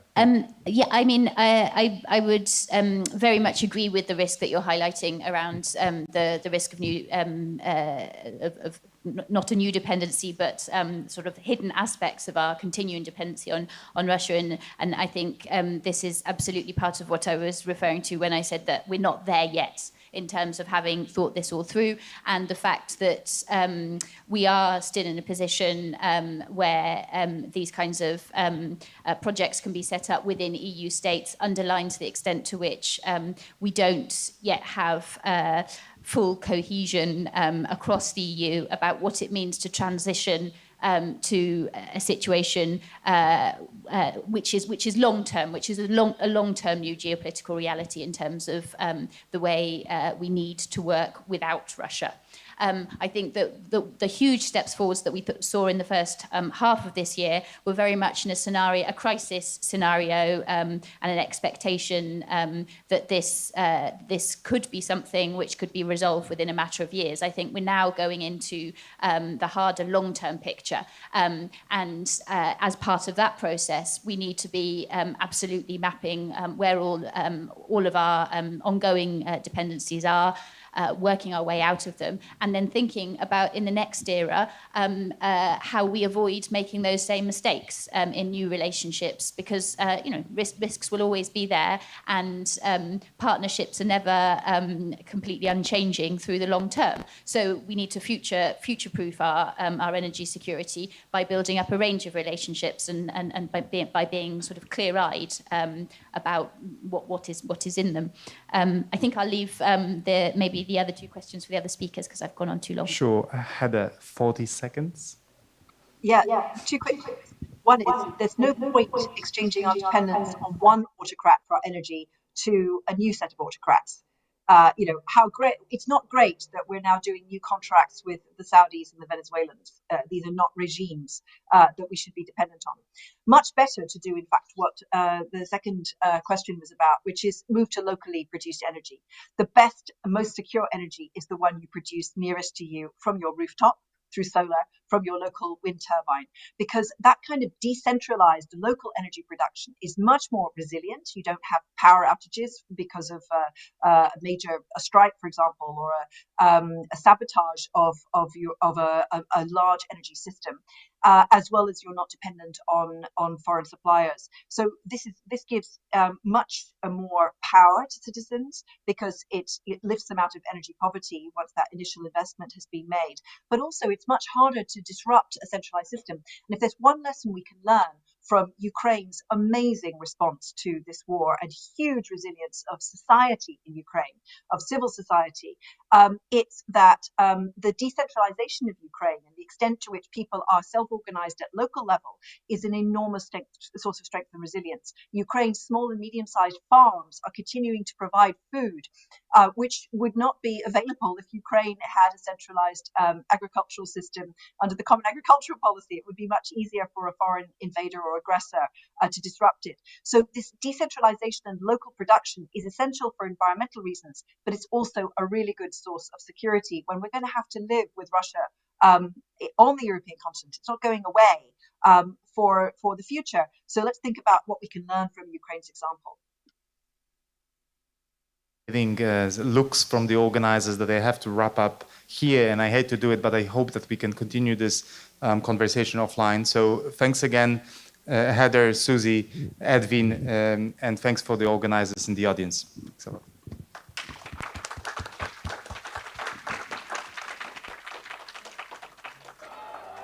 It's not always easy to recognize. It may look like this, or like this. It may be a burden, but it is a responsibility that we embrace nonetheless. But if it means this for one person and this for someone else, maybe it ultimately means being there for one another. It isn't handed to us, but we know where to find it and how it feels, how it tastes, and what it sounds like when we finally have it. It means different things to different people, but for many, it means everything. And if we all fight for it, it will eventually bring us together. Ihrer Ausreise.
Atlas Network is, as the name suggests, a network, and it's global. We work all around the world. We're based in the U.S. We have about 159 partners in the United States right now. And the bulk of our partners are outside, nearly 500 in total. Atlas Network, it connects people from all over the world defending the idea of human dignity, defending human rights and personal liberties. Atlas Network is focusing on, I think, the most important and moral cause in the entire world. We partner with local innovators, local leaders who understand conditions on the ground in communities facing real challenges. We look at the people from the worldwide freedom movement that are passionate, are ready to make a difference, understand local conditions, and we invest in them. At Atlas Network, we unleash individual ingenuity to enrich humanity. The United States does not have a lock on the idea of freedom and liberty. Those ideas are beyond borders. One of the main goals of Atlas Network is to eradicate poverty around the world, and we do that by investing millions of dollars in our partners' work every year. Historically, wealthy nations around the world have tried to help low-income countries develop. The way we've been doing it traditionally has not really been working. So there's a movement to do development differently, and that means we need to step back as outsiders and rethink the role that we're playing in helping people in low-income countries achieve their dreams. We want to make the world a better place. We want to make the world a freer world. All of us want to leave a legacy and be part of something big to make a better world. This is exactly the work of Atlas Network. With our growing number of hundreds of successful partners, we're stronger than ever. Changing the world. Changing the world. Changing the world Starts together with us.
Good afternoon, ladies and gentlemen. It's my pleasure to welcome you during the next panel, the discussion panel that we are starting right now is named Energy Poverty versus Energy Efficiency. I'd like to welcome all the people that have come here.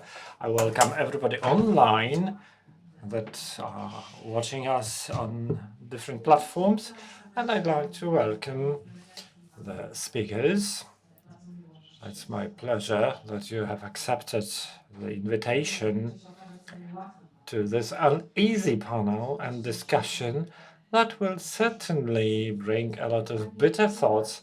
Gabriela Lenartowicz, the Polish MP, Platforma Obywatelska, the Civic Platform, Adam Ambrozik, a lawyer, economist, institutional relations Director CEE at Velux, Professor Karolina Sawarzyńska, an economist from Political Economy Chair at the Warsaw University, Tomasz Wawak.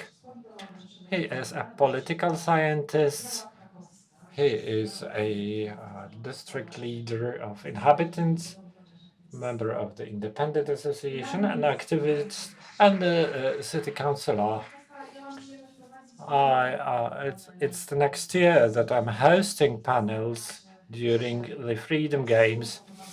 I was wondering what word accompanied us last year. I believe that was recovery. All the talks, discussions were about that. Everybody expected that once the pandemic was over, it would be easier. Compared to this year, that was a very kind word. Ever since they started this Freedom Games, crisis is the most repeated word. We are in the time of different crises. There was the COVID crisis, the war, the energy crisis we are about to discuss, the economic crisis that is about to begin. But in the light of energy poverty and energy efficiency, we will certainly discuss the area of energy transition, climate policy, and foremostly why in the second decade of the 21st century, over 40 people in Poland admit they have no coal reserves. It seems we are a well-developed country in developed civilization, and people say they will freeze, fall sick, or even suffer from cold. Poland admits that it is the leader of climate policies. We 3 times we hosted the climate summit with declarations on transition, energy efficiency, that our economy makes it all perfect, is ready for any problems. At this very moment, more than 3.5 million houses are heated with coal that we are short of. 30% of power and heating plants say they have no raw materials. Despite the climate policy goals in energy efficiency, energy savings, the situation is as it is. Is it a surprise?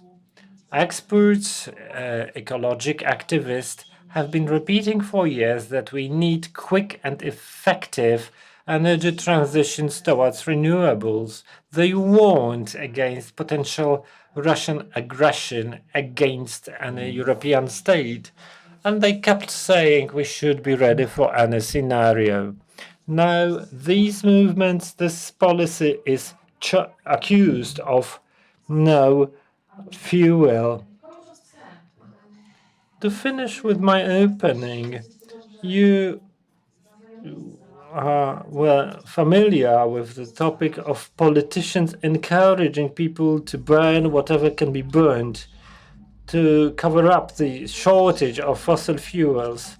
there are anti-scientific theses on air pollution and smoke. So all the good work done so far by different organizations and people is going back because anti-scientific statements and people saying that smoke is good and improves our resilience. And a couple of days ago, I heard that the worst type of fuel, that is lignite, is permitted to be burned at homes. It will truly make Polish brown. I would like to discuss with our speakers why we have this situation, why our policy is so short-sighted, why are we forced to queue in kilometer lines for coal or lignite in Turów, in Bełchatów? Why are we facing high pollution rates? And finally, the terms we used during that panel, power, energy poverty and energy efficiency are not terms that people understand. We need a simple language. Our definition is, if you have a different definition, please report. That energy poverty is when over 10% of our monthly budget is spent on energy, heat, electricity, any type of energy. Energy efficiency, Adam will address it. It involves improving the use of energy, saving energy, and please remember that the healthiest energy is the one you don't need to generate and use. Dear MP,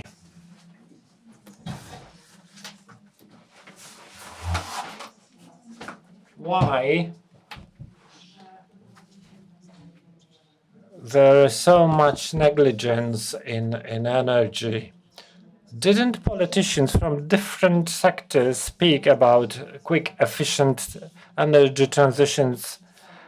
Haven't the people at the top of power in Poland, didn't they expect the embargo from Russia? Where is the zone of negligence? How can we explain the situation in political terms?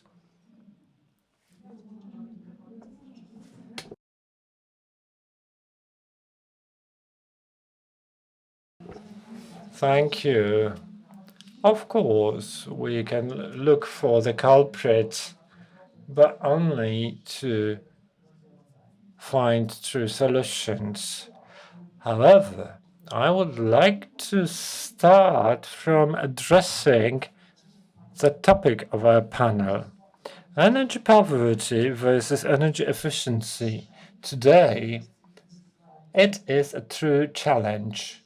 Not just today, but it gets a special dimension today because we should be talking about security, about accessibility.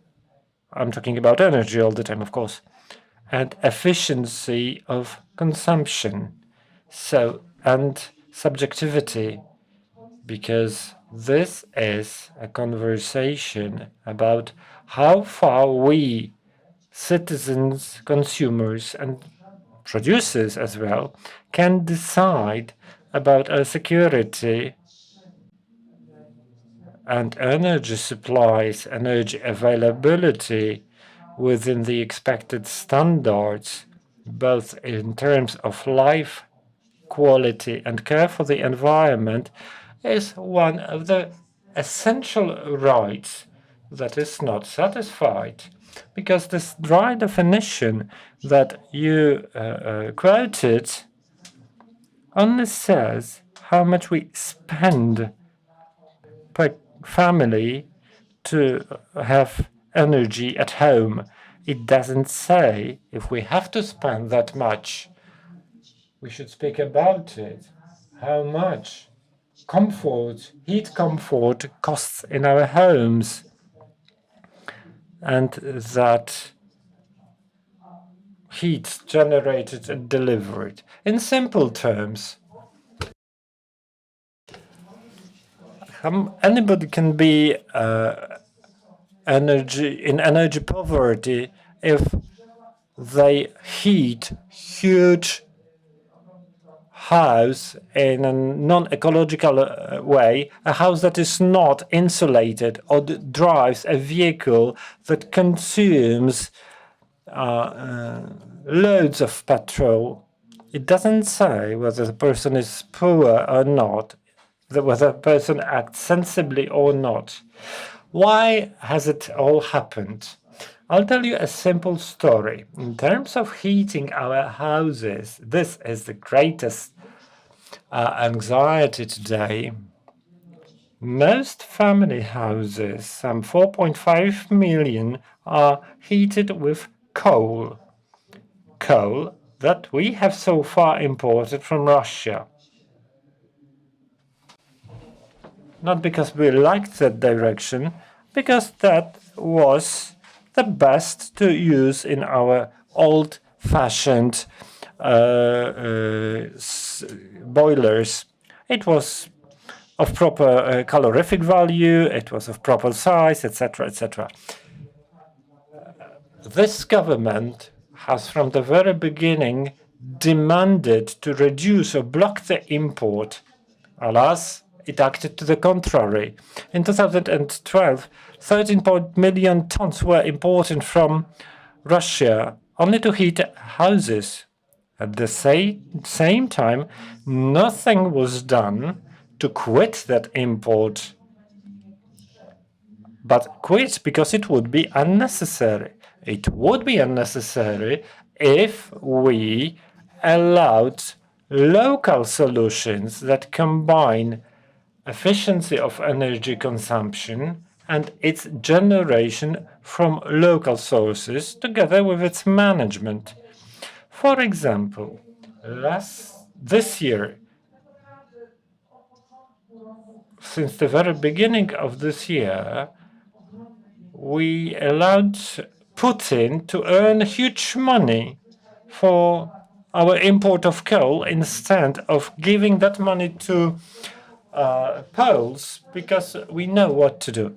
Insulate houses, replace windows and doors, fit in heat pumps with photovoltaic systems.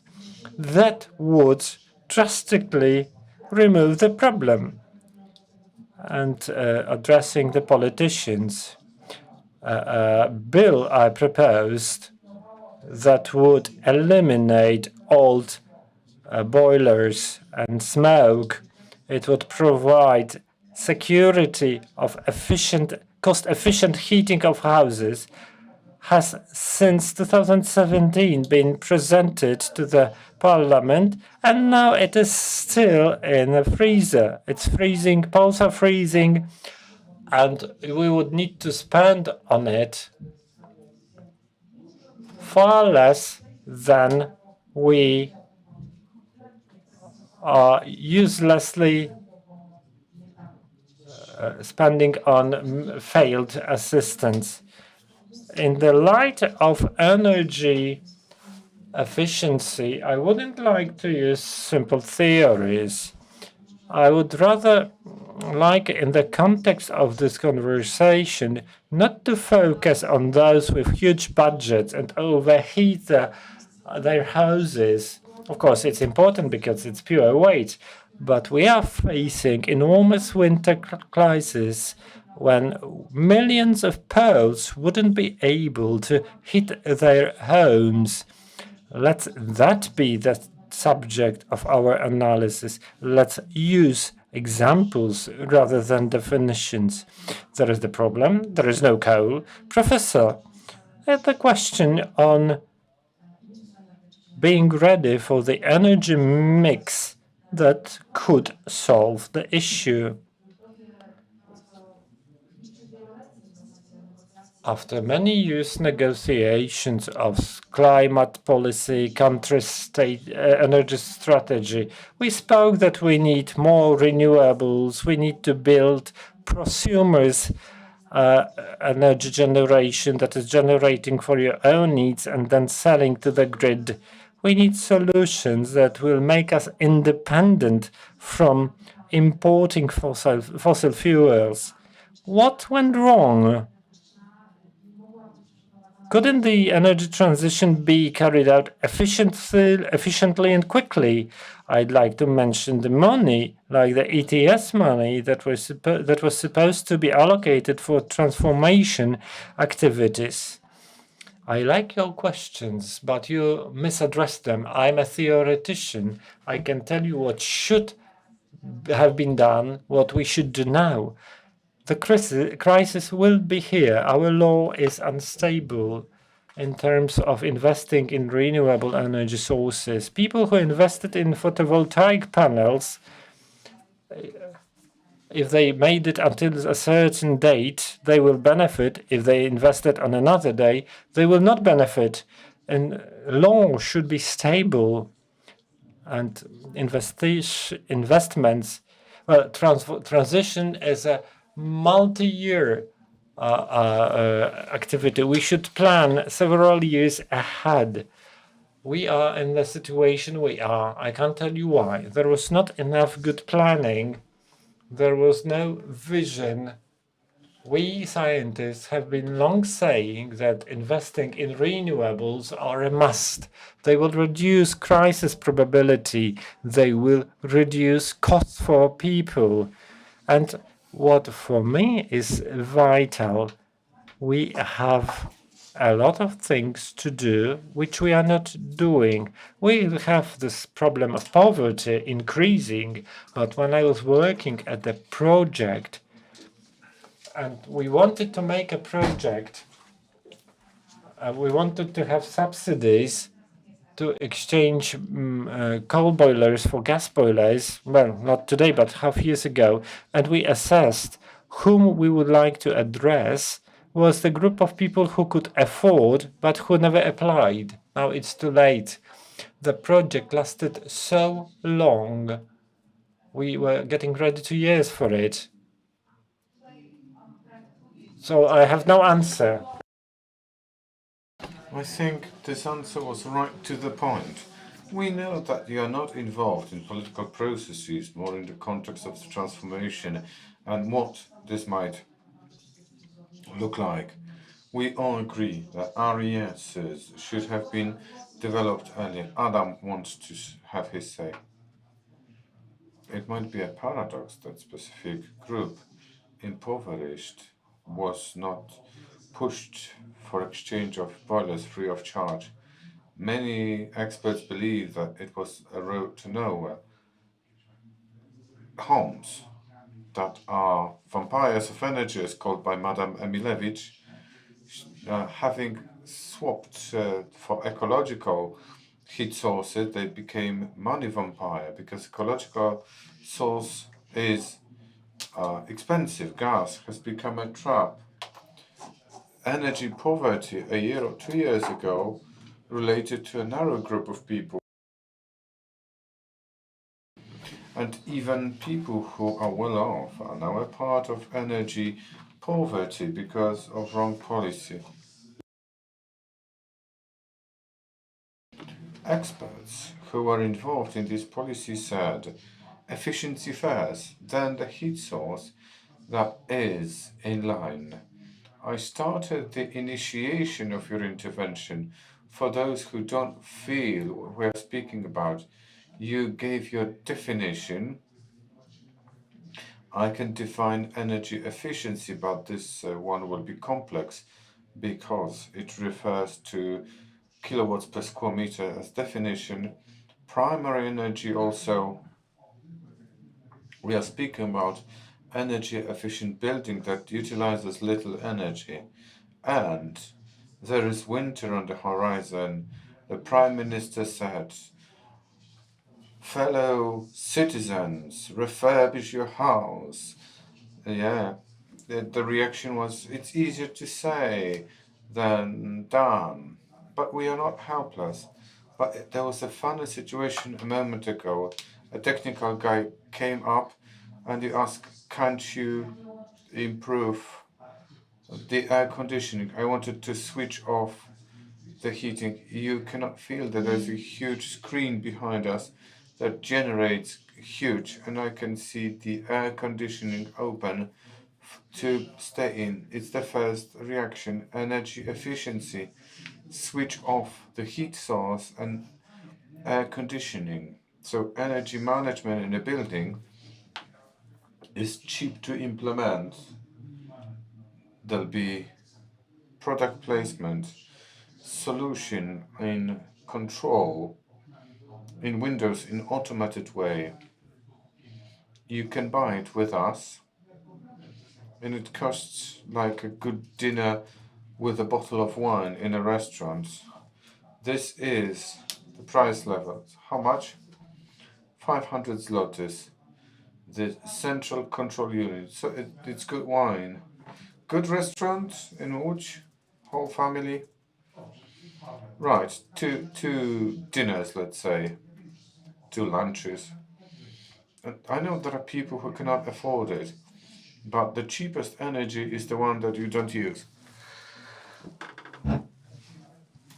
We've had this saying in public space, and energy agency clearly said that energy efficiency should be the basis, should be the basic energy source in the European Union.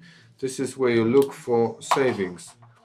Thermal insulation of a house is a priority, something we want to attain, but we realize that not everybody can do that. But patterns change and behavioral patterns change is within reach of everybody.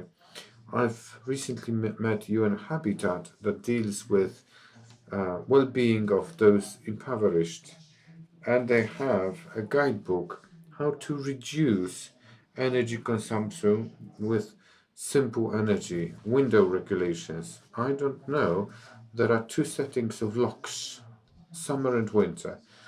Switch it to winter. The airflow in ventilation system is limited to generate serious savings of energy. Beyond any doubt, in addition to the general vision of climate care, we've got a wonderful motivation, the financial motivation. Taking care of the climate is also part of economic balance. Luckily enough, it goes hand in hand. In addition to the publication of guidelines, I advise you the Energy Forum guidelines. Few steps published weeks ago, depending on the budget and activity, we have the description what to do to diminish energy bills and save and conserve energy. Thomas, there is a poster that I suggest to put on your websites on the Facebook. There is a message that boils down to one poster when it comes to recommendations and guidelines. Share knowledge, share good practices, let's inform one another. Because some people may think it's an obvious thing, but if we analyze details, we may find out that not many people know we can have the window regulation system for saving energy. Thomas, you're a city councillor. I believe that you stay close to people and listen to people's voices. An activist, somebody who worked in these areas. Correct me if I'm wrong. Environment protection and energy. Smoke combat, yeah. I was trying to get this information. So it's energy and environment. I'd like to refer to your fourth speaker. Adam said that we need education and awareness raising in order to instill certain behaviors. How is it with regards education? There is about 100 people who are interested in the topic. Energy efficiency. You must be informed. We are meeting at the Festival of Ideas, the Freedom Games that bring together people who are interested in specific topics, but millions of Poles lack knowledge and awareness. If I came here and started talking to people in a small town with regards to energy efficiency, few people would understand what I'm talking about. In your opinions, is awareness high enough on what can be done this year? There is president's words to wrap up your house, but what are we supposed to do? Where to get money from? Can we use any loans? How much can we save? Because every money investment from your budget needs to make you think what is the return of investment and how long it is. And there is a risk of wrong decision. Some people say it's wrong. The boiler replacement that cannot be used because of high costs. Is this awareness enough? Can people connect the dots? Do they know what the situation is? Can they cope with it this or that way? It's hard to answer all the questions in a short time, but indeed, as you are saying, the problem boils down to the fact that we convince the convinced. It's a challenge to talk to those who have not seen the problem. Let me return to what we had in Poland a few years ago. In Bielsko-Biała, the city of mine, the smog discussion started in 2017. There was a harsh winter. You could feel low temperatures and high particles condensation. It was a breakthrough moment. You couldn't have not seen it, but there were people, including city MPs, they said that it's too much because if you are flying over Podbeskidzie region, you can see the suspended particles because cars bring in and spray impurities. Now it wouldn't be possible. It's been progress. People started noticing the problem, and second of all, it started to pay off. The boiler exchange in many cities of Poland are not related to the fact that Poles are idealistic about ecology and clean air, but there were financial resources. And many people believe that it's worth having PVs, exchanging old boiler. And the moment we're in is a threat because it may no longer pay off. Because we have developed a consensus. And even today's ruling party, PIS, that hid away, created the Clean Air program. It is as it is, but many people use the money to replace it. I'm afraid we can use to the state a few years ago when Małopolska region had this anti-smog resolution that was suspended, and you can use brown coal and any floater concentrations and others. This is a huge threat for politicians and business and all those who find it important to know that it's feasible and pays off. The situation is as follows. No coal, shortage of coal. Let me tell you one more thing. As a part of Strategy 2050, the think tank in Polska 2050, I coordinate the energy team, and we looked at the market of coal in June. People working in energy companies checked whether we can bring in that from overseas. We can have low granulation coal that cannot be used in boilers. Have you seen tweeted a film? What kind of coal is brought to Poland? You could check it against the wall. It was mud mixed with nobody knows what substances, high emissions. We don't know what is the carbon content. It may destroy installations. It's waste from installations. You cannot use it. We have media information materials that inform us that you cannot use it for anything. It can even deepen this energy poverty. So we should develop mechanisms to make it feasible economically. People will not change boilers because there is a climate change. They need to know that this is a challenge.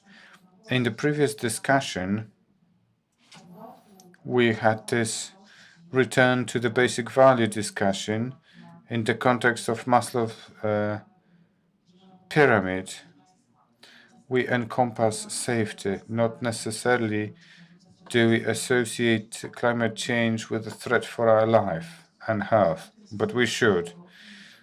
The smog and climate change results we can feel.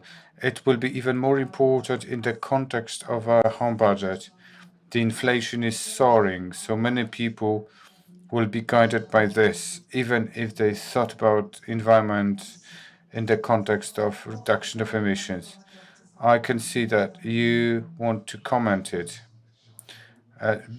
I'll be quite critical with regards governmental things. You mentioned coal. It is being shipped. It cannot be used in home boilers because of granularity and quality, but we are going to have it. You have to do something with it. And most probably in the nearest future, it will finish in our energy sector. It means that the energy sector will not pick up coal from our mines.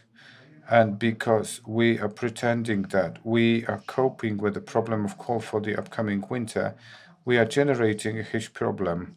This is going to be mining problem because they'll be keeping these on heaps without managing it because foreign coal will be first to use.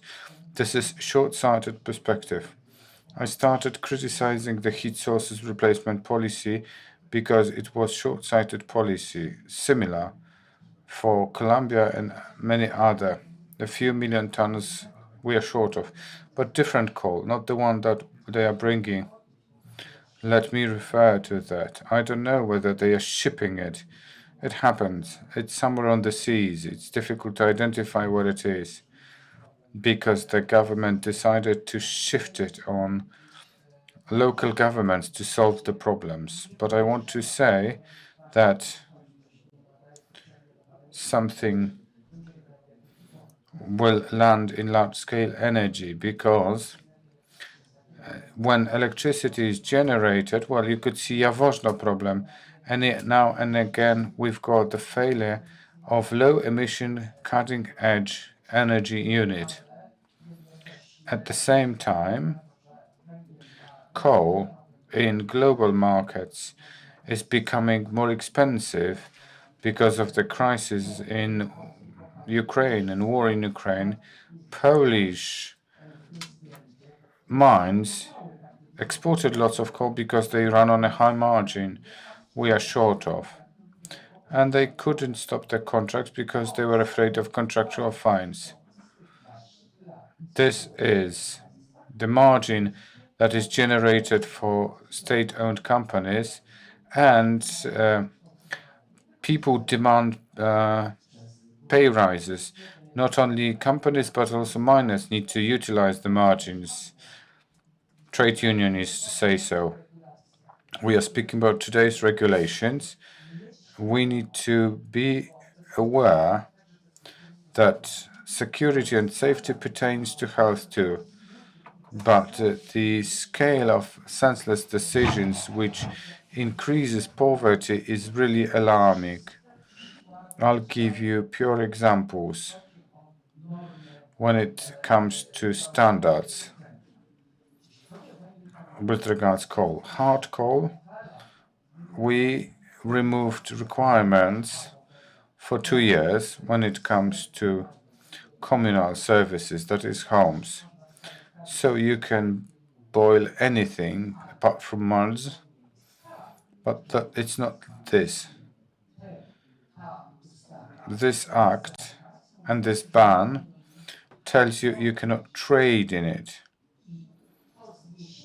This abolishment of ban makes it possible to do training in something which is more of a waste rather than fuel.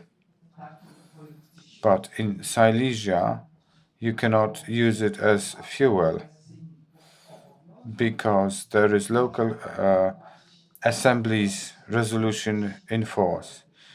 A citizen may buy it knowing that this is state supply, but if you boil it in a house, you'll pay 5,000 zlotys if your neighbor is an informant. And the second thing, brown coal is now being traded, which was not allowed according to the same act. But it's not trading. It is still a ban on sales and incineration in your house.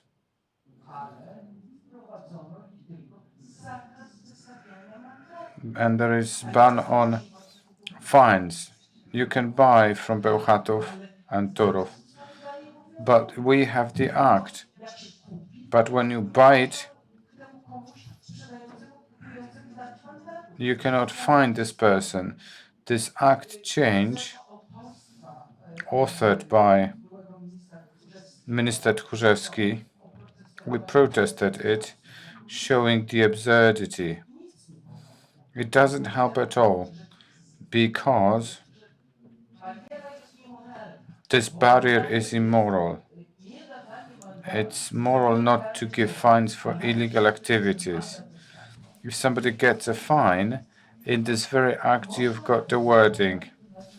You can write an application to the head of the tax office and they'll give you the money back for the fine you paid. This is the absurdity scale. There is one more regulation that may threaten our health safety. Regional Environment Protection Director, this is a government agenda, may issue a decision which makes it possible to emit fumes and dioxins of any type in local CHPs. So they can abolish any kind of standards because of energy safety. This is what they refer to. How about health, where 50,000 people die every year prematurely because of smog? This is the scale of madness we need to realize. This is not criticism and finger pointing. It is acting against the nation. This is what we need to protest. We may have the best concepts that the government does not take into consideration. What if, in the meantime, they vote out idiotic things that are so dangerous for human health and life at our cost, us, the citizens? Speaking about anti-smog resolutions, disarmament, it all started. Małopolska, as we heard, suspension of the regulations on solid fuels incineration, the same expected in Mazowsza region. Referring to what Tomasz said, he said something like, nobody's going to say that smog is not harmful. There are voices like, for example, Małopolska Voivodeship had the Speaker of the Assembly, the father of Andrzej Duda, the President of Poland, who said that smog has always been there. It's a living thing, and if we had not been exposed to negative stimuli, we wouldn't have been resistant, we would have been ill more often. This is why it was the scale of deaths in the case of COVID. So there's information like this. If I may cut in, I only said we could work out something for many years and we can lose it now because of the current situation. Addressing your words, MP, I generally consent, but we should not turn radical. We will be short of several million tons of coal. It is a fact. There is a group of people and we are talking about them today, there are people suffering from energy poverty, and they will not have fuel for this heating season. I generally oppose suspension of local resolutions, but please note, these resolutions left certain gaps to prevent from punishing poor people who didn't replace the boilers. In most municipalities, there is no municipal police to control it. There are provisions therein that state if somebody is in a difficult situation or has started the replacement process, they do not need to be punished. So there were certain forms of assistance. However, PiS in the Małopolska region simply unsuspended the law. It's not a good direction, but we should look for solutions for the poor. Obviously so. Thank you. Because I would like to move to solutions now. Could we define a single solution for the situation which is so complex? As we have heard many times, people are left without coal, no option to heat houses for winter. There is no place to get coal.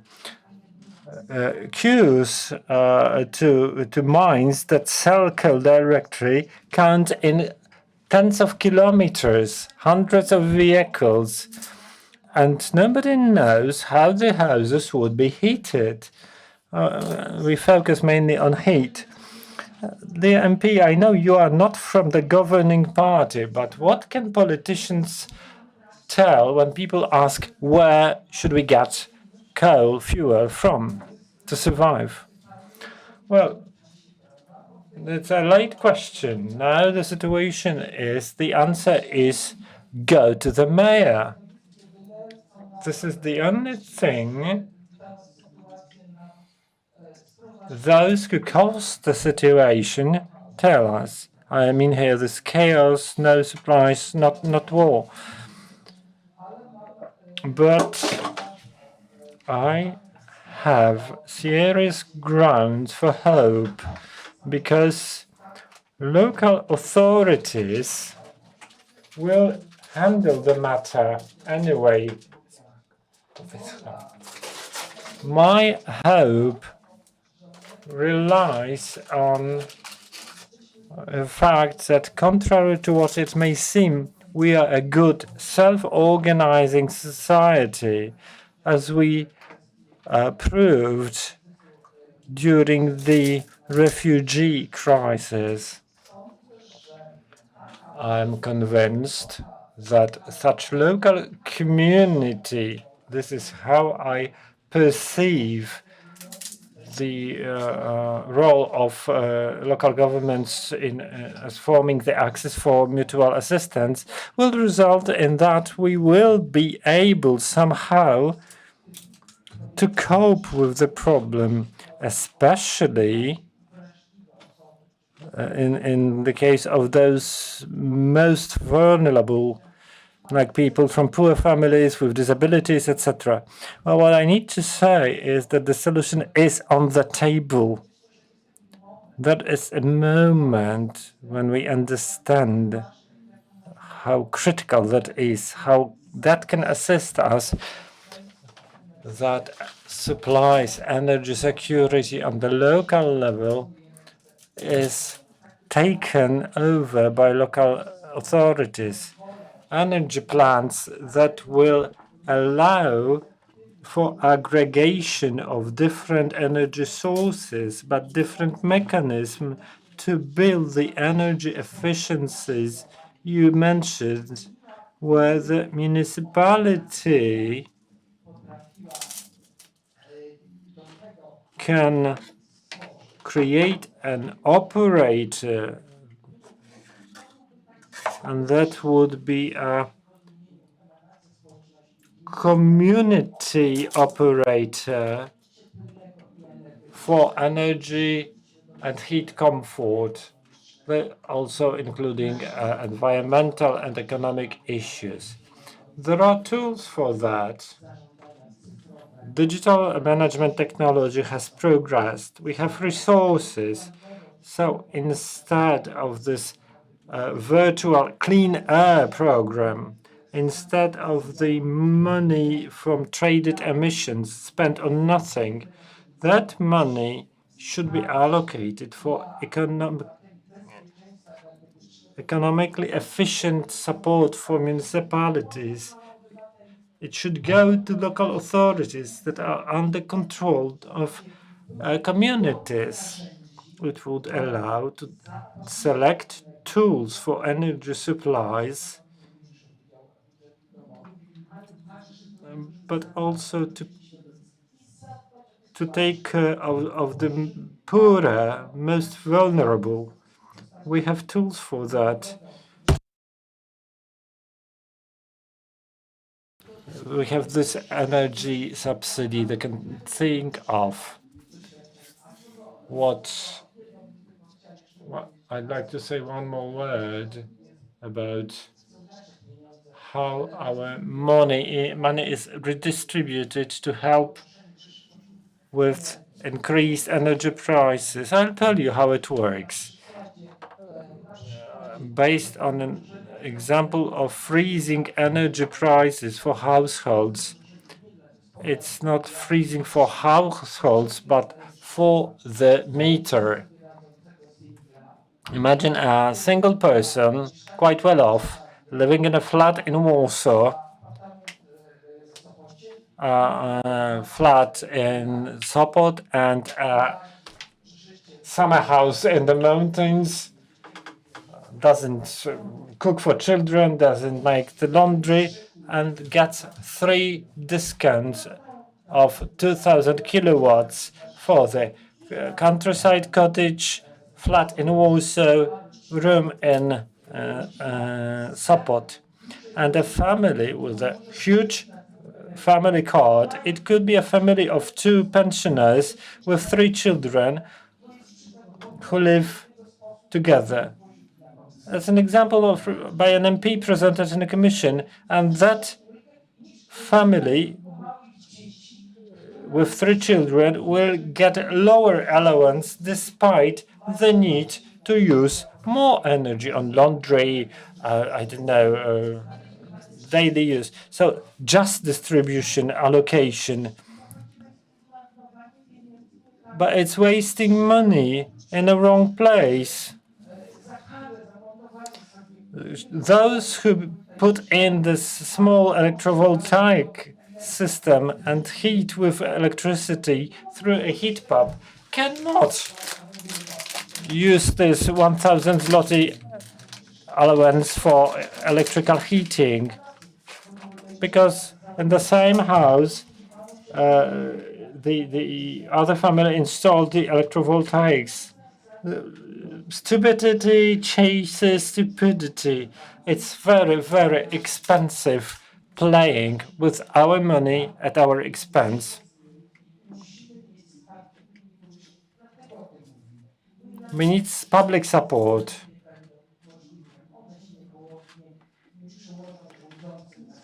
If that doesn't translate for the ruling party into bars, they will never go and look for logic.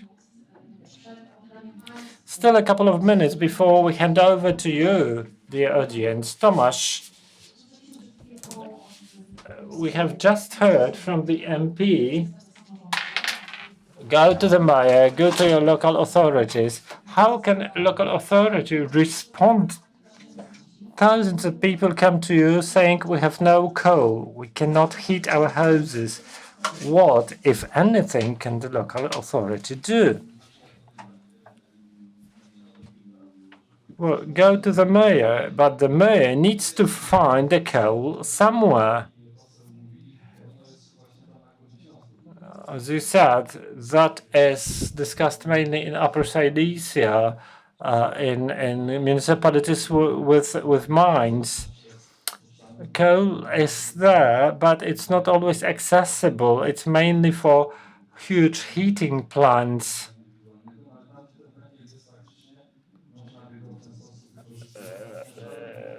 But no mayor without any access to coal source will not conjure the coal. The question goes to you. No local authority will look for coal on their own. It can deal with the distribution, and it would be more effective than any central agency. But as I said, it's the questions to the governing party.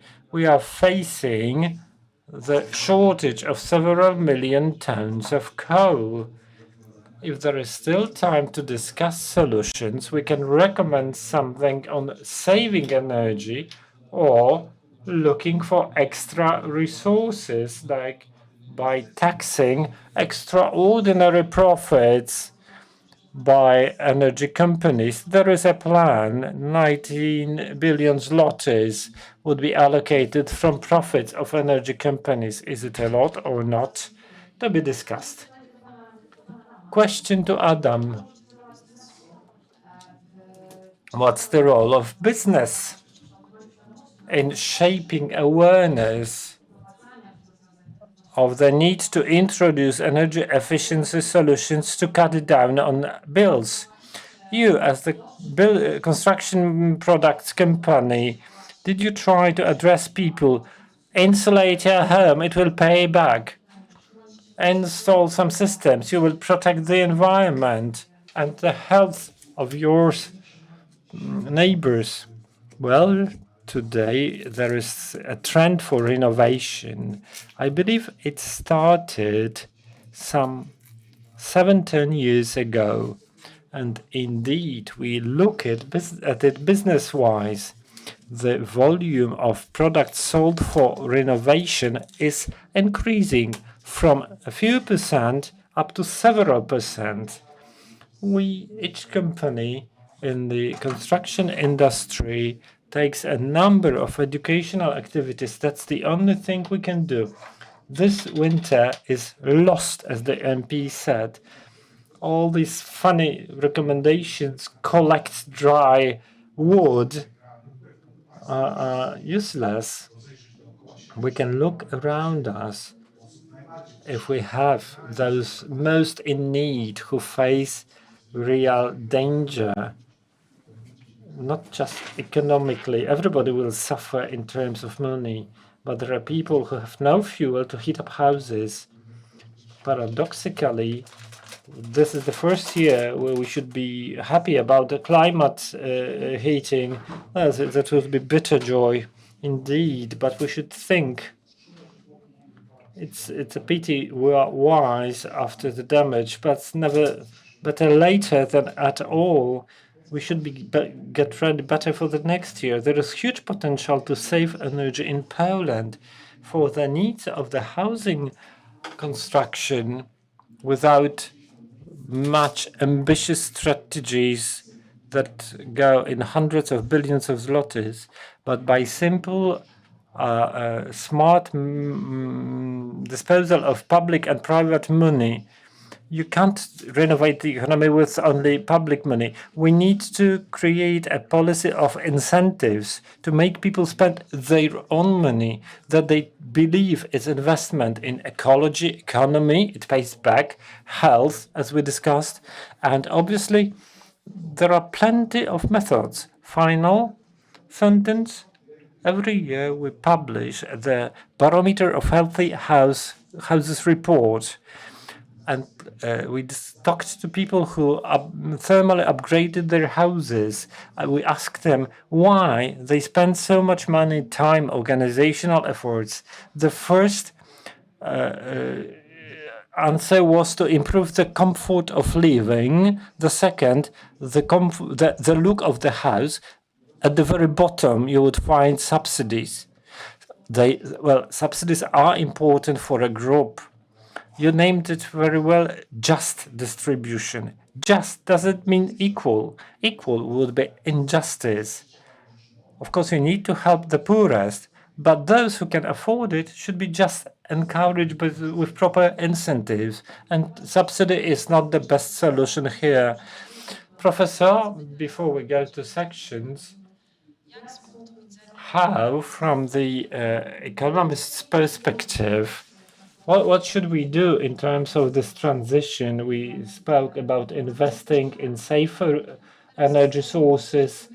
Now, let's go into the future. What should happen in the next years to make us more independent, that we can assure energy security and do not face dramatic pollution and insecurity in terms of heat? Addressing your previous question, I believe that we can only speak of social solidarity and public assistance, but the crisis can have a small positive aspect.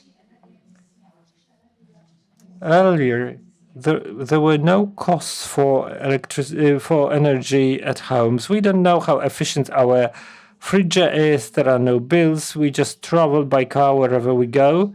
And all of a sudden, there is this energy. And we've been telling for a long time that energy costs are vital, though marginalized. You mentioned improving efficiency in business. Wherever there is business, there is money. When there is money, there is saving, optimization. The problem is in the potential is in the housing sector. Progressive tax should be introduced ASAP. We can calculate what's the minimum required per person, like we calculate the social minimum to survive. We should know how much a person should use, and we should be calculated per person, not per household. And in long term, we need to design this transition. It needs to be based on renewables, and we need to focus on that being expensive and prepare the financial sector. And that's the essential thing. Thank you very much for your opinions. Are there any questions from the audience? Sir, you come first. We are short of a mic.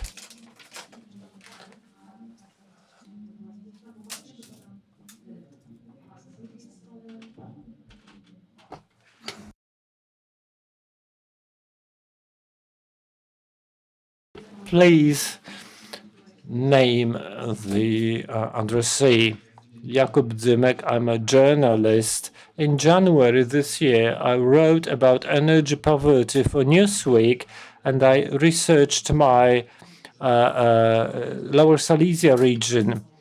What struck me was awareness among local authorities regarding problems, energy poverty, transitions, whatever I went. Awareness was high. When I got back to Warsaw, when I talked to politicians from the central parties, they didn't know anything. They didn't know what's energy poverty, where's coal, etc. My question is, do you observe similar difference in awareness between politicians from Warsaw or larger Polish cities? Or is it just anecdotic and it was just my impression that people from Warsaw don't know what we talk about? And the second lighter question, these local authorities, when I spoke to them in January, we will get poor mining coals, which is abandoned mines where people extract coal. Would you expect similar warning? Well, let me respond. I'm an old Polish politician.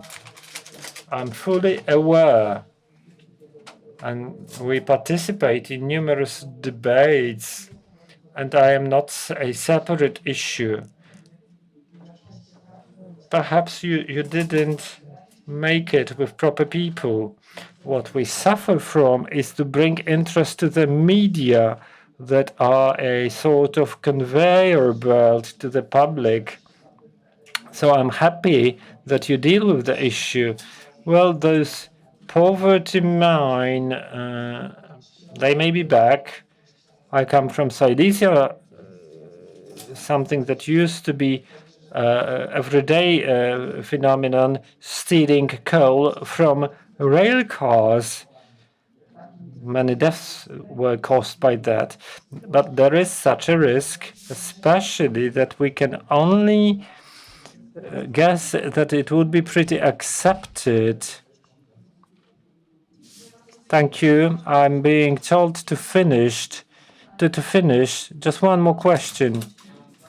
Two quick questions. The first one would be on the essence of subsidies, not better or worse programs or worse and worst, but isn't it a way which makes some people waiting for subsidies and somehow, I mean, any subsidies, boiler replacement, types of fuel, whatever you choose, and some people who replaced boilers on their own due to any reason whatsoever feel like idiots now who lost, like those who were insured during floodings, etc.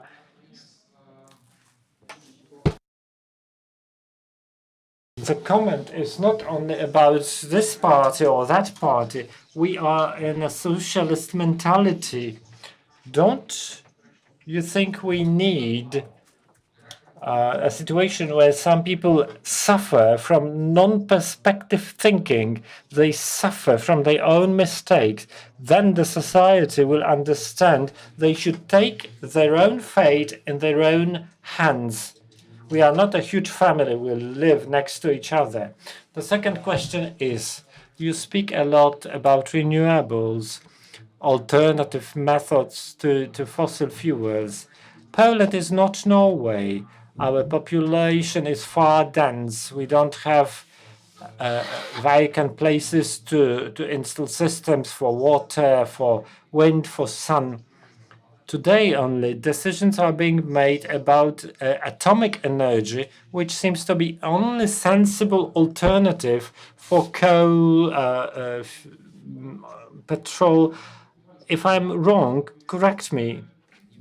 But I don't think that technologically there could be any other fuel that would ensure stable energy source.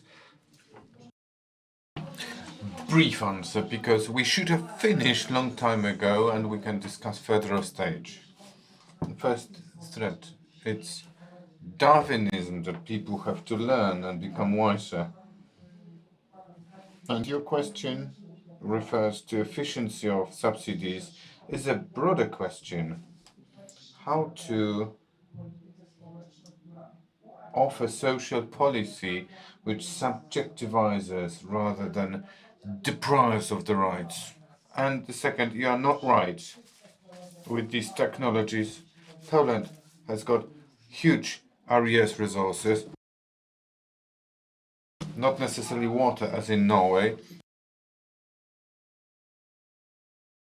And we have 3D, decarbonization, through decentralization and digitization. We've got digital tools which make it possible to be flexible in managing different sources in European scale,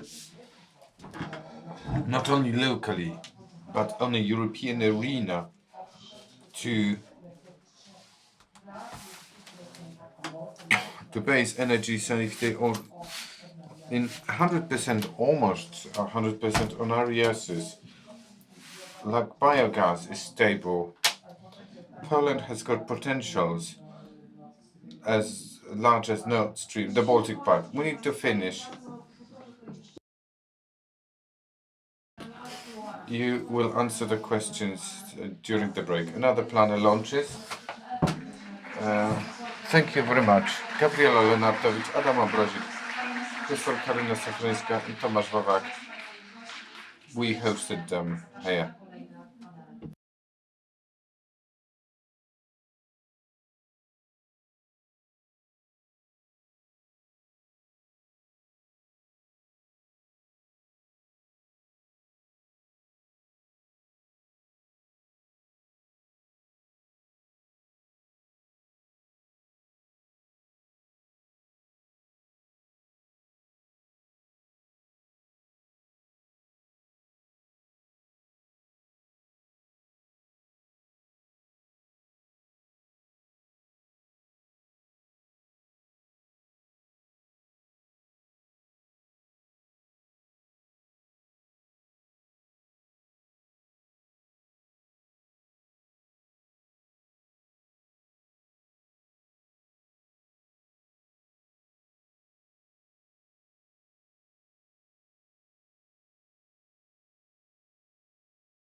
Dzień dobry Państwu, good morning, welcome.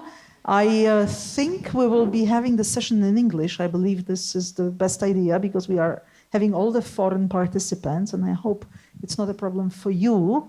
Those who need a translation, please just pick up the hands-free. My name is Małgorzata Bonikowska. I represent the think tank called the Center for International Relations from Warsaw, the oldest independent think tank specializing in foreign affairs in Poland, 25 years. One of the things we cover, one of the topics of our research and work is energy. And of course, that's the topic of our panel today. Well, big question, is the green development and generally all the green transformation a chance, an opportunity for our region, Central Eastern Europe, or not? Or maybe that's a problem, a headache. Wow. So let us welcome, first of all, our panelists. Let me start from the panelists from the region. Online, we have Szarka Szub. Szarka, are you with us? Do you hear me? Yes, good Okay. afternoon or good evening. Great. Szarka is online, is speaking from Czech Republic. She's a CEO of the Institute for Politics and Society. Thanks a lot for being with us online. I hope you are able to follow the discussion. Then we have our guest from Lithuania, Karolina Mickute. Good afternoon. Yeah, thank you for having me here. Yes, Karolina is a senior researcher in the Lithuanian Institute for Free Market in Vilnius, right? Great. So Czech Republic, Lithuania, and Hungary. Let me welcome Andrea Virag. Hi, Andrea. Hi, thank you for having me. And Andrea is a strategy director in the Republican Institute. As you can see, all our guests are from think tankers, analysts, researchers.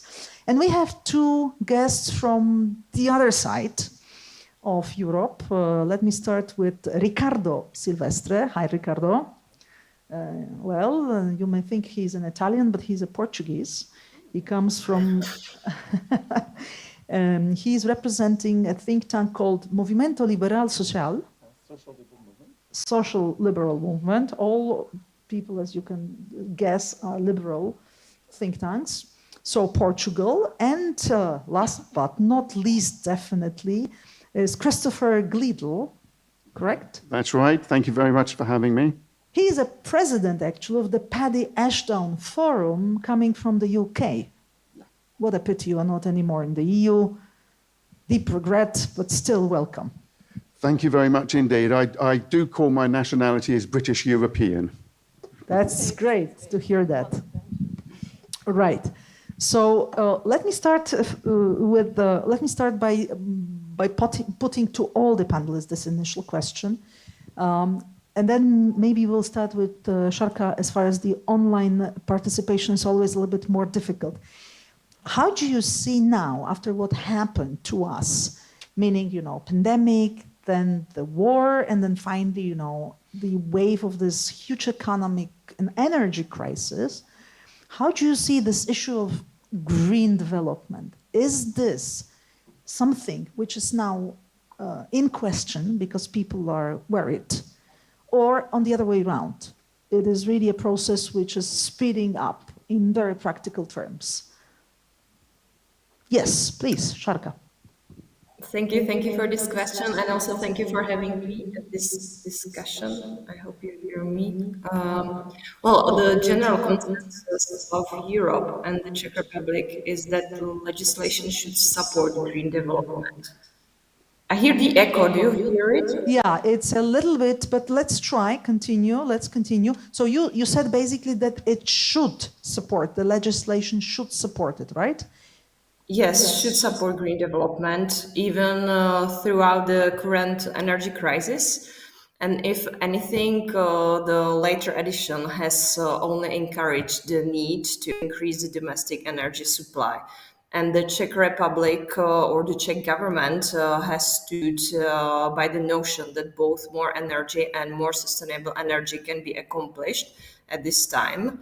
And this notion of green growth has gained major traction throughout Europe, exemplified by sustainable energy-focused rulings like the EU's green taxonomy.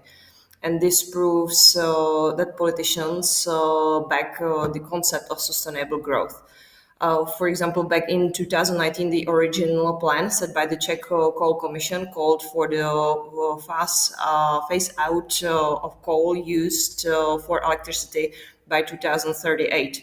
And the plan suggested that much of the coal be replaced with natural gas as a transitional energy source. However, with the ongoing war in Ukraine and the coinciding energy crisis, such a strategy is no longer viable, particularly thanks to the weaponization of natural gas materials from Russia and the sanctions the West has enacted. The short-term goal of the Coal Commission have now changed to prioritize reducing the dependency on foreign gas and oil supplies, seemingly at the cost of reducing the emphasis on sustainability. And yet, even though there is now greater demand for this, for low emission and renewable energy sources, it's also there's like less supply of natural gas, and the government of the Czech Republic is determined to not go back to the intense use of coal, but rather substitute it with other energy production methods such as nuclear and renewable energy. And currently we have the Czech EU presidency, which intends to push the implementation of the European Commission's Repower EU plan that was presented in May, which aims to diversify energy sources and increases energy savings and accelerate the transition to low emission and renewable energy sources. So anyway, the fastest way to supplant the loss of a coal as a resource would be to reopen and expand nuclear plants, which, as many point out, are still wasteful in their own regard. However, the Czech government specifically explains that the use of nuclear energy is meant to be strictly transitional as the country continues to the major shift of using strictly renewable energy in a circular economy. And let me stop here for a moment. Let's just have a panorama first, and then we'll have a discussion. Of course, I will encourage also the audience later on to participate, but let's first see where we are. Now let's move on to Lithuania. If you can tell us a little bit more about, how this influence of the war and energy crisis influences actually the situation in your country. Just being here and listening to all the speeches, I suppose that what I want to represent in this discussion is that Lithuania, it quite early started to feel like the heavy breathing on the neck from Russia and I think that the whole situation, it only put extra fuel in the fire. So we have a huge bonfire mumbling regarding alternative energy. Just to put it into better context so we understand. It's always great to come back to Łódź. I love it.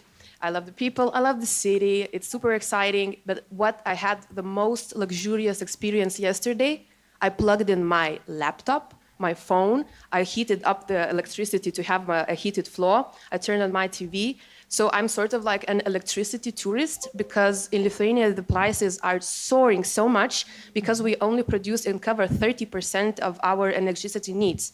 So we are dying for the need to increase our alternative energy, but instead of systemically reviewing the whole situation, Lithuanian politicians are focusing on giving direct injections, financial injections to establish the infrastructure. However, a crucial point in Lithuania is that according to all the private investors who would like to invest in alternative energy in Lithuania, is that they're simply discouraged because of the immense apparatus of the bureaucracy. They are completely discouraged because they have to wait too long. There are many gray zones, the terms are prolonged, so they just choose somewhere else to invest. But from the legal point of view, the companies are encouraged and people are encouraged. Now, legally speaking, the green transformation is supported. Actually, at the governmental level, it is agreed that this is the core priority in terms of dealing with the war. So entering the green development or making it faster is our measure of fighting the consequences of the war. And do you have any discussion concerning that the people are afraid of doing this transformation right now in such a moment? I'm actually hearing a lot of buzz going on that people are buying, distant solar panels. So it's totally a hype thing right now. I don't see any fear of it because it's like, it's the reality. Why be scared of it? Like, I think that unless like some, our enemies on social media are of course discouraging the independence of Lithuania energetically, but this is completely not the voice of the Lithuanians that I at least hear. Well, I'm asking also because being a Pole, then I can present the Polish point of view on that. So we have a discussion actually, because we have a polarized society and also polarized political situation. So there are many voices saying, no, that's a completely wrong track. We should stick to coal, we should stick to the traditional energy sources, because, of course, this is what we have. And all this green transformation is not maybe the best idea, and that's the opinion of mostly, right-wing parties. And of course, liberal and the opposition parties say that it's the exactly opposite what we have to do. So that's the panorama in Poland. And maybe now... Can I reflect just for a moment? We used to have a nuclear plant, and in this context, I would never think that I would say this, but having a nuclear plant is a luxury item because the European Union, politely urged us to close our nuclear plant down because it allegedly was built in the Soviet era. So in order to avoid Chernobyl II, we closed it down. So we don't have the option of coal or any alternative, we don't have any alternatives to alternative energy. Right, we do have coal, so that's something which is seen as strength. But we also talk about a nuclear plant, and that's something really very seriously taken. Okay, now Hungary. Let's see what's kind of discussion you have, Andrea, also taking into consideration then, regarding the government. Of course, Hungary is in a very specific situation, especially after the recent election, and a huge support for Prime Minister Orban. No, I'm asking about energy and, Yes, of course, I'm quite happy to talk about the Hungarian political situation anytime, but to focus on energy, of course, the situation in Hungary is very similar that in other European countries when it comes to our energy dependency on Russia. And of course, Hungary is also very heavily dependent on non-renewable energy, and those, energy comes from Russia. So that's a problem that we have right now. The Hungarian energy situation is unique in a way that in 2012, the Hungarian government, Orban government, introduced a policy which main point was to put a price cap on utility prices, so on gas, electricity, and so on. So the Hungarian population wasn't encouraged at all to be,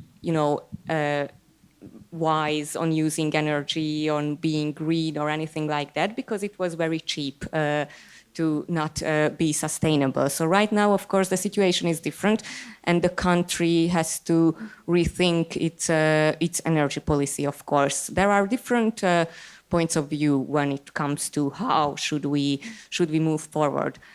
We have a nuclear plant in Hungary. The government is planning on building a new one. Paks 2 is the name of that new nuclear plant. And the opposition doesn't support this plan. There are green parties who reject the idea of nuclear power plants altogether. And there are other parties, liberal parties as well, who they don't have a problem with nuclear energy, but that nuclear plant, Paks 2, is built by the Russians. So that wouldn't help reduce our energy dependence on Russia, because this is a very heavily overpriced Russia-dependent project. So that's where we stand now, and of course there is a huge debate on how to go forward. Right, that's a big question mark for all of us in the sense of practical terms. And let me now move on into another side of Europe, and let's start with the EU member state, Portugal. And the same question would go to you, Ricardo.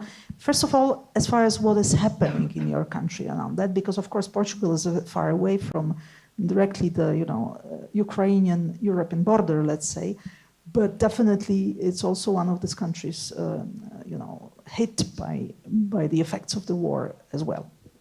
Well, 30 seconds before that to thank For Liberty to having me here, and of course Liberty Foundation. Thank you all for coming. So good to see you there sitting, and please participate like our moderator was saying. Very quickly, is it a priority? It's 1, 2, 3, 4, 5, and 6, and 10. Absolutely. And I see that there's some work done, for example, the Polish Recovery and Resilience Plan focus on energy transition. But we don't have money for this plan. We don't have money for this plan. Well, technically it's the Next Generation EU fund money that comes to the Recovery and Resilience Plan. But it doesn't come for another reasons, I know. But let me try to give you then, because every time I come here, it's to do that to our Polish friends, to give you a perspective from someplace different. And bridging what we're saying, of course, it's priority 1, 2, 3 to 10, but now it's not enough to keep the lights on. So I would like to bring a point to discussion and also to the rest of the panel and to the people here in the room, which is then how can we transition to a decarbonized economy?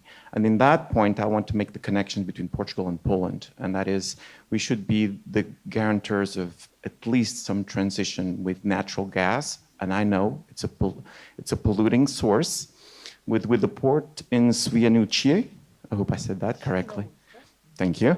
And in Gdansk, and for example in Lisbon.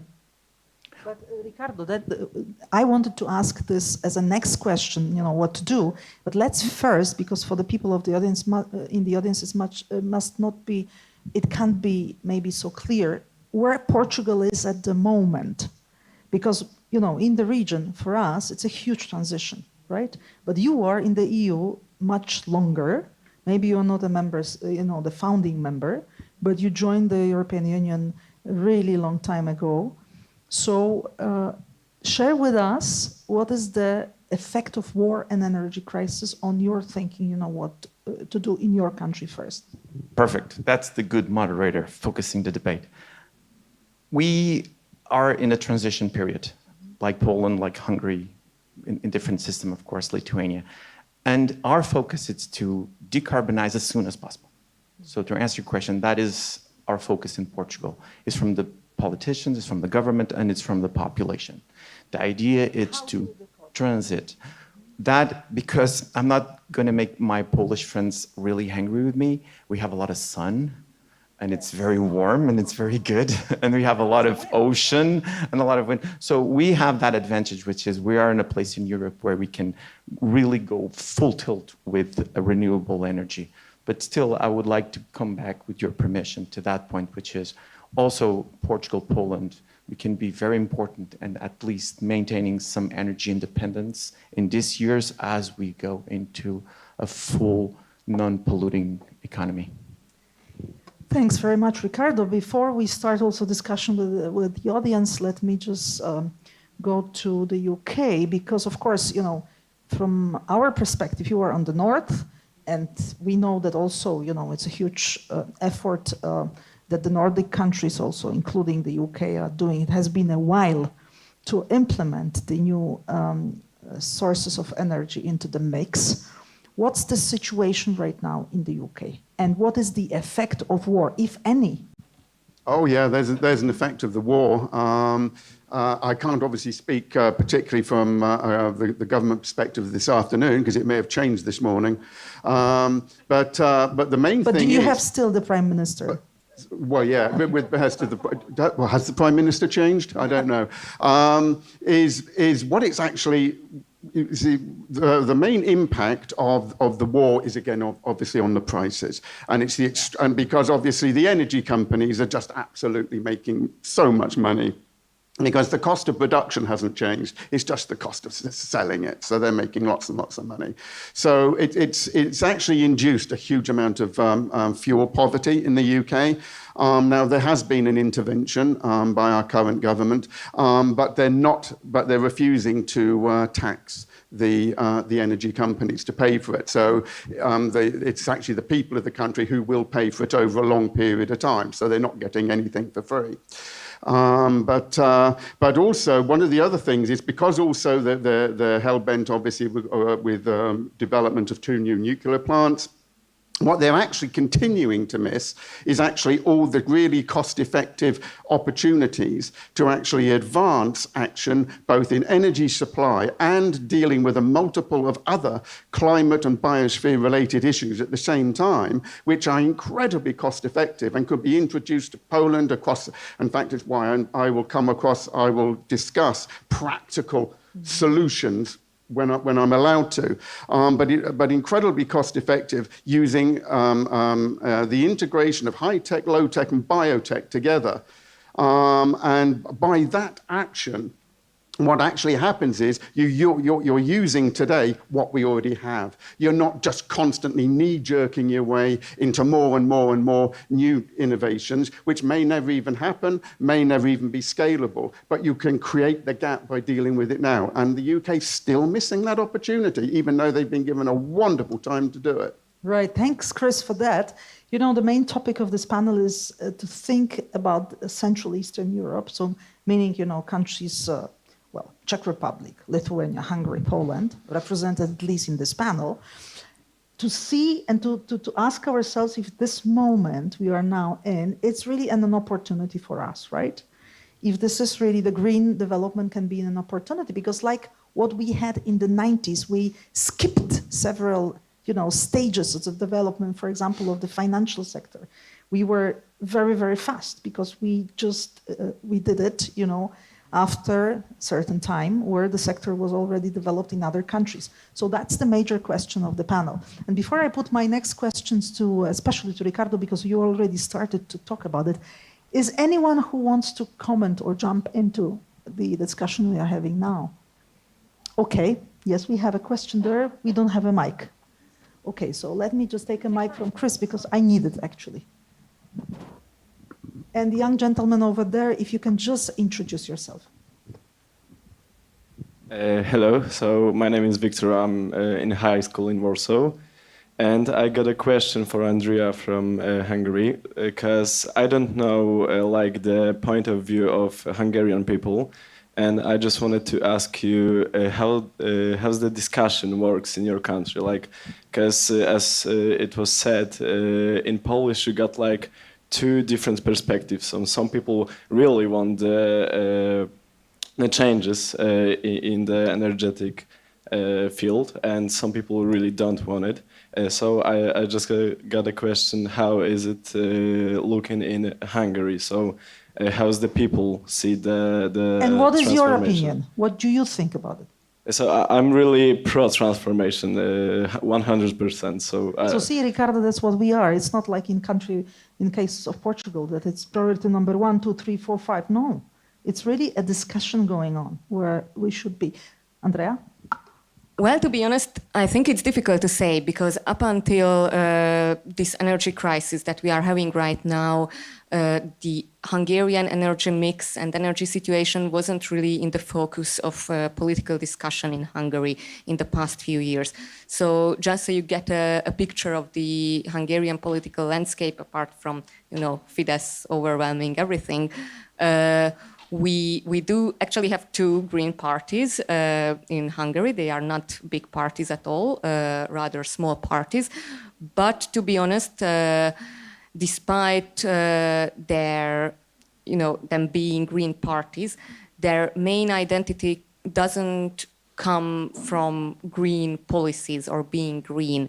It's something else. It's being new. It's being different from Fidesz, being different from the Socialist Party, not being corrupt, and so on. So despite we do have green parties in Hungary, this whole sustainability, green energy really hasn't been in the focus of political discussion for the past few years.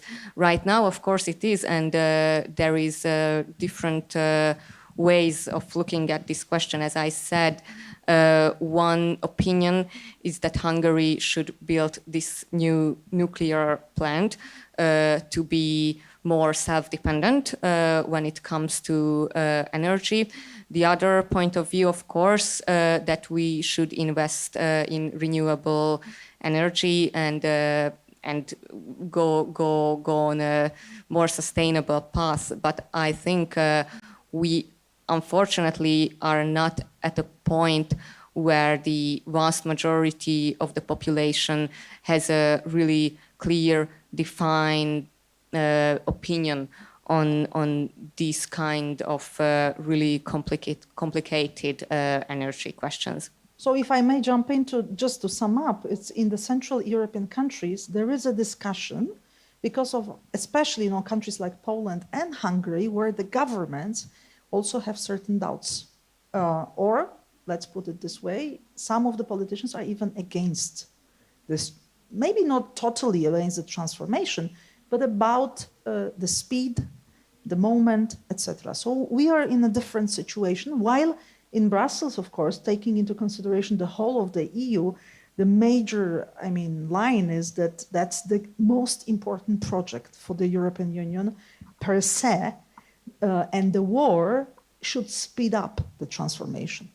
And just to add one last sentence to this whole question, I don't know if you heard about it, but our Minister for Foreign Affairs actually was in Russia meeting with Russian leaders, not Putin, but Russian leaders discussing energy issues. And, the reasoning behind it was that he wants to ensure that Hungary, has gas supplies from Russia. So, of course, the government is saying that, we should be more self-dependent, but there is no possibility of being, independent from Russian supply right now. So right now we have to make sure that we have those Russian supplies. Which is, of course, a big issue within the EU member states, because Hungary is really the only member state right now where official policy is to really buy still the traditional conventional resources from Russia. And of course, it's a big issue for NATO, because Hungary is also a member of NATO. And that's a question, of course, about the approach towards our enemy, which is Russia right now. Any other contribution? If not, then I would switch to Chris again and to Ricardo, because I want to hear more about convincing us, if I may ask you, how you look at Central Europe right now. You are a British European, as you said, and of course Portugal. You mentioned these projects with Świnoujście and others. What would you say really to help us to understand that that's really the good moment, that that's really the opportunity for our region if we really jump into full speed into this transformation? Chris, maybe we'll start.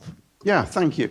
I see this as a wonderful opportunity because I look at the diverse landscape of the nations of the CEE. From the mountains and the lakes and the hydro of Romania to the wind turbines of the Baltic. Well, you are very poetical. Your landscape and the people that within the culture and the history of your nations is as rich and diverse as each other, and that's why creativity is going to be so important. And how you can actually come together in it.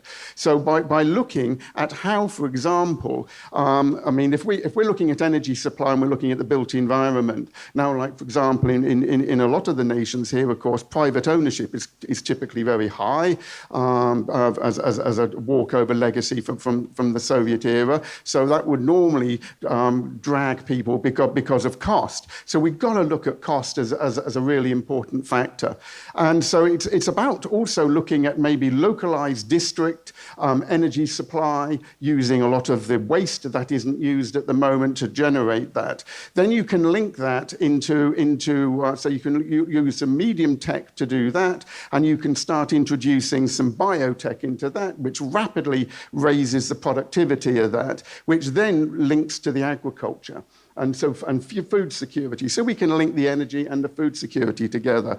The other thing is, of course, we're also now being able to lower the need of agriculture for chemical fertilizers, which means we can lower the energy needed by chemical companies, and it can actually now be spread much more against the populace.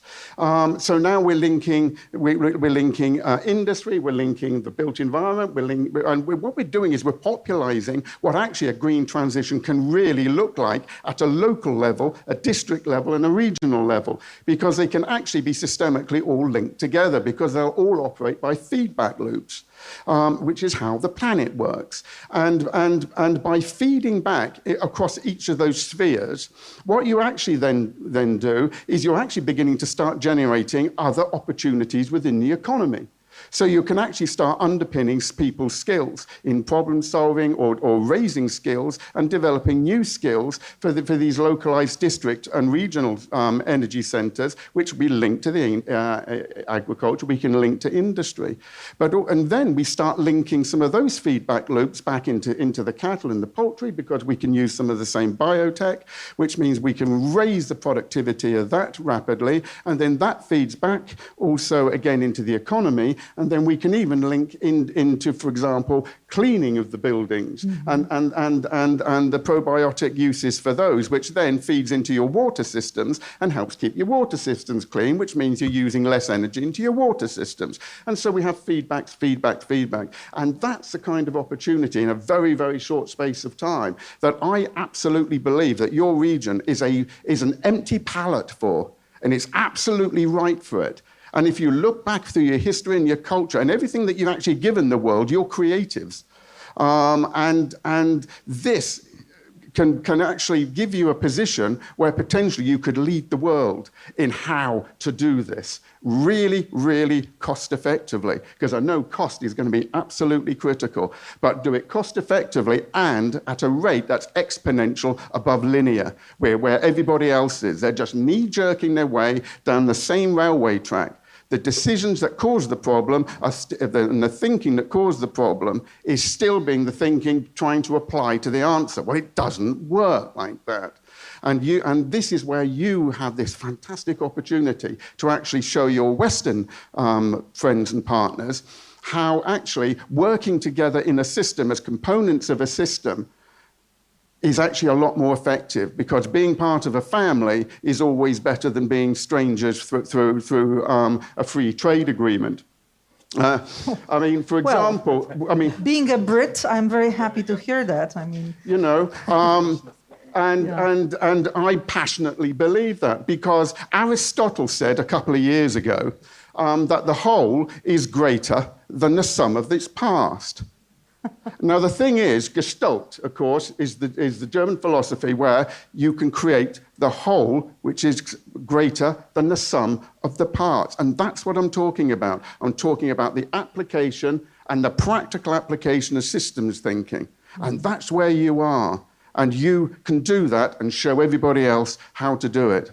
Chris, being a Brit, I'm really impressed, by not only what you said, but also how you said so passionately. And it sounds really convincing. Could I just make one small replic? Please. Could we please kindly get back to CEE in 2022? Because I'm hearing this in utopia, and I was trying to realize how we should do it. Because we have, if your top 10 priorities is about the green development, Lithuania's, Poland's, Hungary's priorities are vastly different, and they are all at the same level. Inflation, prices, unemployment, and everything is happening at the same time. So we have to, first of all, use our time resources that we are severely lacking, and financial resources, of course, to looking at how to making at least the first step. And I don't think that's why we have this panel today. Yes. Exactly. I'm in the right place then. All right, so Ricardo, 1986, Portugal jumped into the European communities, so far, much longer than us. So from your perspective, convince us. And we don't have so much of sun. We don't have so much. Maybe wind is better, but we definitely have different conditions. And we have a lot of coal. Yes. Well, first of all, I want to maintain a tradition, which is Blažej, this is amazing.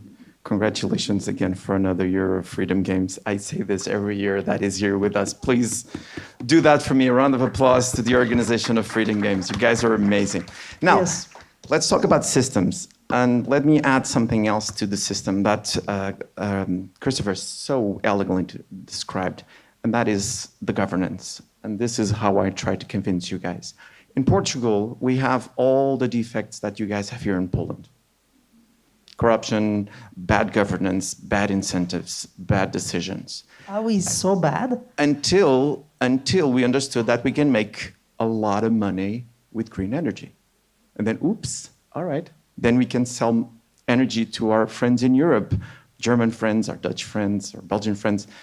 There's something that maybe we go into that, which is how to make it happen. Poland doesn't have many friends. But still, I think that, and we were talking, me and Andrea, we were talking about that, which is the incentive for green energy is also that, is also to have energy that you can sell, or in a more romantic way, be solidarity between the European Union family. I know this is your topic, but this is what I'm trying to convince you guys, which is if you're talking with your local politicians, if you're answering a survey or something, there is money to be made in green transition. Of course, there's got to be a lot of investment before. We have Francesco Capelletti here from the European Liberal Forum. We have a paper on green hydrogen. It costs a lot to make green hydrogen, but once we have that thing scaled and ready to go, it'll be a great help for economy, for jobs, for inflation, because that's a great point, which is the priorities, but green transformation can actually help all those concerns that you guys have. So I'll keep it here unless you want to follow Very up on interesting way of, convincing us, taking into consideration corruption in different ways, just to encourage us to, see it as a financial opportunity.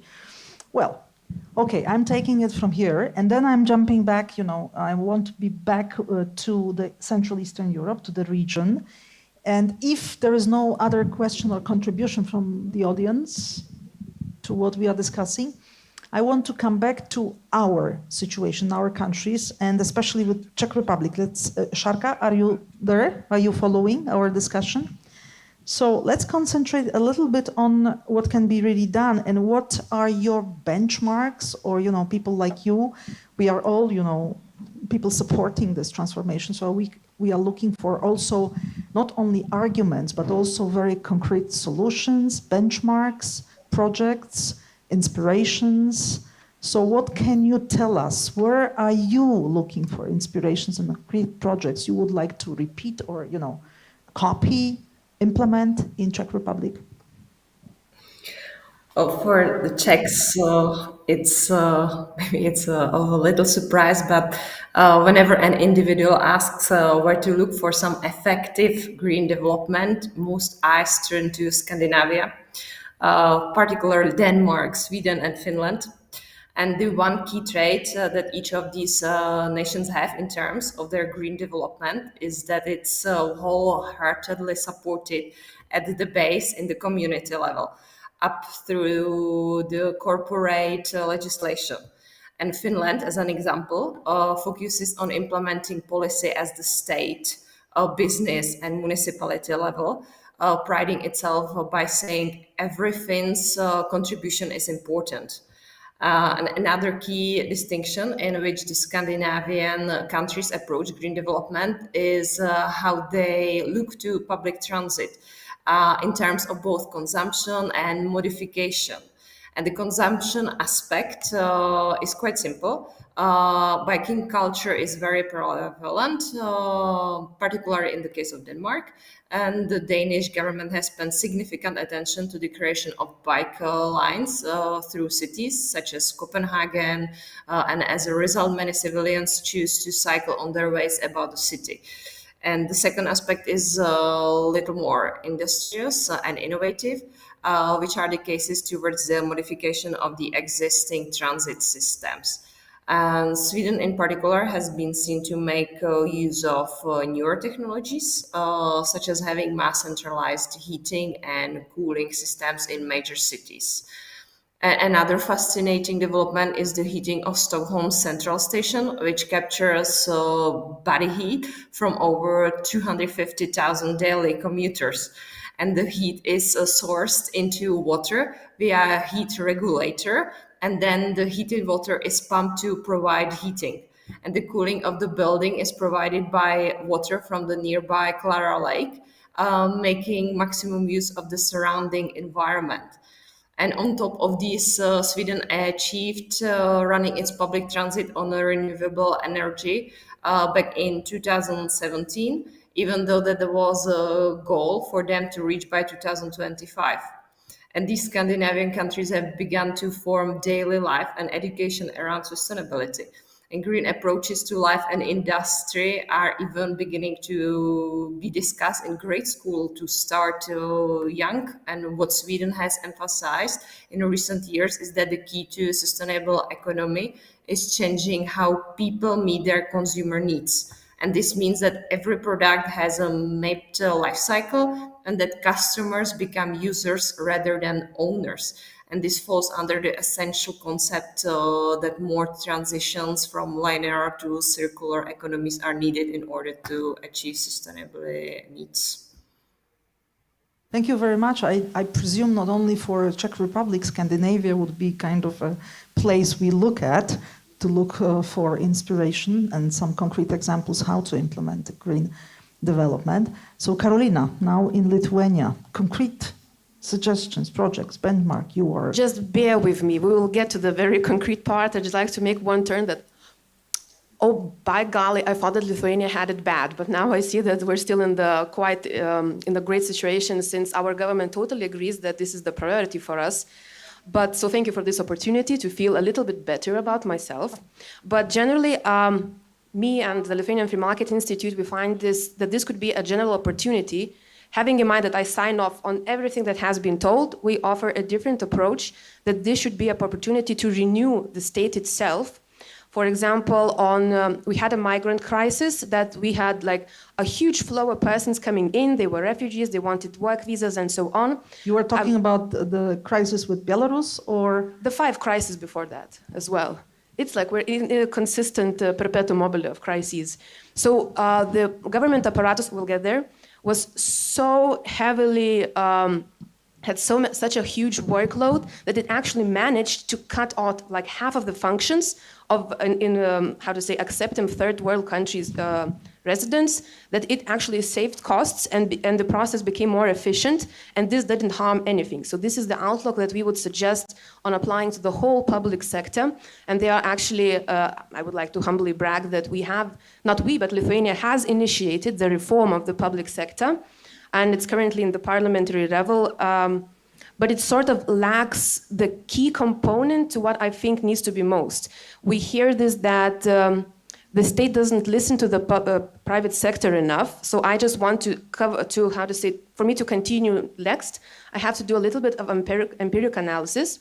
So imagine with the audience, please then, imagine you're coming to a cafe, you order like a nice cup of coffee, a little muffin, and you feel like a client because they smile at you. They want you to feel to come back, basically. Now, may I ask if any of you had any direct contact with a public servant or the state as such? For example, a work permit, driver's license, or anything. Could you please raise your hand if you felt treated like a client? Whoa, okay. Still, to make the record, it's not the majority. I think that 5 hands, Lithuanians would know it. He would angrily even talk like that. And I think in Polish case, it's much better now than it was years ago. I don't know if you agree with me that the transformation of our public sector and public services is really enormous. And now we can really feel like clients in many situations, right? Is that what you feel as well? Yes, I have, yeah. That's a particular good point because we compare the present with the past, but still there is a huge distance between the client and the state itself. In Lithuania, there is this problem you mentioned, right?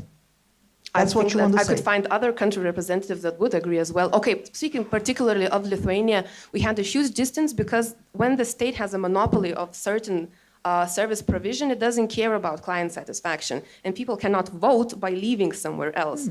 So we would suggest listening more in what the client wants and what the client needs. And what the client wants in terms of renewable energy and so on, shorter periods, more clarity, just one window to fix in your application, and then you can go build your wind panels and so on. Because now it's like it can take years until you get a permit. Like, we could achieve our set goals in Lithuania, and then only in 5 years we could start achieving that. But all of the specialists agree that we definitely have the full potential to become an exporting country. But we need to look on how we should do it efficiently, and I strongly believe that only financial injections into the infrastructure, they will not achieve the goal in any way. So if I understand you correctly, there is not enough, there is enough of interest from the society and business, sure. but the bureaucracy and the procedures are so tough that the people or companies are discouraged to do that, right? They publicly admit it and they complain about it publicly, trying to like knock through the doors of the state, but it's like, it's more convenient to like go temporarily deaf or something by the state, I guess. Okay, thanks. So in case of Hungary, despite, the discussion you just described, where would you look for, benchmarks and projects you want to implement? And in your case, in the situation, what is really realistic to expect? Yeah, well, I would circle back to the points that Sharka made regarding public transportation and good practices in public transportation, because if we look at the discussion in Hungary, but especially in Budapest, regarding green policies and CO2 emissions, of course, the first thing that will come to people's mind is how we go about our business, whether we use cars, whether we use buses, taxis, and so on. But the fact is that the vast majority of the CO2 emission in Budapest comes from heating and comes from the buildings, which are not properly insulated. So the problem is in Hungary that only, if the numbers are correct, only 20% of buildings in Hungary have proper insulating system, which is really, really low. For example, in Austria, and then we don't have to go as far as Scandinavia, just look at our neighboring Austria, the number is 80%. If I'm not mistaken, in Poland, it's 60%. So in the region, this is a very low number. So just to give a specific answer to that, I think in Hungary, we should look at this specific problem. And as I mentioned at the beginning of our discussion, during the past 10 years, with these price caps on energy prices, people were not encouraged to be more energy sufficient and build energy sufficient houses, energy sufficient buildings. So this also contributed to this problem. Thank you. Could I just a contextual remark as well? Lithuania decided not to put a little bit anti-market measures as putting on caps on the prices, because we significantly the state focuses on promoting rational use of electronical resources and energy resources and suggests saving more, because this would giving caps, the amount of the money that's the surplus would be covered from the taxpayers' money, and I believe that there are like better ways to invest that, and generally that's the way that we see it moving forward. Mm-hmm. Well, I don't know if there is anyone from the audience who would like to comment on the Poland's situation, where we are at that, path. Well, I can add from my perspective, definitely we started late as a society, and we are going towards this direction slowly, but I would say the people are divided. Some people are very much into this and want to do it. Recycling, energy efficiency, thinking about now because of the crisis, reducing heating at home, looking forward to be prosumers, even thinking about buying all this installation on the roofs. And there are also the other group of people who are not really keen to do anything, and they just want to continue the way they did earlier. If I'm correct, I don't know if anyone wants to correct me or add to this perspective anything from the audience. I guess there are mostly Polish people here. Maybe I'm wrong. Who is from Poland in the group? Yeah, I guess so. Okay, anyway, I would say we are in transition. And of course, politicians play a very important role in this transition. But also, in the same time, the other factors like the war, like the crisis, and like also the EU projects and the EU vision makes an important impact. So now, coming back to Ricardo and Chris, I would like to see, what would be your prediction, because you are a think tanker, both of you, by the way. What can happen now? Because the war is not finished. The energy crisis, we are just in the midst of it. Winter is coming. This will be a difficult winter, everybody Reminds knows. me of something. Yeah, so I understand that people in Western Europe, I still consider the UK to be Western Europe, not the alien, distant global Britain, but still the European country. So in the West, we think in the Central Eastern Europe that you are very, let's say, lazy, rich. You're not willing to sacrifice anything. You like your... I'll take the lazy, you'll take the rich. You like, You have the during money and we have the sun. summer, you like AC to be switched on maybe as a population, no? During summer when it's very hot in Portugal. So the truth is we are all paying, and especially, Western societies, not really used to bad times. Are you able to sacrifice a lot for this transition or not? Fantastic question. Let me just circle back to investments, because again, this is something that I can give to the audience and to my friends in Poland. Once you convince your governance to start investing in green energy, then start investing in infrastructure so that we can spread that energy. And for example, Andrea, Hungary is like, oh, we can only turn to Russia to have natural gas. That is not true. We actually have natural gas coming from Bulgaria. We have natural gas coming from Poland. So invest in that infrastructure. And even if it's investing, and this is my final point, investing in gas infrastructure, that's fine, because then we can retrofit those pipelines to hydrogen. Once we start producing hydrogen, we can start injecting hydrogen in former gas pipelines. Now, to answer your question, which is a very provocative one, so where are we going? Really? And we, the lazy ones, and the rich ones, which is Christopher, how do we do that? No one told me. How much can we do? Well, there's injustice in the system. In Portugal, we have actually like 2 weeks of winter. So that's good for us. But I can tell you, and I can tell my friends in Central Eastern Europe, we are solidary and we'll make the efforts that we have to do so that our brothers and sisters in Ukraine and in Poland and in Hungary and Lithuania have the conditions for a good life.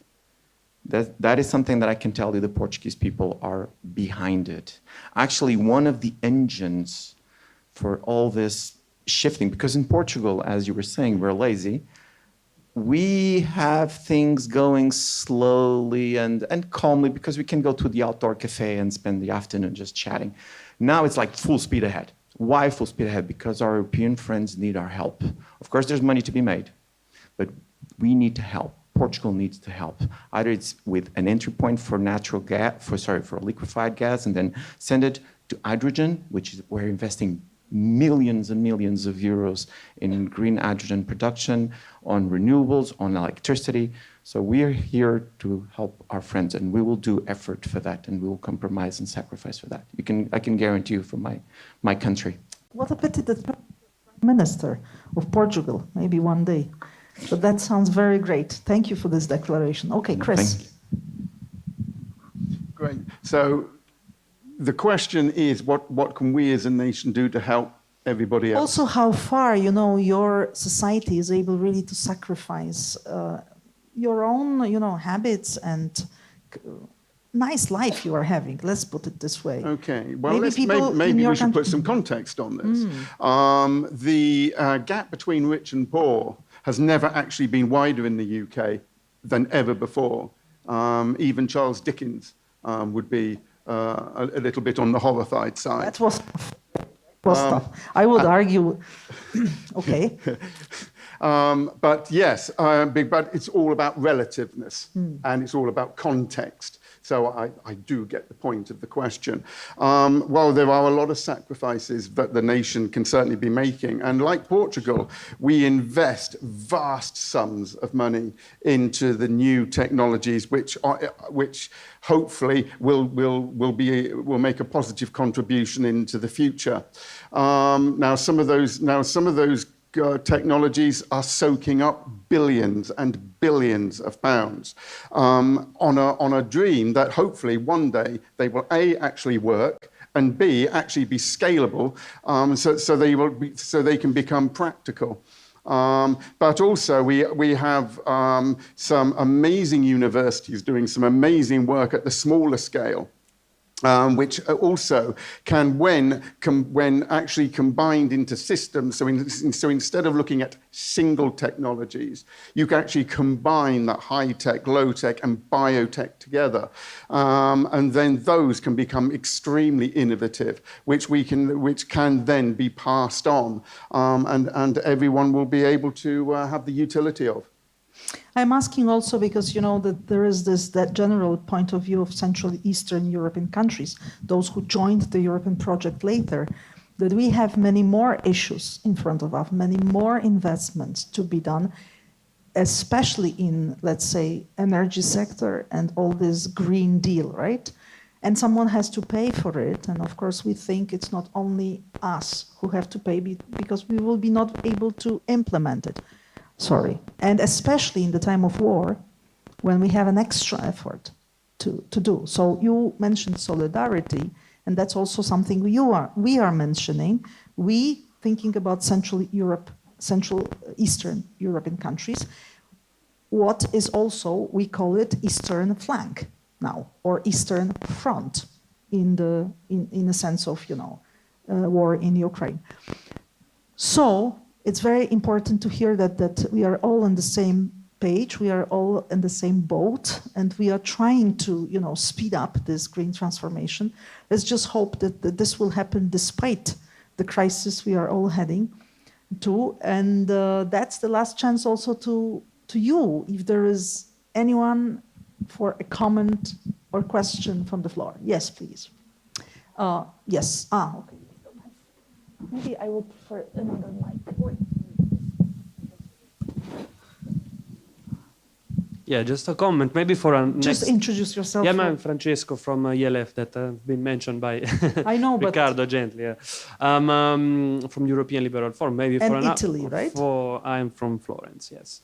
For another maybe ELF hub or for another ELF panel, maybe we can also think about because states are different, and I mean.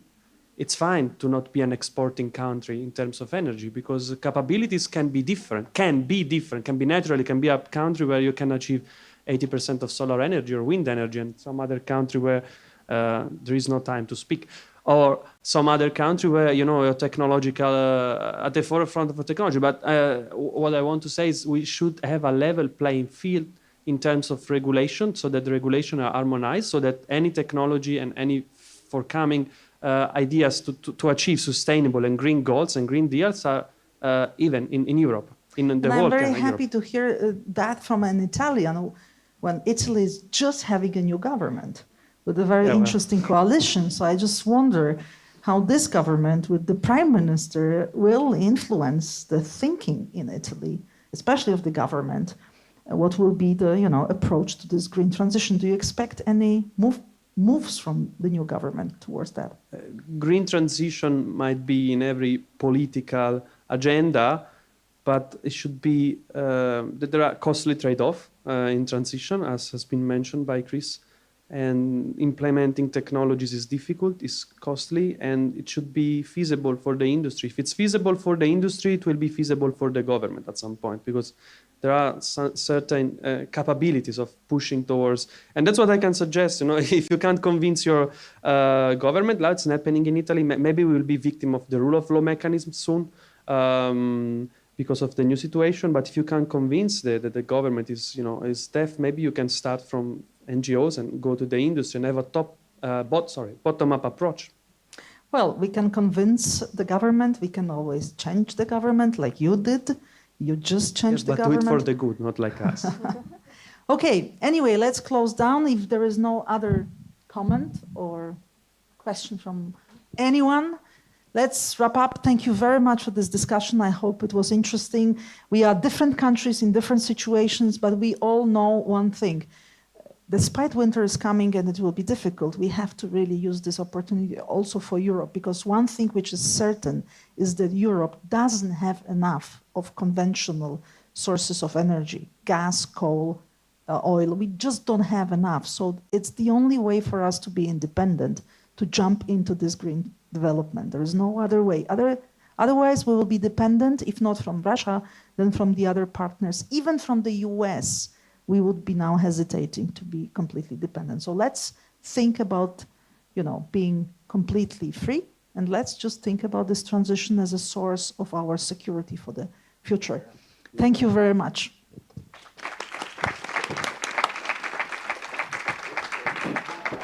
It's not always easy to recognize. It may look like this, or like this. It may be a burden, but it is a responsibility that we embrace nonetheless.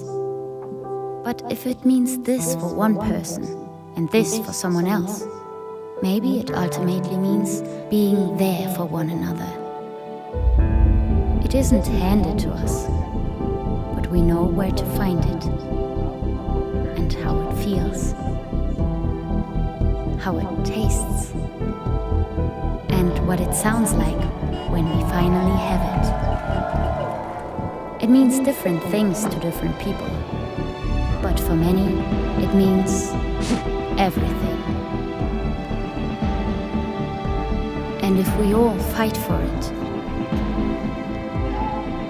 it will eventually bring us together. Ihre Ausreise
Dobry wieczór Państwu.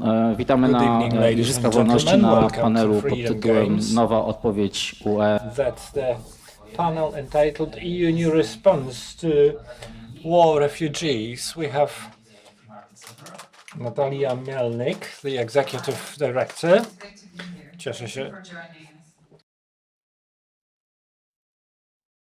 We have Janina Ochojska, Euro MP, humanitarian activist, the founder of the Polska Akcja Humanitarna. Good evening, good evening. And I believe we do not have Gerard Knaus with us online yet. No, not really. All right. So we'll stay in the group of three. Ladies, on the official EU website devoted to refugees, in the very beginning we get a message. The EU and its member states intensify their efforts to work out an effective humanitarian and safe European migration policy, which translates into we have no effective, safe and humanitarian European migration policy. The question is whether the situation we have now, that is the war in Ukraine, does create new reality in the topic. On the 4th of March this year, several days after the war started, the EU introduced a temporary protection system to relieve national protection systems and give the refugees the rights that cover access to the labor market, education for children, healthcare. Natalia, first to you. How the EU citizens see the reaction of European states in accepting Ukrainians fleeing their country? I will start with a disclaimer first. I don't have a first-hand experience of being a refugee, so because I'm still based in Ukraine.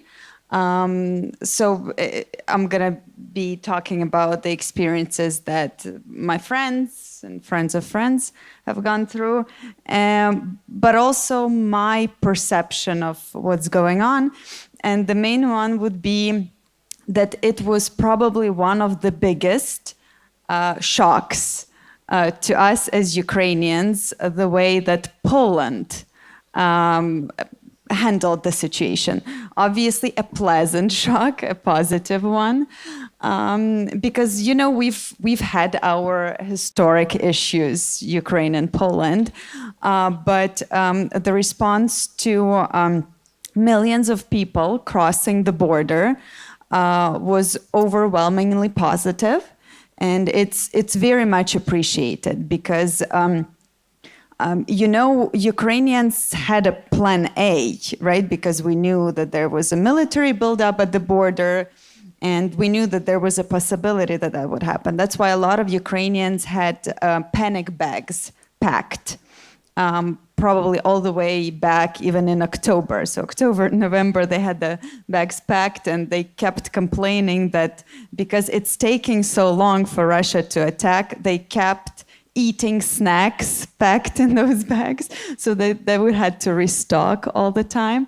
But then when it happened, and the way it happened, Plan A was to go to Western Ukraine because it was supposed to be the safe area, right?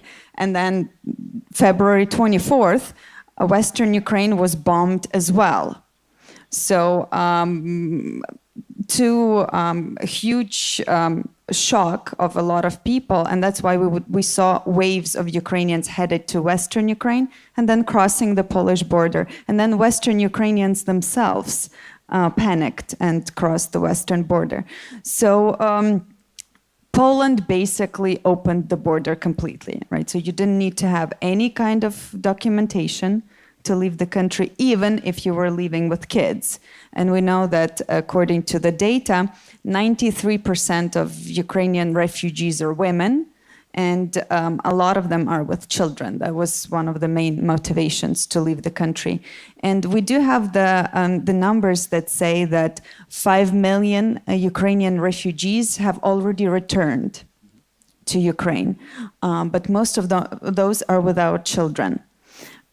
So for many Ukrainians, a chance to be safe in Europe is very much appreciated because their children can go to school. Like you said, we have this chance to get some kind of normalcy for these children and an opportunity to work. Because the interesting situation with Ukrainian refugees is not only is the majority women, but the majority of them, age-wise, are between 30 and 49 years old, so they're relatively young, and more than 80% of those people have either completed higher education or interrupted higher education. So these are highly skilled people who want to work.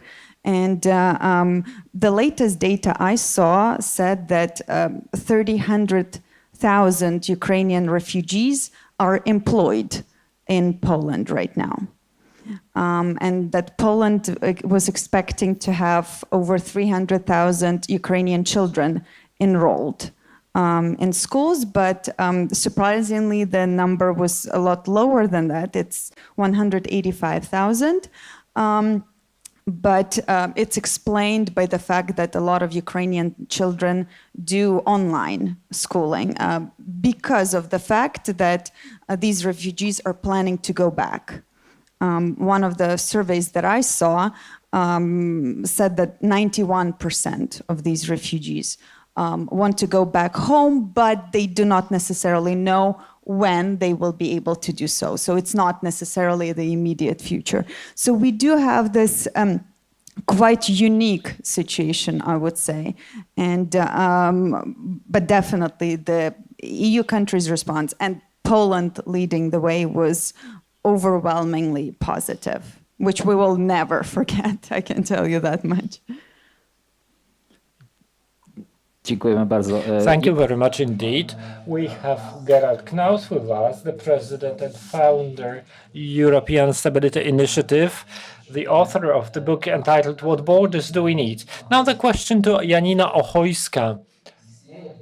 Is there any possibility that the legal solutions, but also the social capital that we generated in Poland and other EU member states after the 24th of January can be used, directly translated into migrants from other regions of the world, mainly Northern Africa and Middle East? Alas, I wouldn't be so optimistic here because, of course, the Polish border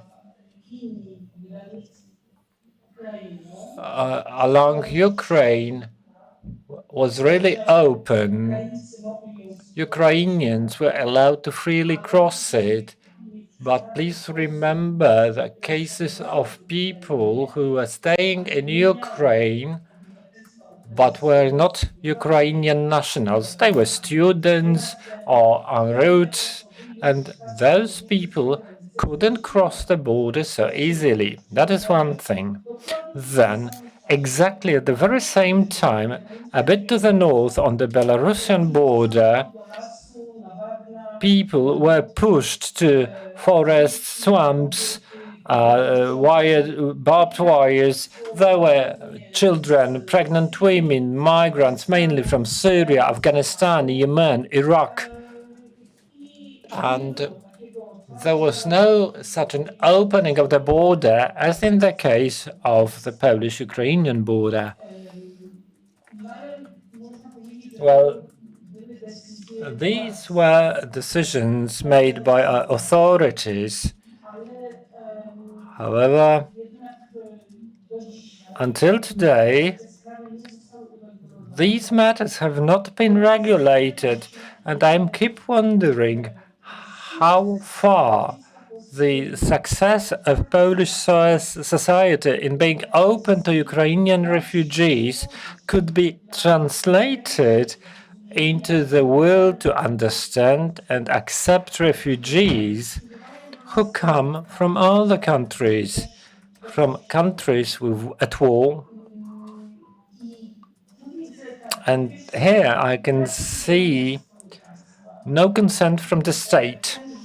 This government is absolutely against accepting refugees of different skin color, different religion, and generally this government grasped the power by using strong rhetorics against migration threat, presenting it in a crazy manner by building fears that they only are coming here to rape our women and cut off their breasts. Just the level of this information shows what kind of people can build such policies. I wouldn't like to mention the infamous conference by Mr. Kamiński, but further on, I need to mention that the economic crisis we are facing today makes Poles be afraid of how they are going to cope. And on social media, and not only, you will find words saying that the Ukrainians are taking away from us. They will take everything. It's going to be cold winter. How are we going to manage? I'm convinced that if we adhere to the law, because Polish problems come from failure to observe the law. We use illegal practices against migrants.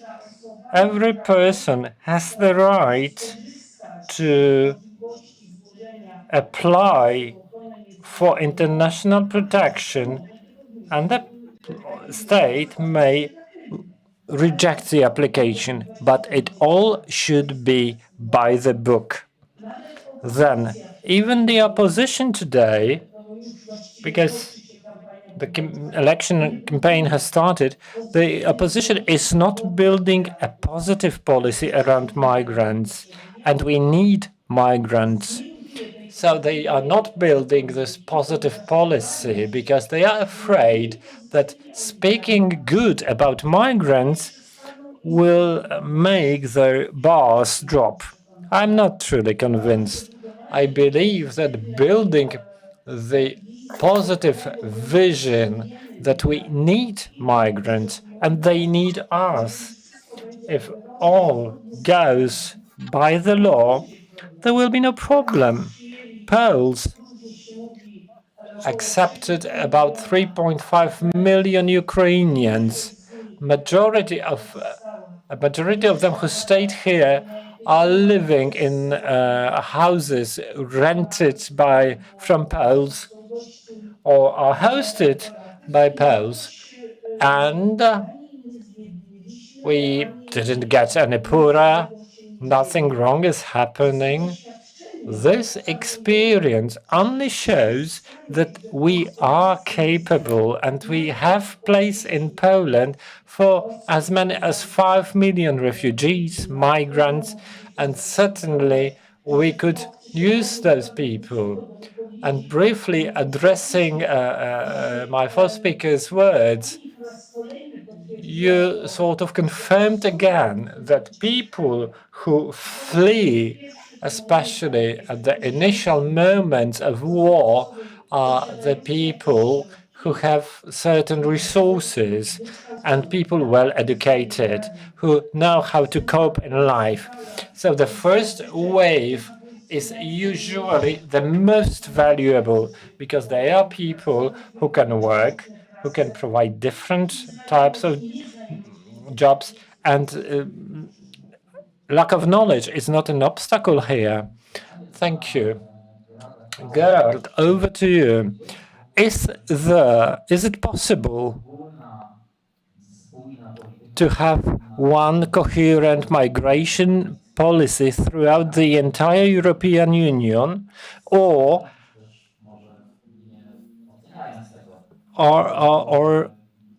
this policy should be within the member states' decision?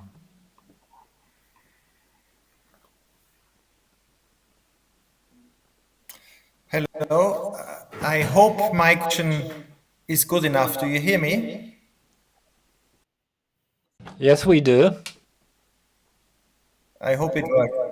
I'm in Western France at the moment, so I apologize that I'm not with you. Let me talk about two issues to answer your question. The first one is, what is Europe's common policy today at the borders when it comes to irregular migration? And the reality is, sadly, that Europe's common policy today at the borders is pushbacks. What we've seen in the last 2 years is the normalization of pushbacks. We've seen it in the Mediterranean, and we have seen it on the border in the east. Viktor Orban introduced pushbacks in the law in 2016.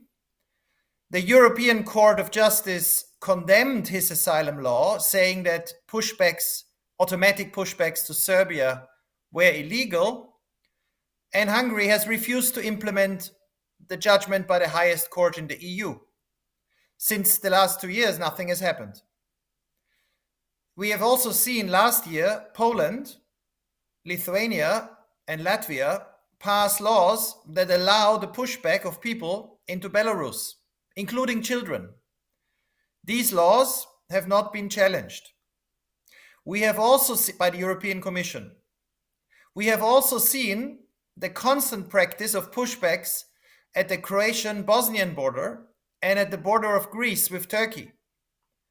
Last year, 2021, the Greek Minister of Migration said that 30,000 people were rescued by Greek boats in the Aegean, but less than 5,000 people were officially arriving on the islands, according to the Minister of Migration. The missing 25,000 who were rescued by the Greek Coast Guard, or who were found, but who never arrived on the islands, were pushed back. So if you ask me today, what is Europe's policy at its external borders? The sad reality is it is a policy not based on law, but on pushbacks. And it has been leading to very low numbers of arrivals in the last 2 years, for example, from Turkey to Greece. How we get out of this situation is a really important issue that my colleagues and myself work on, because the key, of course, is to convince governments and majorities in the societies. And you know how hard this is in Poland. Well, it's no different in Croatia, in Hungary, in Greece, or elsewhere. But let me also say something on the Ukrainians. Here, the European Union has a common policy which is different. The major reason it is different is because Ukrainians, when the war erupted, could travel visa-free to the European Union. This made all the difference. I remember with my colleagues pushing for visa liberalization for 10 years for Georgia, Moldova, and Ukraine. And when Ukrainians got it in 2017, of course, nobody knew how important it would be in the context of this war.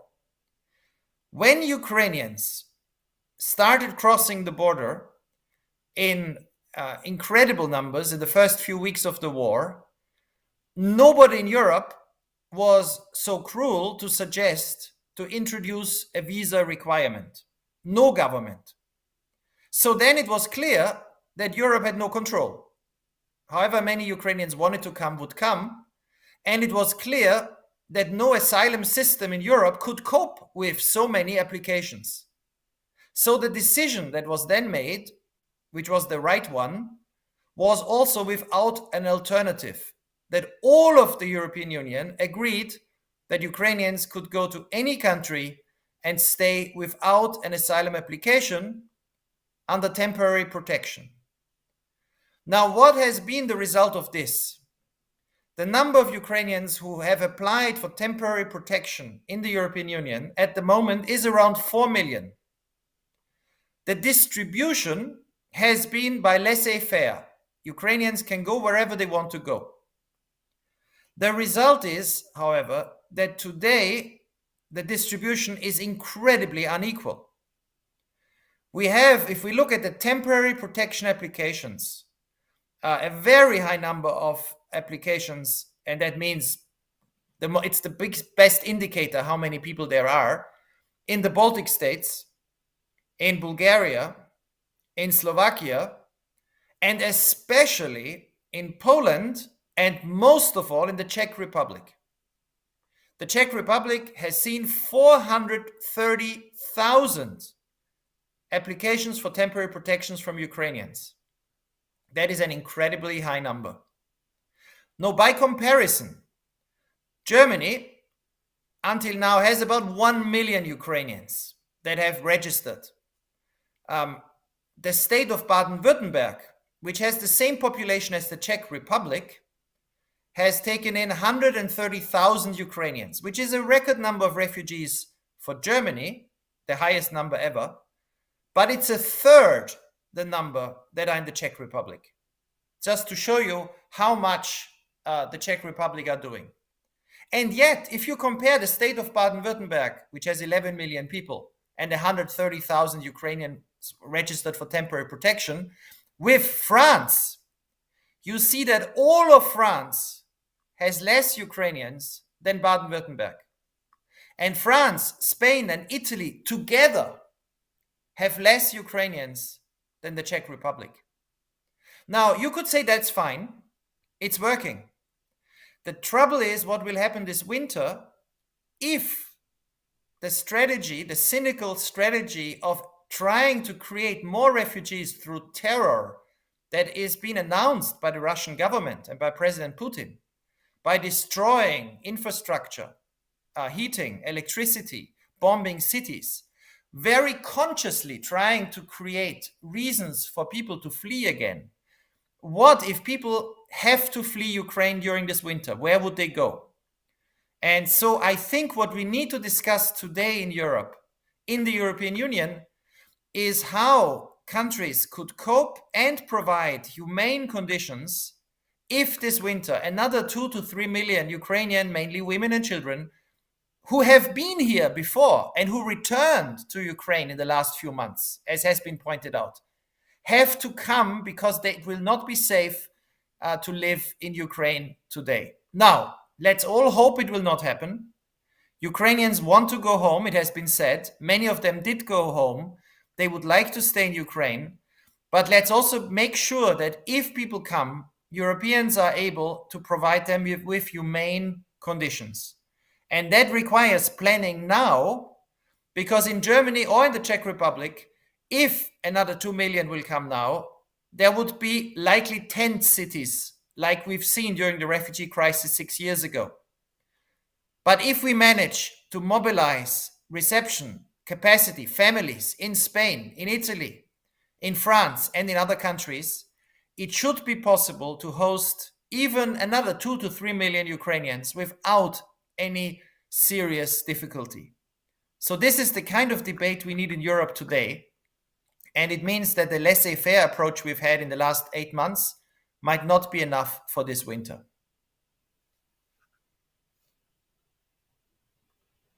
Pani Natalio, czy Natalia, can you imagine the situation as follows?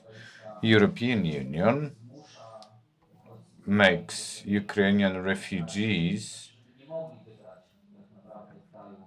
not to be able to choose the country they want to flee to, and they impose administrative decisions saying this family should settle down in Spain, the other in Germany, another in Poland. Because, as a matter of fact, what Gerard said boils down to this kind of administrative mechanism that we tried to implement in the European Union once. I'll give you the floor back, but this mechanism was not accepted here. Well,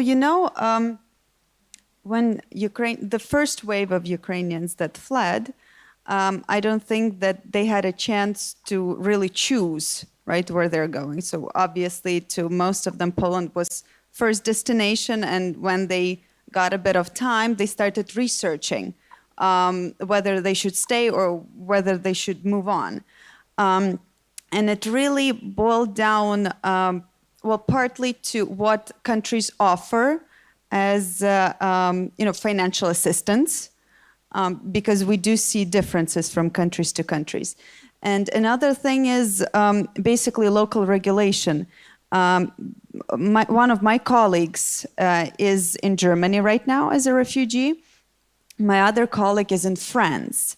And France is a nightmare, right? So no Ukrainian who has done research will choose to go to France as a refugee because it takes months to be able to rent a place. So it just makes no sense, right? So the ease of living, of existing, if you don't want to be in a shelter or you want to build a life for yourself, even if it's temporary and your kids, it does really matter which country in the European Union it is. I do not think many Ukrainians will be against going to Spain, to tell you the truth. But once again, it really depends what conditions they will be faced with. But what we need to understand is, in Ukraine right now, there are about 8 million internally displaced people. So they already had to leave their homes, right? If the situation becomes extreme, and with the nuclear threat and everything, it's not difficult to imagine that the situation will indeed get worse. And a couple of days ago, we saw the biggest missile attack on Ukraine so far.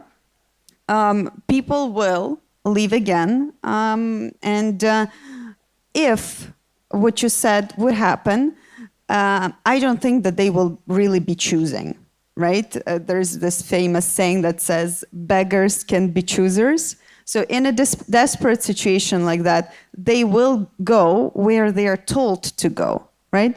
The question is, under what conditions they will have to exist there and how long they will have to stay, right? Because there are certain regulations that do not really allow for refugees, let's say, to go back to Ukraine temporarily without losing their temporary protection status. So the bureaucracy is there, the bureaucracy is present. It's not as easy to become a refugee as just crossing the border and settling wherever you are.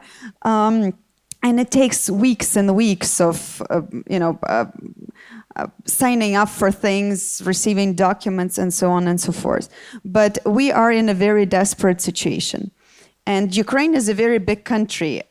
I don't have to tell this audience, but people around the world tend to forget that when they look at the map, they see huge Russia and small Ukraine compared to Russia. Ukraine is an enormous country, and the refugees that we have right now in Europe, that's definitely not the maximum that can be.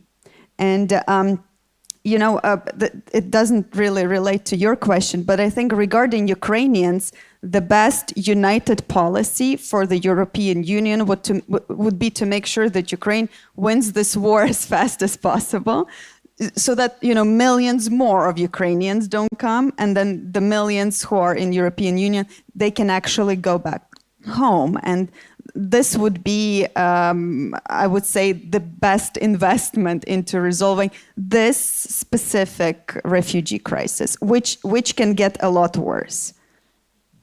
Tego absolutnie życzymy tutaj. This is our wish from all of us, but it exceeds the topic of our conversation. Gerhard Knaus was a little bit restless when I used the word relocation, which is not an elegant word at all. So it goes to you, Gerhard, and then Janina Ochojska.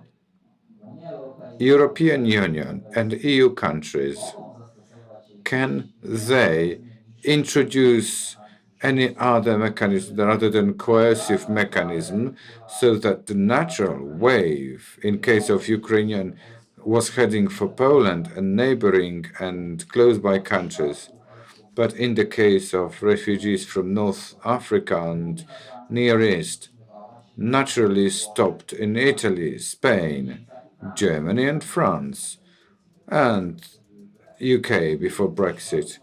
In all these cases, we are facing a natural tendency and natural eagerness of millions of people to settle down in the place of their choice. So do we, as the European Union, have the right, do we want to, if so, how, to decide for those people, partially at least?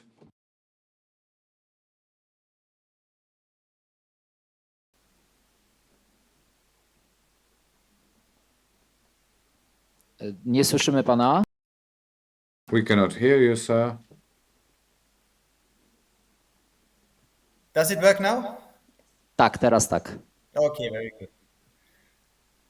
Well, let me be very, very clear. My colleagues and myself have been arguing against administrative relocation for the last 6 years for one very simple reason. It simply does not work. We've seen it with the Dublin system, which is a form of relocation, where in the last 10 years, the country that has had the most asylum applications per capita has been Sweden, which is the furthest away from the Mediterranean, and where Dublin just always failed. You couldn't move people against their will in any significant numbers in the last 10 years to any country. So administrative quotas simply do not work, even if you want them. You can't administer them. You cannot send a mother with a child from Poland to Spain and say, stay there, and she will stay there. That doesn't work. But what we've heard before was very important. The European Union took a common decision that Ukrainians should be welcomed. But then what we now need is information. That is the information Ukrainians get about which countries are serious about making this promise a reality. So we should, and my recommendation would be to Ukrainian civil society, and please also contact me and my colleagues, because we are traveling around Europe in the capitals, talking to ministries, talking to parliaments, to say exactly those experiences. Why are there only 100,000 people in France and 50,000 people in small Ireland?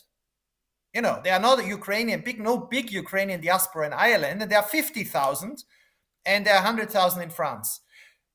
If one can then have a European strategy that talks about improving conditions, because in Spain, the conditions are also not easy for people to get social support, to get housing. And in Italy, social support for Ukrainian refugees is incredibly difficult to get. Now, you can say this doesn't matter, let's leave it like it is. But if another 2 or 3 million people come and they all stay in Poland or the Czech Republic or Slovakia or Germany and Austria, the reality is that you will not have people in apartments or children in schools. But if another 2 or 3 million come, you will have them, like now in Germany, they are beginning to again use the sports grounds in schools, tent cities. And that is unfair towards the Ukrainians. So what I'm recommending is civil society, can mobilize. No French government needs to approve that Ukrainians come to France. If a French city, if a French region says, we have places, but we need to make sure that the administration, the social support, the legal problems and procedures, to register children in school, that this is transparent and that European countries learn from the best and are not in a competition where some countries try to make it as difficult as possible to then hope that people don't come. So I think this is a major challenge also for civil society, for researchers in Ukraine and in Europe, to use this chance to try to raise standards everywhere. Because, to conclude, administrative relocation, telling people they must go somewhere, that doesn't work. But trying to raise the standards in different countries so that the promise of giving protection is meaningful and not just empty, will become incredibly important if, and it has been said before, President Putin uses and fulfills his threats and uses weapons of mass destruction, whether nuclear or chemical weapons, which he has used in Syria. And when he succeeds in destroying more infrastructure, then people will have to come to Europe. We will need to have adequate accommodation. And for this, we need to prepare today, because clearly Warsaw, which already has, what the mayor of Warsaw's right hand told me a few weeks ago, 140,000 people just in the city of Warsaw at the moment. You might have another 50,000, but not another 500,000. And so then we need Europe-wide solidarity for decent, humane conditions. The question to Janina Ochojska, Brussels. Leaving aside the administrative burden, the atmosphere in Brussels, attitudes in Brussels, Brussels activities,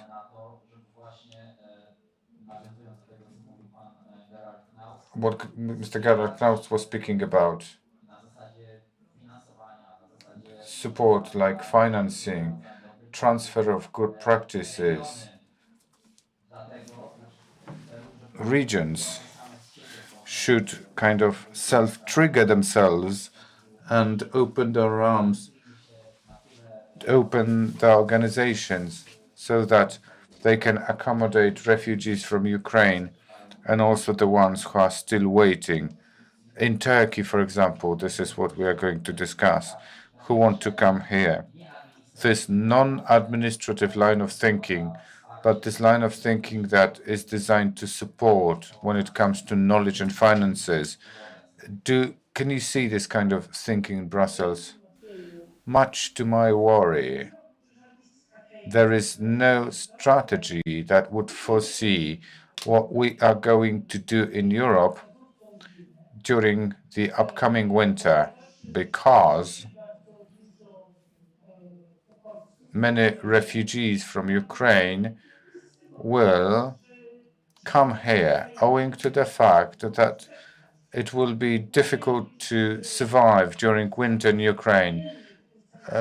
I'm putting the war aspect aside, whether the situation will be better or worse. We will have a greater wave of refugees because of winter. And I cannot see any strategies, national strategies, governmental strategies, pan-European strategies relating to how to prepare ourselves. Are we ready? We are not, I believe, to accept 1 million, 3 million refugees from Ukraine. It's alarming for me because, as it was the case of February, it was people's people were spontaneous. So there are some kind of organizational insufficiencies. People were taken care of. But now the winter is coming. We are facing energy crisis, and this requires thorough consideration and preparation where people can live, because the shelter is the most important. Food, clothes, they will not take it away. We'll be short of places to live in.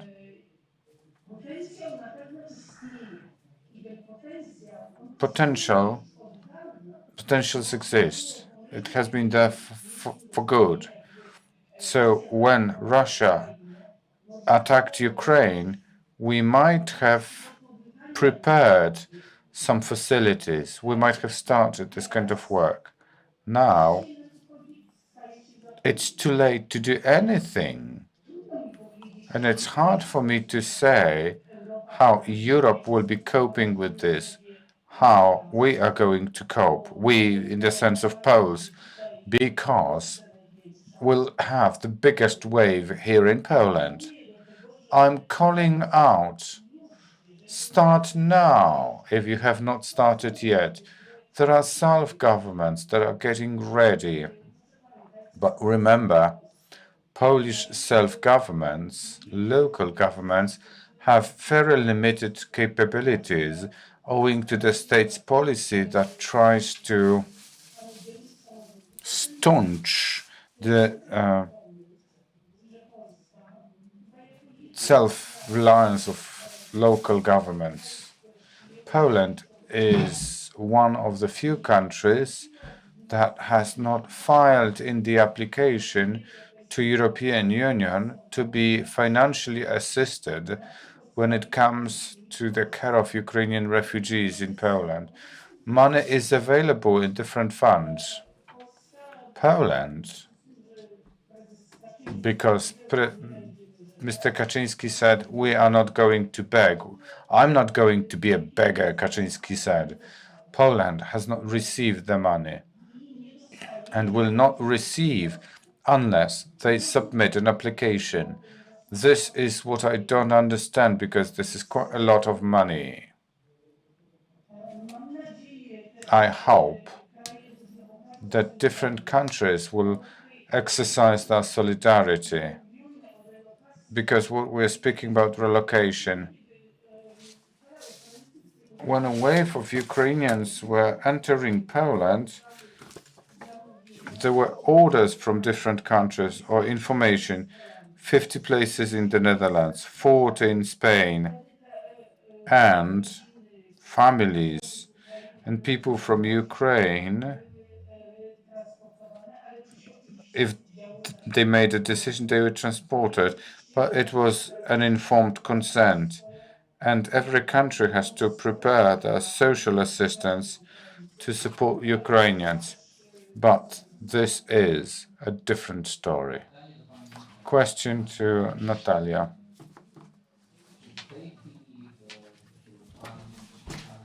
Among your friends, the people you know and people you get in touch with,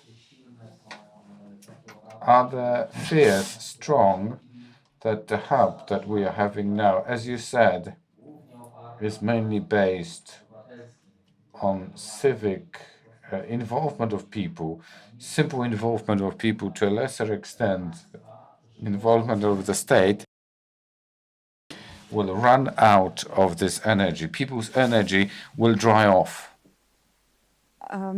Yes, there are such fears, among many others.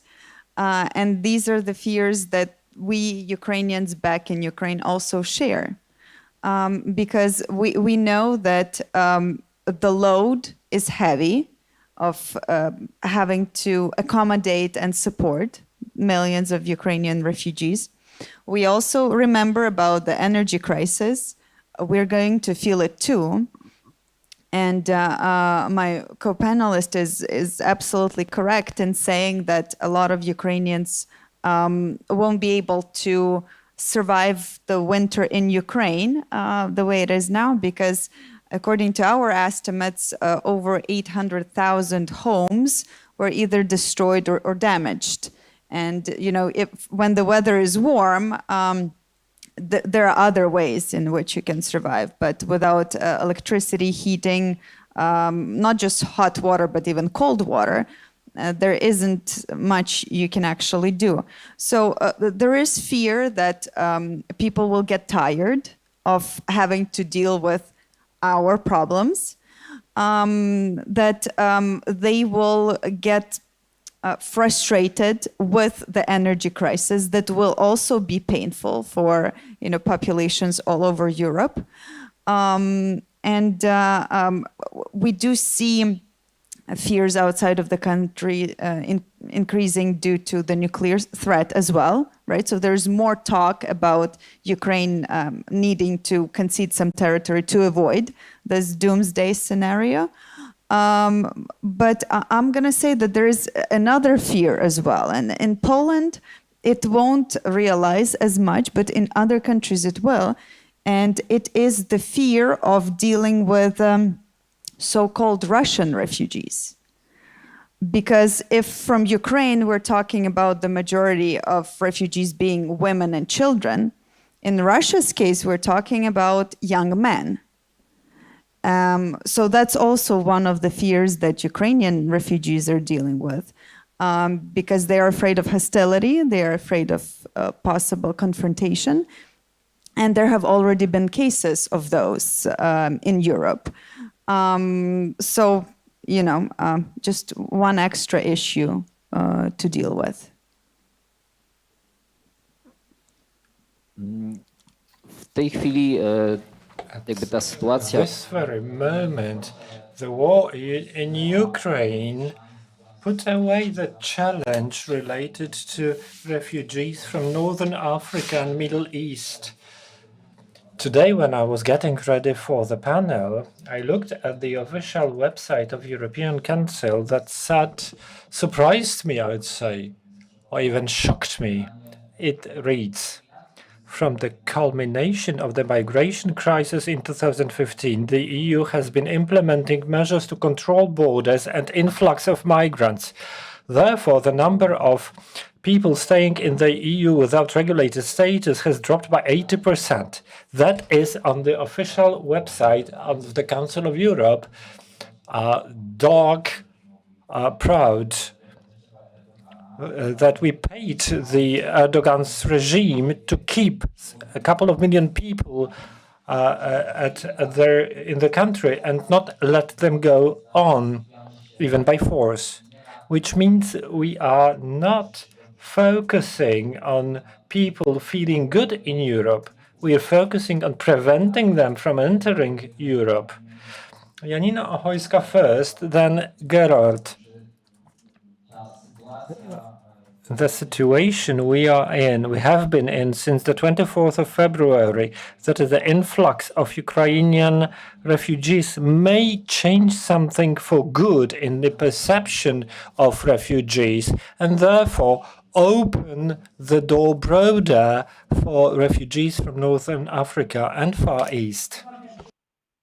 I'm afraid not. I'm not an optimist in this very case. That is because Europe is building the European stronghold. It closes itself to the migrants and refugees problems. It will one day, let me interrupt you. Does it mean that we as the continent, we are still racists? Well, you may name it like that. Different people will explain it by various means, fears, crisis, by insufficient amount of work for people, while we know it's quite to the contrary. We need migrants. And in this ever-changing reality in Poland, we see it very, very clearly. We will not be able to discuss the whole European policy towards migrant and migration as such. We cannot analyze every single detail. Well, I need to say that from my experience, multi-year experience, I should say, only openness to migrants, free flow, economic freedom will allow to migrants to earn their living, enhance economic development.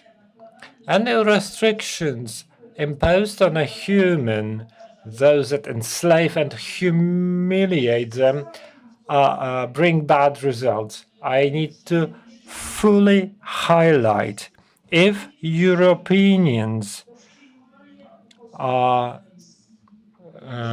unwilling to accept Ukrainian refugees, if there is sort of resistance to continue solidarity and openness, we will lose the war, not the Ukrainians. We will lose our war for Europe, because the Ukrainian war is in fact the war for Europe. And bearing that in mind, let us try to make our involvement as high as possible. And ladies and gentlemen, we have things to abandon here in Europe. I don't say we should quit everything, but we can always squeeze a bit on the bench and make some room. Gerard, the crisis and challenges. Here we go. Over to you. Well, let me give you two numbers to put things in a perspective. The total number of people who've been crossing the Mediterranean this year irregularly, from Spain to Italy to Malta to Greece to Cyprus, until now, which is middle of October, has been around 110,000 people. This is less than the number of people crossing from Ukraine to Poland every single day in early March this year. Every day in the first half of March, more people crossed than have crossed the whole Mediterranean this year from Spain to Greece. So if we are talking about a migration challenge at the moment in our countries, it is 95% a Ukrainian challenge. And I agree completely with the previous speaker that the policy of Russia is to try to create pressure so that European solidarity with Ukraine is reduced, that parties that are pro-Russian are then going to say, let's make a compromise, let's not supply weapons. In reality, however, here is an argument that I think is obvious to everyone. If Ukraine does not win the war and does not take back its territory, we will not have 4 million people with temporary protection in the European Union. We will have 10 or 15 million, because Ukrainians cannot live under Russian occupation or in a country where the war never ends. And then the man will come as well. So the only way to deal both with this war for Europe, as has been said rightly, and the refugee crisis is in fact to support Ukraine. And let me give you just two more concrete examples for this. One, it's also financial. I find it shameful as a European that the budget support to the Ukrainian government, which is supposed to fund 8 million IDPs, plus the war, plus the reconstruction of infrastructure, which Russia is destroying every day, that the budget support at the moment is largely, overwhelmingly from the United States, that the money from the European Union is far less. Now, At the moment in May, the European Union promised 9 billion. Of this, 6 billion have now been located, not yet transferred, but located. But there is huge worry in Brussels. And I know from commissioners that I've talked to in the last weeks, what happens beyond the 9 million? And Ukraine needs 5 billion each month from the outside, not to go into hyperinflation. Now imagine hyperinflation. I've lived in Ukraine for 1 year when there was hyperinflation in 1993, 1994. The whole, this impoverishes the country completely. It's a disaster. And it would mean millions more refugees. So we need to have a serious debate in Europe, not only how to prepare to welcome Ukrainian refugees in the winter, who want to go back as soon as they can, but also how to financially support people who are now in Ukraine, who do not want to leave and who depend on the Ukrainian government. So one debate my colleagues and myself have been pushing, and we will push a lot in the next weeks, is why are European countries not proposing to confiscate the 300 billion Russian foreign currency reserves in Western banks that have been frozen and take this money to already now support Ukraine and the reconstruction of all the infrastructure in Ukraine that Russia is currently destroying. Now, one last point on Turkey. I disagree with you. It is right for Europe to give money to Turkey. Turkey has opened its borders in the way Europe is now opening its borders to Ukrainians. And that is why there are millions, the biggest number of refugees in the world, Syrians, are now in Turkey. But let's not forget, 1.8 million Syrian refugees in Turkey, half of them are children below the age of 18. Many of them have now lived in Turkey for years. And for the European Union to fund social support, education, healthcare for Syrians in Turkey, most of whom would like to stay in Turkey, is a good thing. The trouble is, at the moment, we are not doing this. European funding for Turkey has declined sharply because European leaders discovered that instead of cooperating with Turkey, which is what was agreed in 2016 in March, the last 2 years, Europe is not cooperating with Turkey. Greece, supported by the rest of the EU, is pushing people back to Turkey without any cooperation.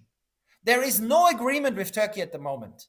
There are pushbacks, there's violence, there's brutality, and there is less and less money for this huge number of refugees in Turkey. So if you're asking me what we should do, there is no alternative for Europe if we want the 3.5 million Syrians in Turkey to have a decent life, to keep also supporting Turkey financially, which we are not doing at the moment sufficiently. But for the EU this next few months, the top priority is to ensure that the Russian strategy of breaking European unity through creating a refugee number that we have not seen. This is the biggest humanitarian crisis and challenge for Europe since the 1940s. It's unique, and we must meet it successfully.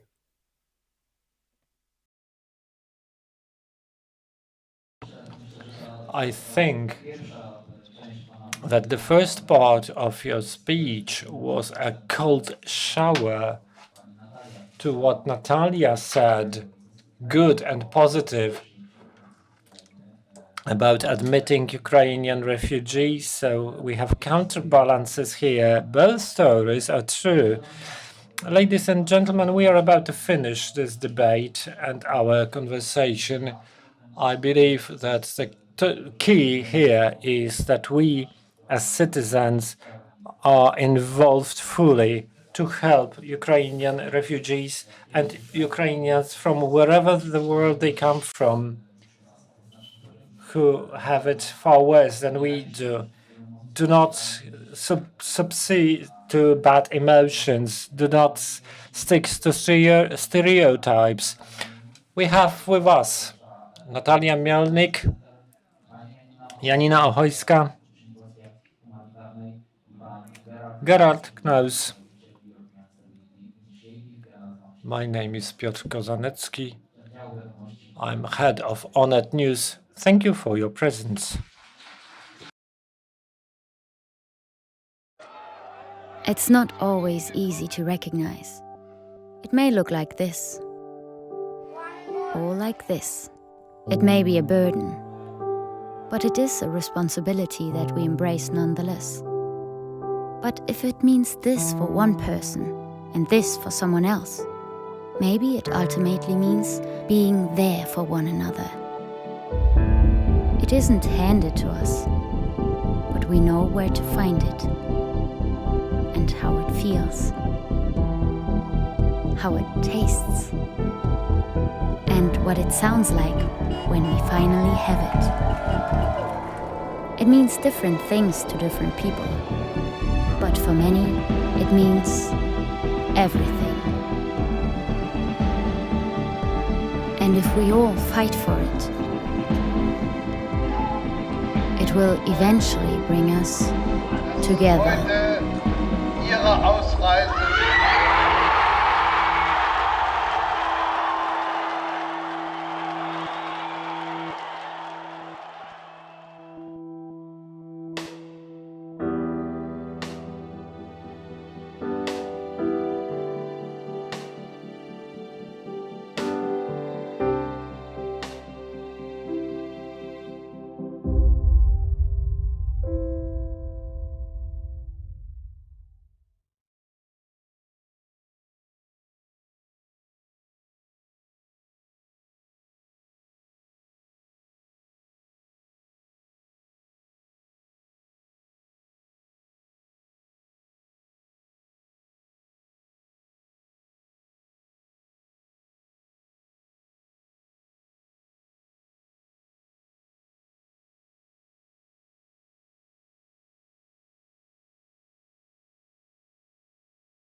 Atlas Network is, as the name suggests, a network, and it's global. We work all around the world. We're based in the U.S. We have about 159 partners in the United States right now, and the bulk of our partners are outside, nearly 500 in total. Atlas Network, it connects people from all over the world, defending the idea of human dignity, defending human rights and personal liberties. Atlas Network is focusing on, I think, the most important and moral cause in the entire world. We partner with local innovators, local leaders who understand conditions on the ground in communities facing real challenges. We look at the people from the worldwide freedom movement that are passionate, are ready to make a difference, understand local conditions, and we invest in them. At Atlas Network, we unleash individual ingenuity to enrich humanity. The United States does not have a lock on the idea of freedom and liberty. Those ideas are beyond borders. One of the main goals of Atlas Network is to eradicate poverty around the world, and we do that by investing millions of dollars in our partners' work every year. Historically, wealthy nations around the world have tried to help low-income countries develop. The way we've been doing it traditionally has not really been working. So there's a movement to do development differently, and that means we need to step back as outsiders and rethink the role that we're playing in helping people in low-income countries achieve their dreams. We want to make the world a better place. We want to make the world a freer world. All of us want to leave a legacy and be part of something big to make a better world. This is exactly the work of Atlas Network. With our growing number of hundreds of successful partners, we're stronger than ever. Changing the world. Changing the world. Changing the world starts together with us.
Good evening, ladies and gentlemen.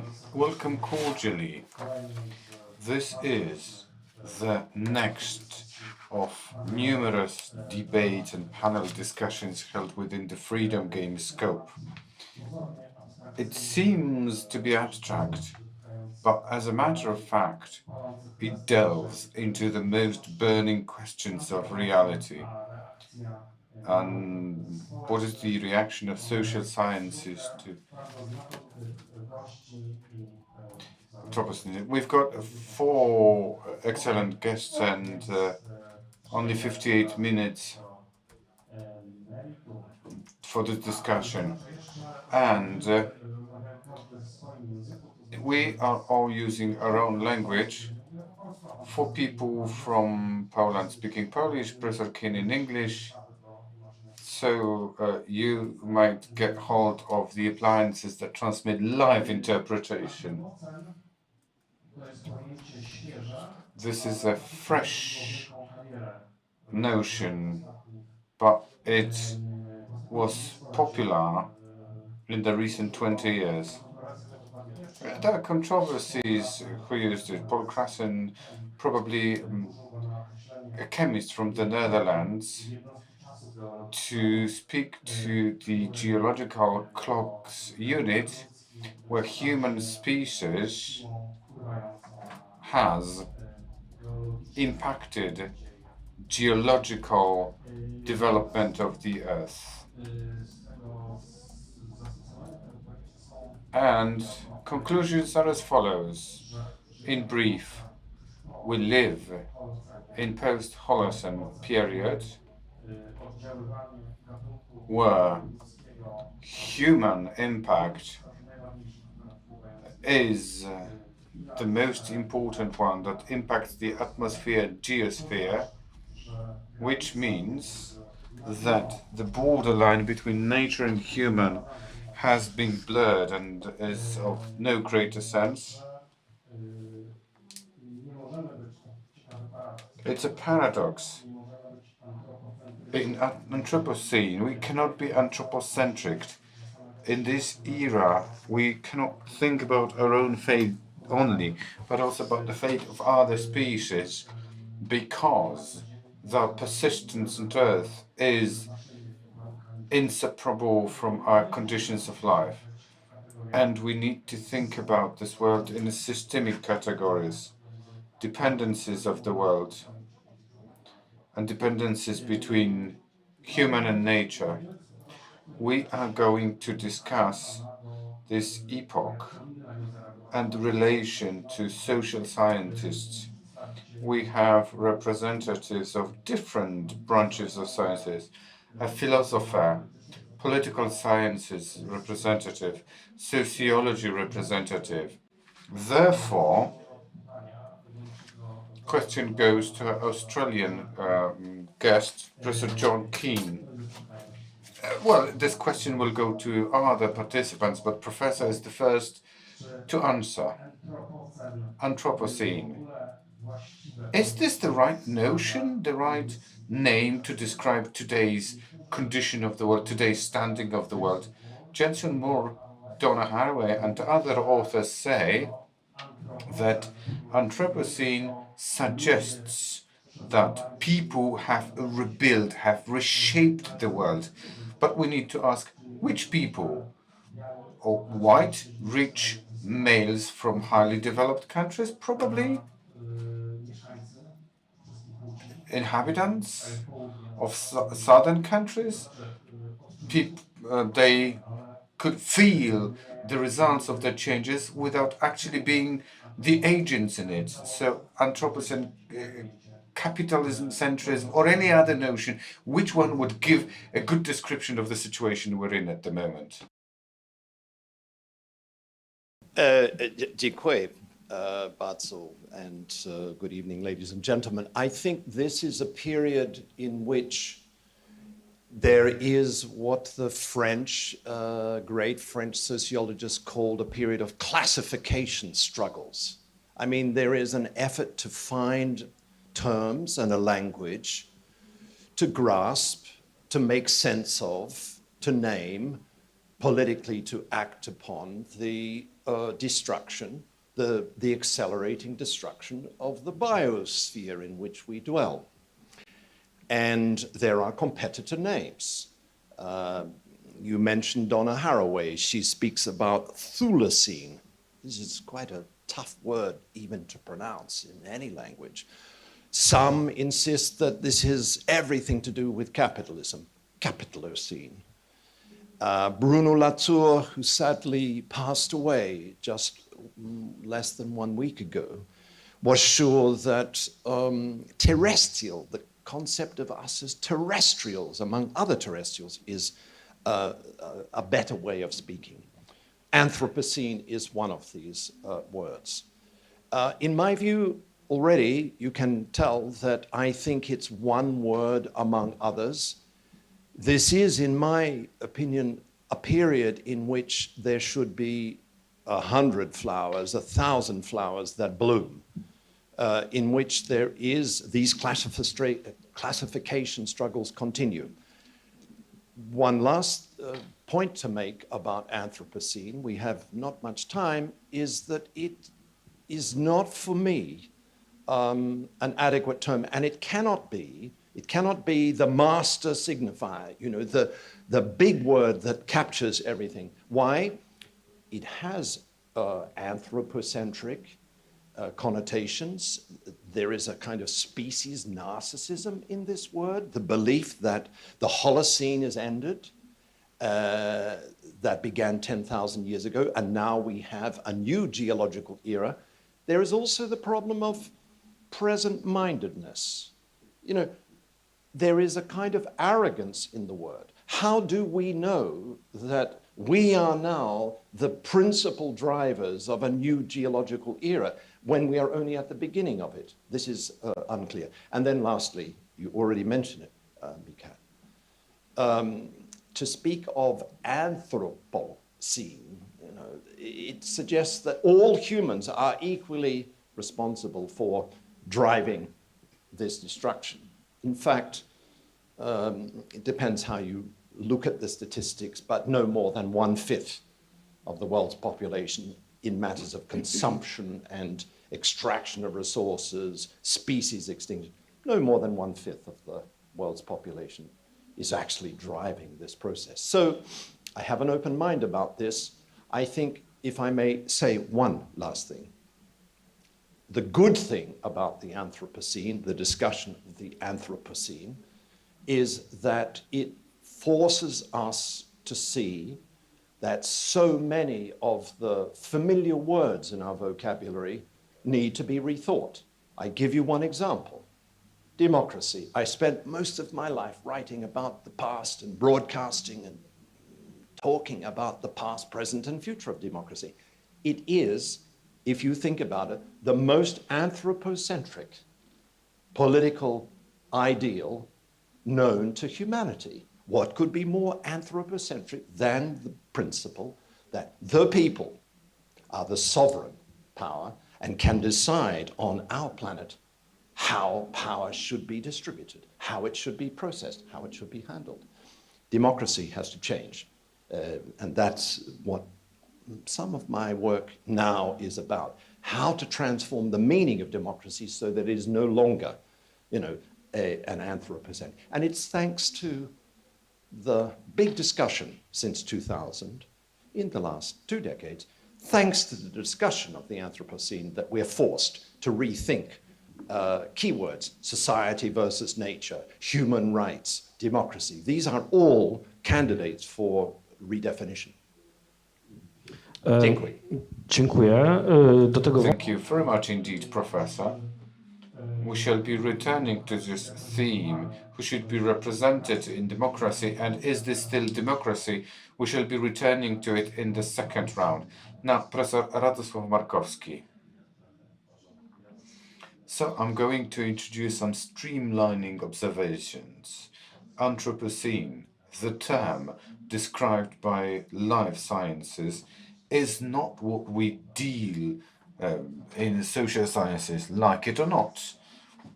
This is what they said this year or next year the International Geological Association will say that this map, this timeline, marks the beginning of Anthropocene and the end of Holocene. And man has become a geological factor. They have proven it in the forest, in different layers and strata, in rock body. And we have Anthropocene challenges and social sciences response. 3 years ago, I said it's a wonderful period while speaking at the international conference for us, the social sciences. Many years ago, those natural sciences people were looking down on us, saying you don't have any rights. And they say this is the human era, these geologians, chemists, physicians, and now we philosophers, sociologists, political scientists, help these from tough sciences to understand what this beast is all about. We are the upper hand, and this great acceleration is the notion. It started in 1950s. This is what we agreed. What is apparent is that 8 billion people, this demographical acceleration has nothing to do with consumption increase of the people who live on our planet.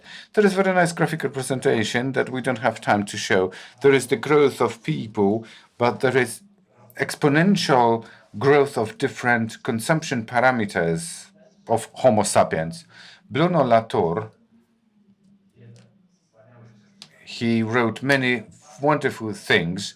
He had two notions that he offered. Critical zones concept. He said that we people do not realize that we can live anywhere from the level of the sea up to 5 kilometers up there. Otherwise, we would have to have rockets and oxygen bottles, and there is no life away from this critical zone. And the other notion he coined, humanity should re-land on this planet, look around, seeing what they've done, and redefine what is worth doing and what is not worth doing. In this reaction of social sciences that I'll try to speak about from the point of view of economy and political sciences, the perspective is as follows. Social sciences have to rethink the paradigms. Who is man? And try to think it in the sense of modernization of reality and side effects that we have not expected. Madam Professor, is this adequate a notion to describe the position we are in? Ladies and gentlemen, philosophy has been developing calmly and peacefully, just like ethics. And I was listening to the four speakers and I thought to myself, a philosopher sees this as a continuum, quite a peaceful one. The idea that we are the center has always been with us.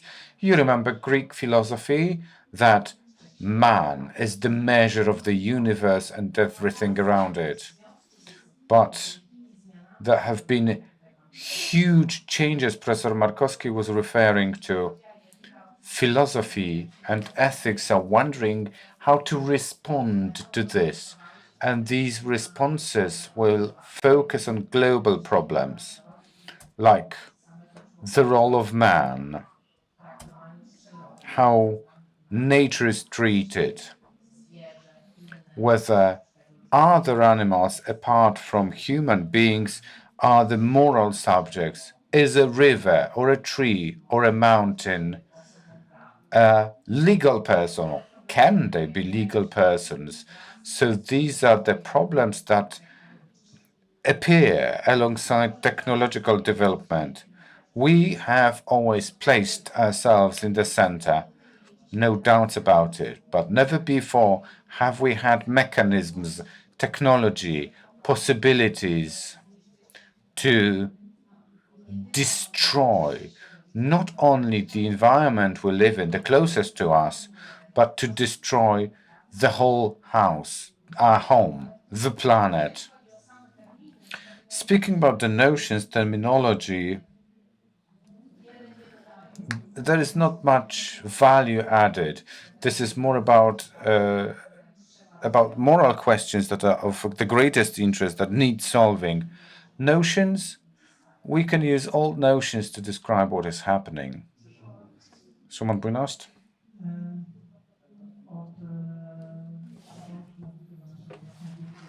Ever since we started to exert a great impact on the planet, we destroyed half of coral reefs, rainforests, arable lands, mainly used for agriculture, 3/4 for meat and dairy products, 80% of depletion of other species. So there is an extensive list of destruction that is human-made. So we are the factor that changes the earth, and it changes it very quickly. If we squeeze in 4.5 billion years into a calendar year, 150 years ago we started the Industrial Revolution. So in these terms, it's just a second away from here. And it has taken us a second to have this kind of huge impact on how the Earth operates, how much we've changed the climate, and so on and so forth. So it is justified to speak about Anthropocene. Professor Keane was saying that it might be slightly arrogant to believe that people have this impact, that we are the center of the world. I think that pretending that it is not so, that there is no impact of humans, it is turning the blind eye on the problem. We need to face the problem in order to find solutions to coin a better tomorrow. How much we've destroyed today and how much we'll destroy tomorrow. I've given you some examples. You may find it interesting to know that climate change pace has been the greatest ever since an asteroid hit the Earth and did away with dinosaurs. If this is not a factor, so if we are the second worst thing that has ever happened to the Earth over millions of years, we come second in the ranking after the asteroids. So it needs to have a name, a proper name, and the name is Anthropocene. And we can discuss it later on in the course of our discussion. Anthropocene is a consequence, kind of, and capital-centric attitude is the center, is the key, is the source of the problems that we have introduced into the world. So let me ask you, I know what is the argument when people say this, that this is the capital, and Soviet Union has been transforming the climate, was transforming the climate. All right, I've never heard this kind of argument, not to this scale, and we need to look at the millions of tons of CO2, gigatons that we emit. What's the purpose? What's the reason for that? So that a handful of people have more and more, and it comes at the cost of billions of other people. Again, I'm a journalist, and my focus is the climate change. So we've got the most data with regards to this change. So 1% of the richest people in the world are responsible for twice as much of emissions as the rest of the world, the poorest. So if you want to hear facts and figures, few dozens of millions of people who have greater impact than other billions of people. Therefore, well, it's associated with your earnings and what is your objective in life, what are your aspirations, and what you earn the money for, what you want to do with the money you earn.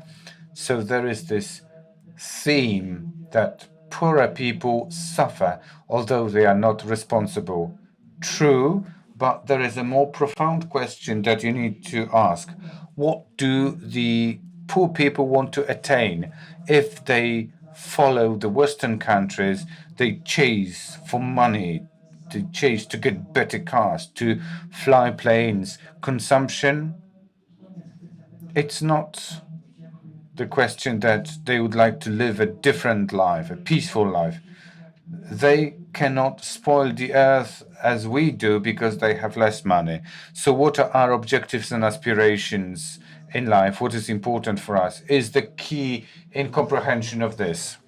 I'll interrupt you, not because you are too radical or contrary to the ideology at these freedom games, but how to get out of this situation. Some premises for hope for the future would be asked at the end. Now, I need to ask you about the plot regarding who caused such deep changes. People, which people, and then practical and political part. If the world we live in which the human civilization operates is enormously complex by different feedbacks, is involved in its environment, if relations to other entities around, non-human actors, as we heard, if all that dominates about the controlling of the system, if it can sustain itself, and at the same dependencies are very complex, the question arises in the political sphere, if we want to run this or other policies. For hundreds of years, thinkers and scientists have been disputing who should decide about matters within the human community.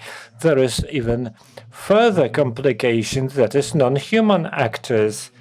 And this is a philosophical and political studies question. Who, by whom, who should be represented by whom in this complex world? Who should speak on behalf of a river on whose depth and stream our life depends? Not fish depend, but we also may depend. Do we have any seeds of ideas how the problem of representing those who do not vote, those who do not speak, at least in the language comprehensible to us, how to solve this problem? Thank you. Let me answer the question. Just need to add that a thought comes here. How did we miss the small development? You will find plethora of books from the 1960s and 70s. Milton's theory of deviation. Had I time, I would show you the capitalism plot there. But getting back to what is happening in this area of political ideas, I've launched a project, Suspended, which means Representing Silence 2.0. In political studies, we have long been dealing with silent minorities. We've been considering how to include them so that they have something to say in parliaments.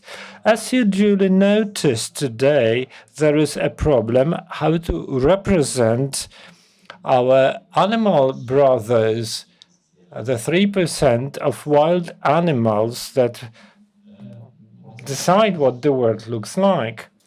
There are different ideas. I addressed economists recently saying they need to consider the fact that economy might become a subdiscipline of ecology.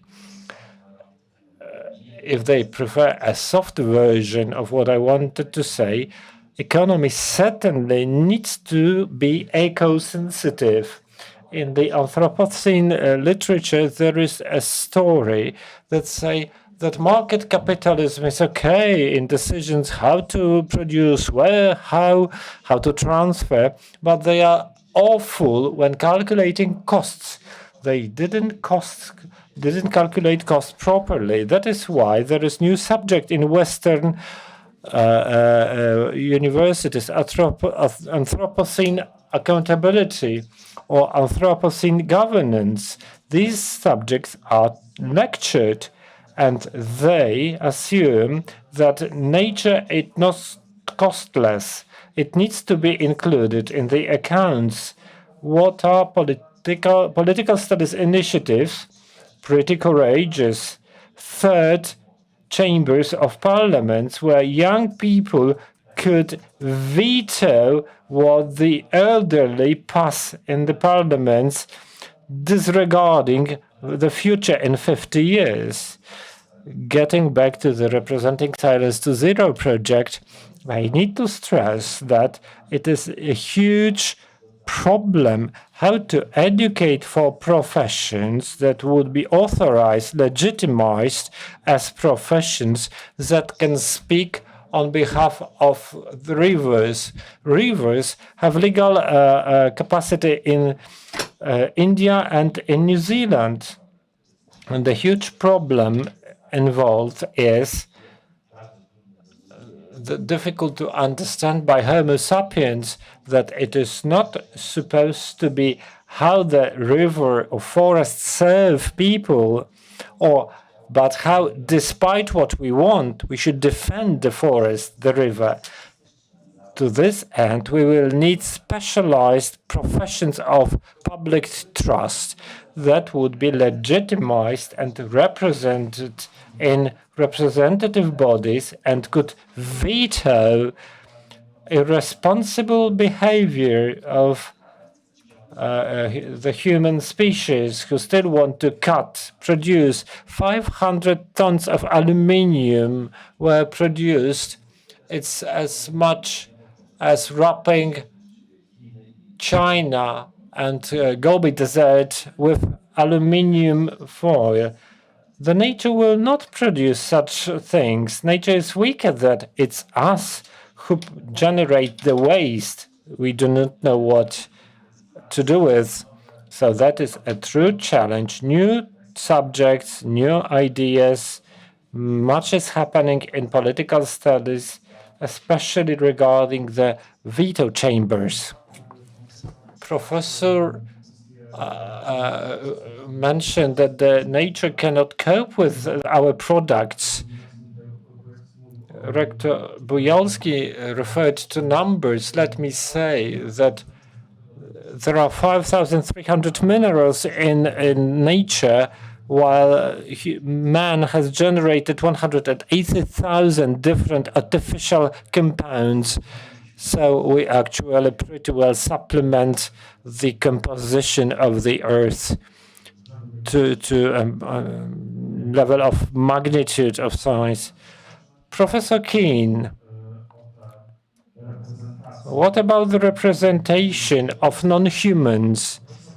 You actually deal with democracy crisis primarily. This thought of representing someone else than humans, can it bring us closer in democracy to solve the current crisis? Yes. So I cannot, before saying a few things about representation, I want to say two things about the discussion so far. One is that there is one area in which the Anthropocene concept applies, and it's the nuclear question.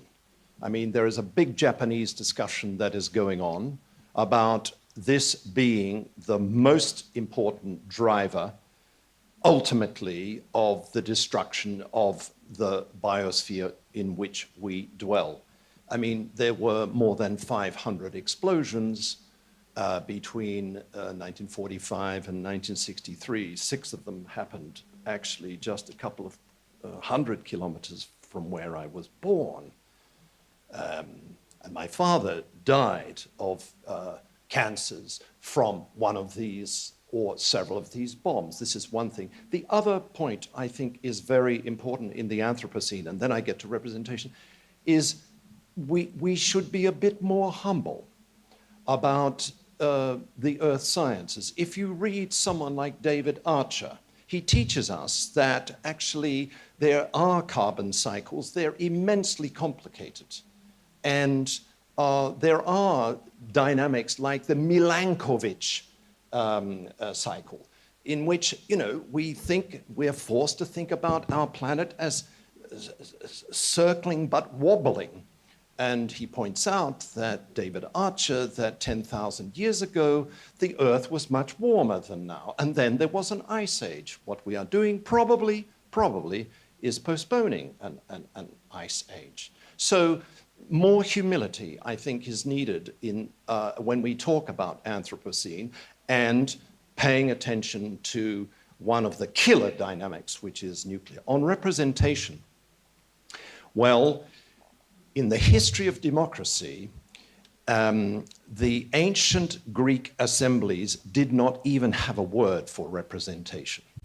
And the marriage of the words representatio and demokratia happened only in the last years of the 18th century, where the notion of representative or electoral democracy was born. Principally in democracy, that meant that democracy was about self-government of people through their chosen representatives, through periodic elections and having parliaments and so on. We know that. It never happened before in the history of democracy what is going on now, which is that there is not only a big discussion about the extension of, as you say, Michael, the extension of the word representative and representation to our relationship with the biomes in which we dwell. But there are lots of practical innovations that never happened before in the history of democracy. And this, if we have any hope for ourselves on this planet, it seems to me that this is an area where social scientists and political activists can join together to look at, to catalog and to look at the range of representation experiments. That is, where we humans humbly, in a relational way, in a fiduciary way, use the language of representation to include not only rivers and forests and species, but actually to think about the whole biosphere. This is, for example, the Gaia discussion that Latour was very active in promoting. What are these practical experiments? Well, Earthwatch summits, coral reef monitoring networks, of course, Aarhus Convention, regional and global agreements. These are all instances of the extension and redefinition of democracy. So democracy comes to mean, this is, I think, one of the revolutionary effects of this period, a paradigm shift, if you like. Democracy comes to mean the self-government of peoples living on patches of the earth, choosing their representatives, but also including the biomes in which they dwell, where there is a defense of those biomes against human destruction. Bruno Latour liked to quote the great slogan of the Zaddists. We are not defending nature, we are nature defending ourselves against humans. Well, this spirit is very much, I think, part of this shift, this attempt to redefine democracy so that it is no longer a homocentric idea. And among the most interesting, I finish with this, examples, practical examples, and I have written about this most recently in The Shortest History of Democracy, which is not in Polish yet. I call it biodemocracy. If you look at the center of the continent in which I live, there is a very large rock. It's a very important spiritual place for indigenous peoples. In the last 2.5 decades, there is a form of self-government that has been born in this area to protect this rock called Uluru.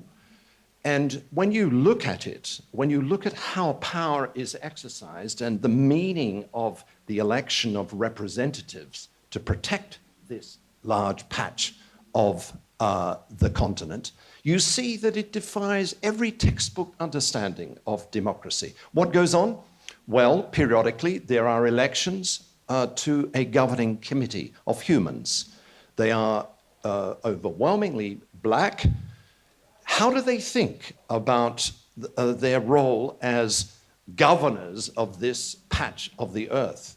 They do not think that they are sovereign people who are entitled to do anything. What they are doing is protecting the origins of the earth, Dreamtime it's called, protecting the traditions that are told to them by their ancestors, protecting this area, a very sacred area, for the future. Well, this is an example of representatia in action. And there are, of course, New Zealand instances. There are some West Pacific examples. But there are growing numbers of these kinds of innovations, to repeat, that never happened before in the history of democracy. The truth, if I can put it like this, of representation and its redefinition is that it reminds us, the Uluru experiment reminds us that representation is not identification. That is, to put it more simply, we are representing animals. We are talking now about the biomes in which we dwell. We use language, we name things. In the broader sense, that is what, we can have a long philosophical discussion about it, but that is what representation does. It's a process of joy, of creating a relationship with people and objects, biomes, where they are named and they are drawn into a relationship with us. And this generates a kind of respect, a kind of need for trust, a need to protect objects, animals, and so on. Representation is what Edmund Burke, the Anglo-Irish politician and great political writer, called virtual representation.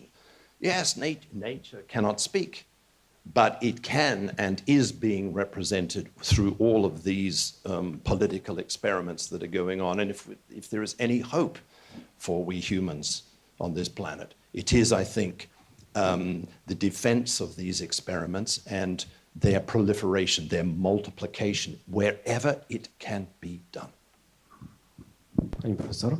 Other professor? A philosopher needs to ask a question. Why? Why should we be interested in this? We started with a problem. We have altered the earth. We've been changing the earth so that it is dangerous to us, to our existence. But we are interested in ourselves. Kind of our perspective is a self-care perspective. And Professor was mentioning silent minorities. We need to say that this group of people, group of persons, in philosophy, a person is a moral subject of moral value. This expands For Aristophanes, it was neither a woman nor a slave that were a moral subject. Until 19th century, a peasant was not one. Now,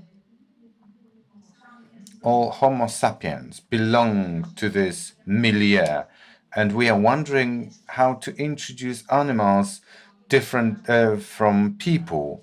Therefore, my friends, ecologists, philosophers, lawyers from New York who have these ideas, they have processes of liberation of elephants and chimpanzees based on the idea that a chimpanzee or an elephant might be the subject of law, a legal person. But why? What is the worth in us, in other animals, in a river, a piece of rock, or a mountain, so that we need to care about it? And the first response is return to ourselves. We take care of that. We think about rivers and other things so that we, as the species, are able to survive. Other animals, the river, the rock, is there anything valuable as such? Not because of our own good, because this is anthropocentrism that we have, that has brought so many problems. But we look for an independent value independent of us, of our life, our survival. And it's not that easy, I need to tell you. When I ask my students at the biology department, why should we have invested so much money to save panda bear, that hardly do they know the answer. It's a sweet bear when you watch films, and there are reels on the internet that feature panda bear. Excuse me for chopping in order to improve the image of the People's Republic of China. This is why we did all the saving, panda diplomacy thing. I'm not delving into this problem, but what's wrong with some species dying out? There might be nothing wrong. Like, for example, dinosaurs are extinct now. You might say that the world should be diversified, but why should it be diversified? These questions pertain to this basic question. Would the world cope better without us? It's a wrong question, because we are the ones to judge it. If we are not here, we are unable to judge it. I know how it sounds. It's very anthropocentric, I'd say. But do we have any other perspective? Do we have the basis to think some other way? And the last thing that I think as a philosopher is finding the value. And this value is pivoted on the fact that we feel that we are beings, and other animals are also beings that can sense and feel. Responding to Professor, today's pace of heating, according to NASA, it's not my opinion, but this is NASA publication, 20 times faster compared to the heating period after the last ice period. But for human impact, it would be the temperature lowering period rather than temperature increase period. So our impact is really visible and apparent. Returning to the previous question, yeah.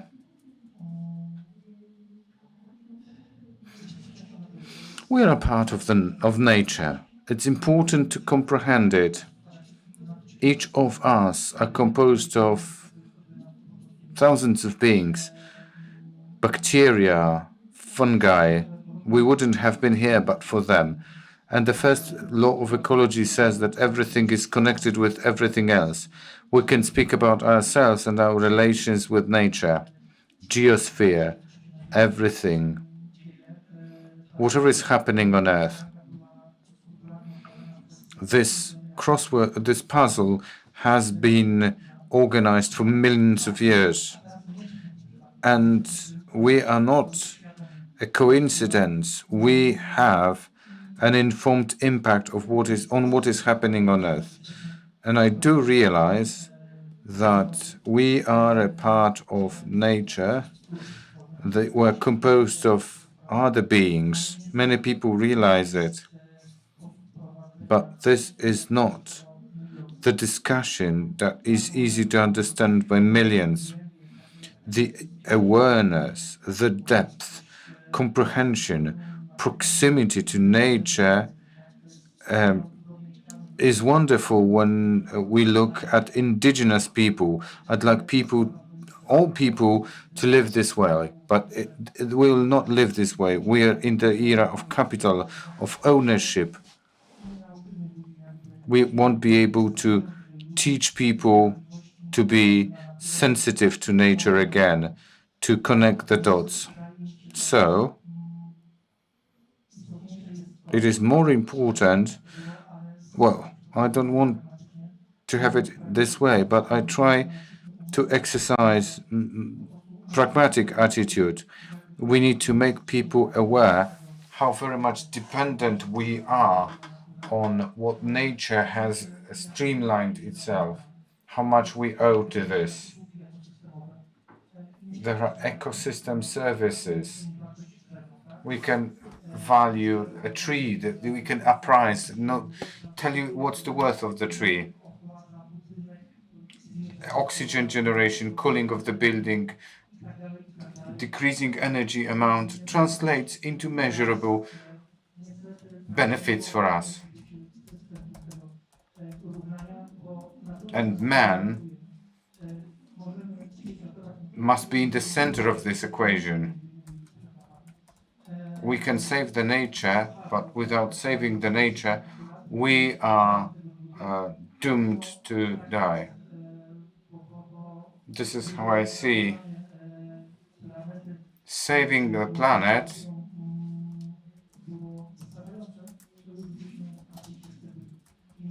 If bringing us closer to the planet was enough, we would have been there, but we have been detached from the nature too much.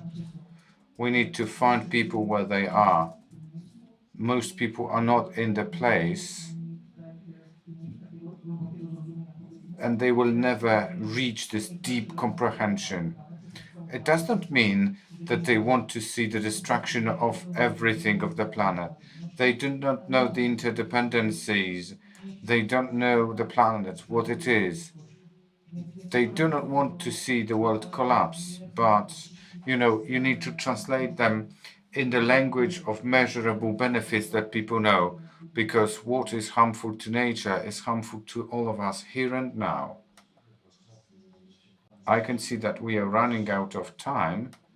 3 points about 3 things. One thing, without expanding, we need to start understanding animals. One of the most beautiful sentences I've ever read in literature, a hero said, "I'd like to be the man my dog believes me to be." We could speak about it at length.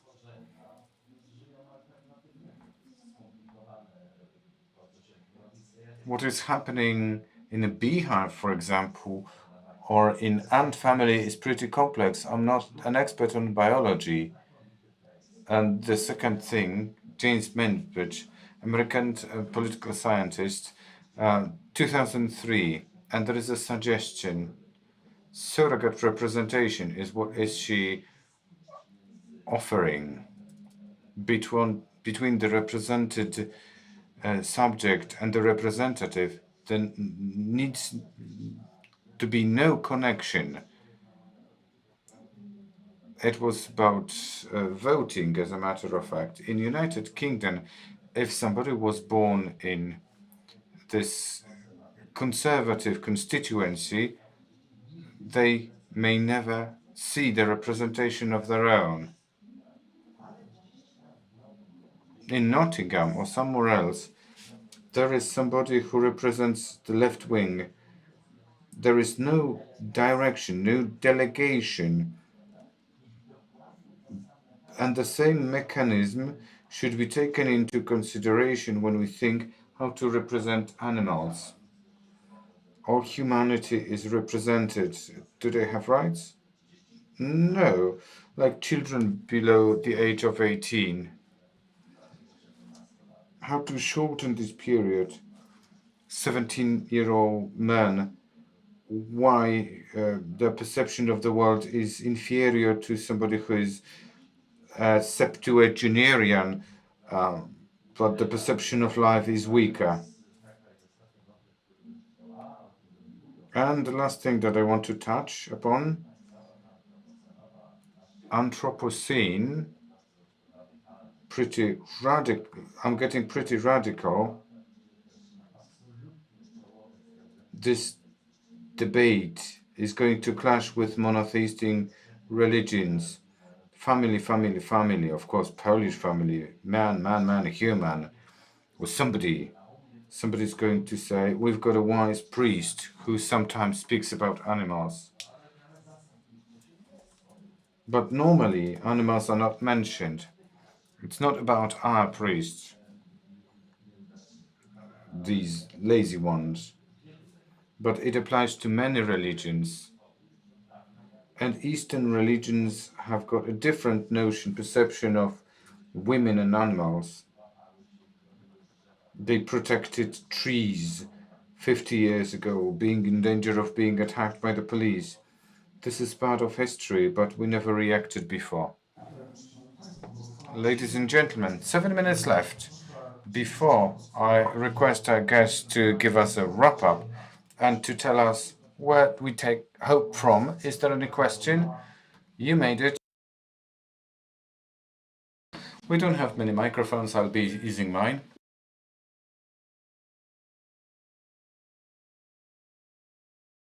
I'm really happy. Edyta Pietrzak, Łódź University of Technology. Thank you very much for this debate. Long-awaited debate. It's been worth it. First question to Professor Keane. We've got 6 minutes, 35 seconds, so be brief. Because you were speaking about redefinition of democracy and the chances given by Anthropocene.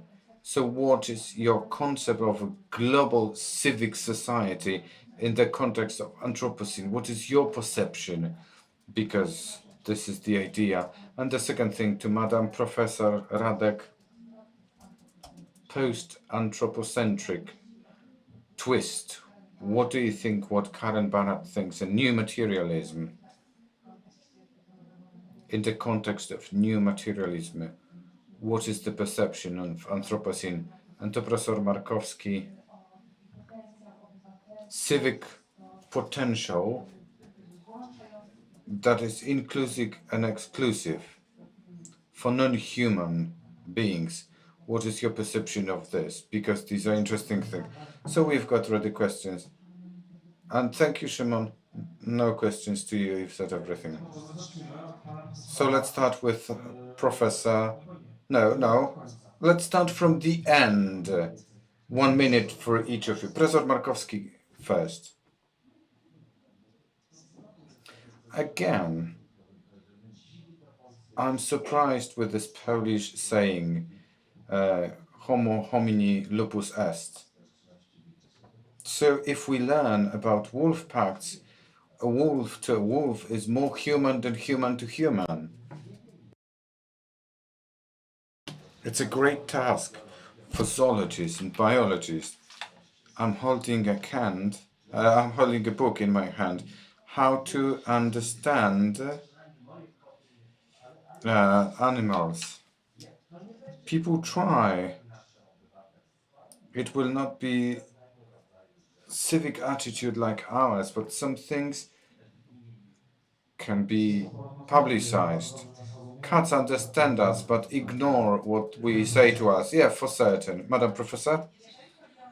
Speaking about the possibilities of offering a solution, my position is we should be looking for things that we know, that we can speak about. We can speak through analogy. We can learn about animals through analogy. We are limited by the language. Reference to biology and biological processes is the only possibility.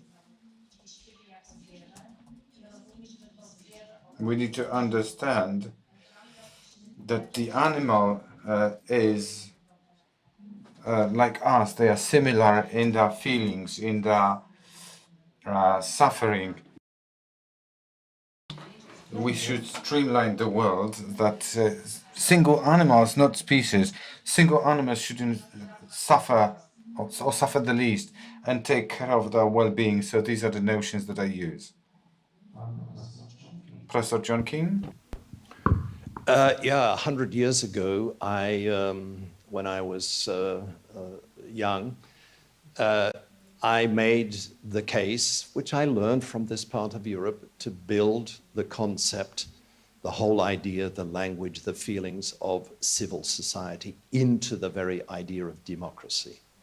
And I still hold to that position, and your question about global civil society is extremely important. What we're witnessing, it never happened before in the history of democracy. I am not a naive optimist, but what we're witnessing is the growth of cross-border associations and networks and organizations that are committed to stopping this degradation of the planet on which we dwell. Green parties are one example. You know, I come from a country that claims to have had the first Green Party in the world. You don't have one in Poland, and actually I have to say that the discussions tonight reflects that. If you have a Green Party that stirs up trouble, it changes the whole discourse. There are 3 members of parliament.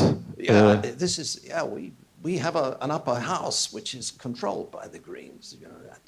So it's this cross-border cooperation, typically non-violent, that involves a proliferation of a whole set of new institutions. And there are 2 examples I would give of this. One, we didn't discuss it tonight, is the importance of energy regimes.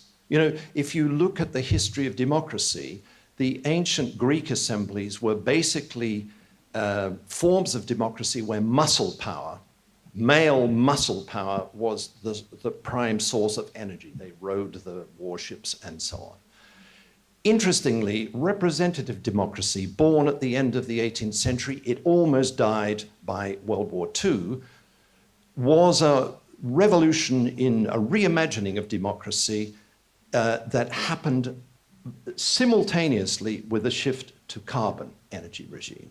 And I would say that this era, I call it monitory democracy, where democracy means free and fair elections, but something more, accountability of power wherever it is exercised, is the struggles that are going on are to do with whether there can be a shift to post-carbon energy regimes. This is a huge topic in Europe, it's a huge global topic, and there's a lot of cooperation at civil society level among corporations, investors, citizens, activists, and so on.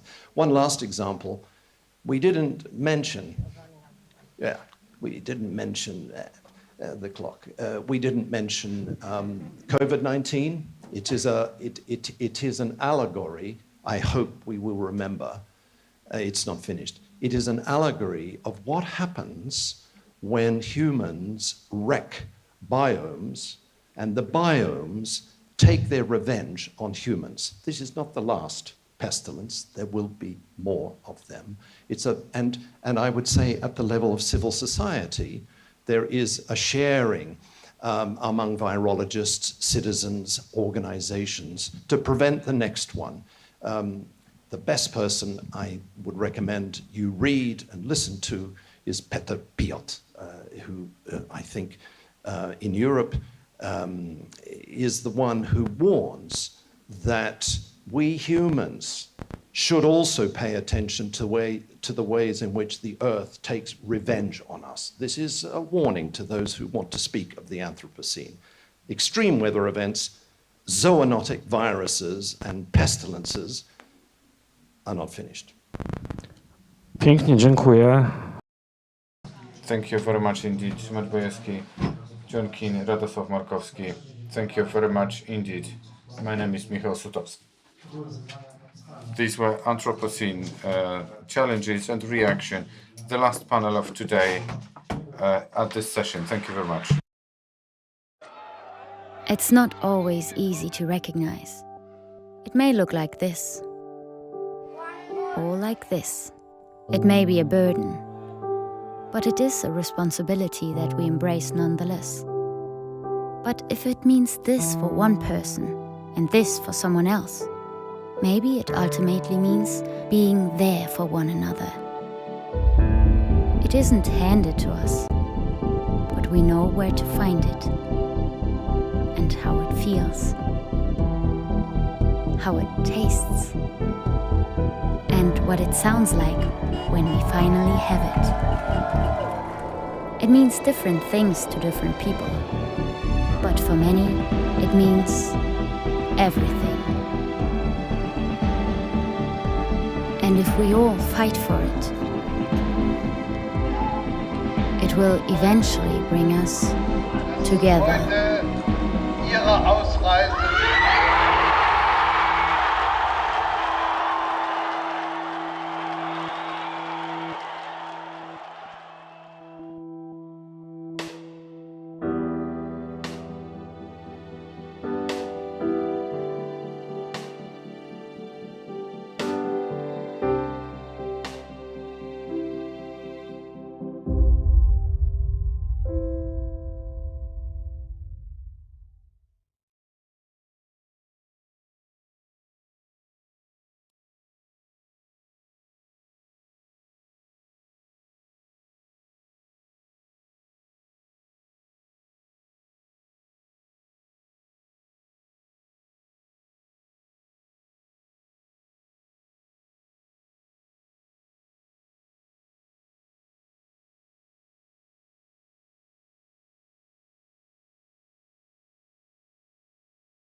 Atlas Network is, as the name suggests, a network, and it's global. We work all around the world. We're based in the U.S. We have about 159 partners in the United States right now, and the bulk of our partners are outside, nearly 500 in total. Atlas Network, it connects people from all over the world, defending the idea of human dignity, defending human rights and personal liberties. Atlas Network is focusing on, I think, the most important and moral cause in the entire world. We partner with local innovators, local leaders who understand conditions on the ground in communities facing real challenges. We look at the people from the worldwide freedom movement that are passionate, are ready to make a difference, understand local conditions, and we invest in them. At Atlas Network, we unleash individual ingenuity to enrich humanity. The United States does not have a lock on the idea of freedom and liberty. Those ideas are beyond borders. One of the main goals of Atlas Network is to eradicate poverty around the world, and we do that by investing millions of dollars in our partners' work every year. Historically, wealthy nations around the world have tried to help low-income countries develop. The way we've been doing it traditionally has not really been working. So there's a movement to do development differently, and that means we need to step back as outsiders and rethink the role that we're playing in helping people in low-income countries achieve their dreams. We want to make the world a better place. We want to make the world a freer world. All of us want to leave a legacy and be part of something big to make a better world. This is exactly the work of Atlas Network. With our growing number of hundreds of successful partners, we're stronger than ever. Changing the world. Changing the world. Changing the world starts together with us.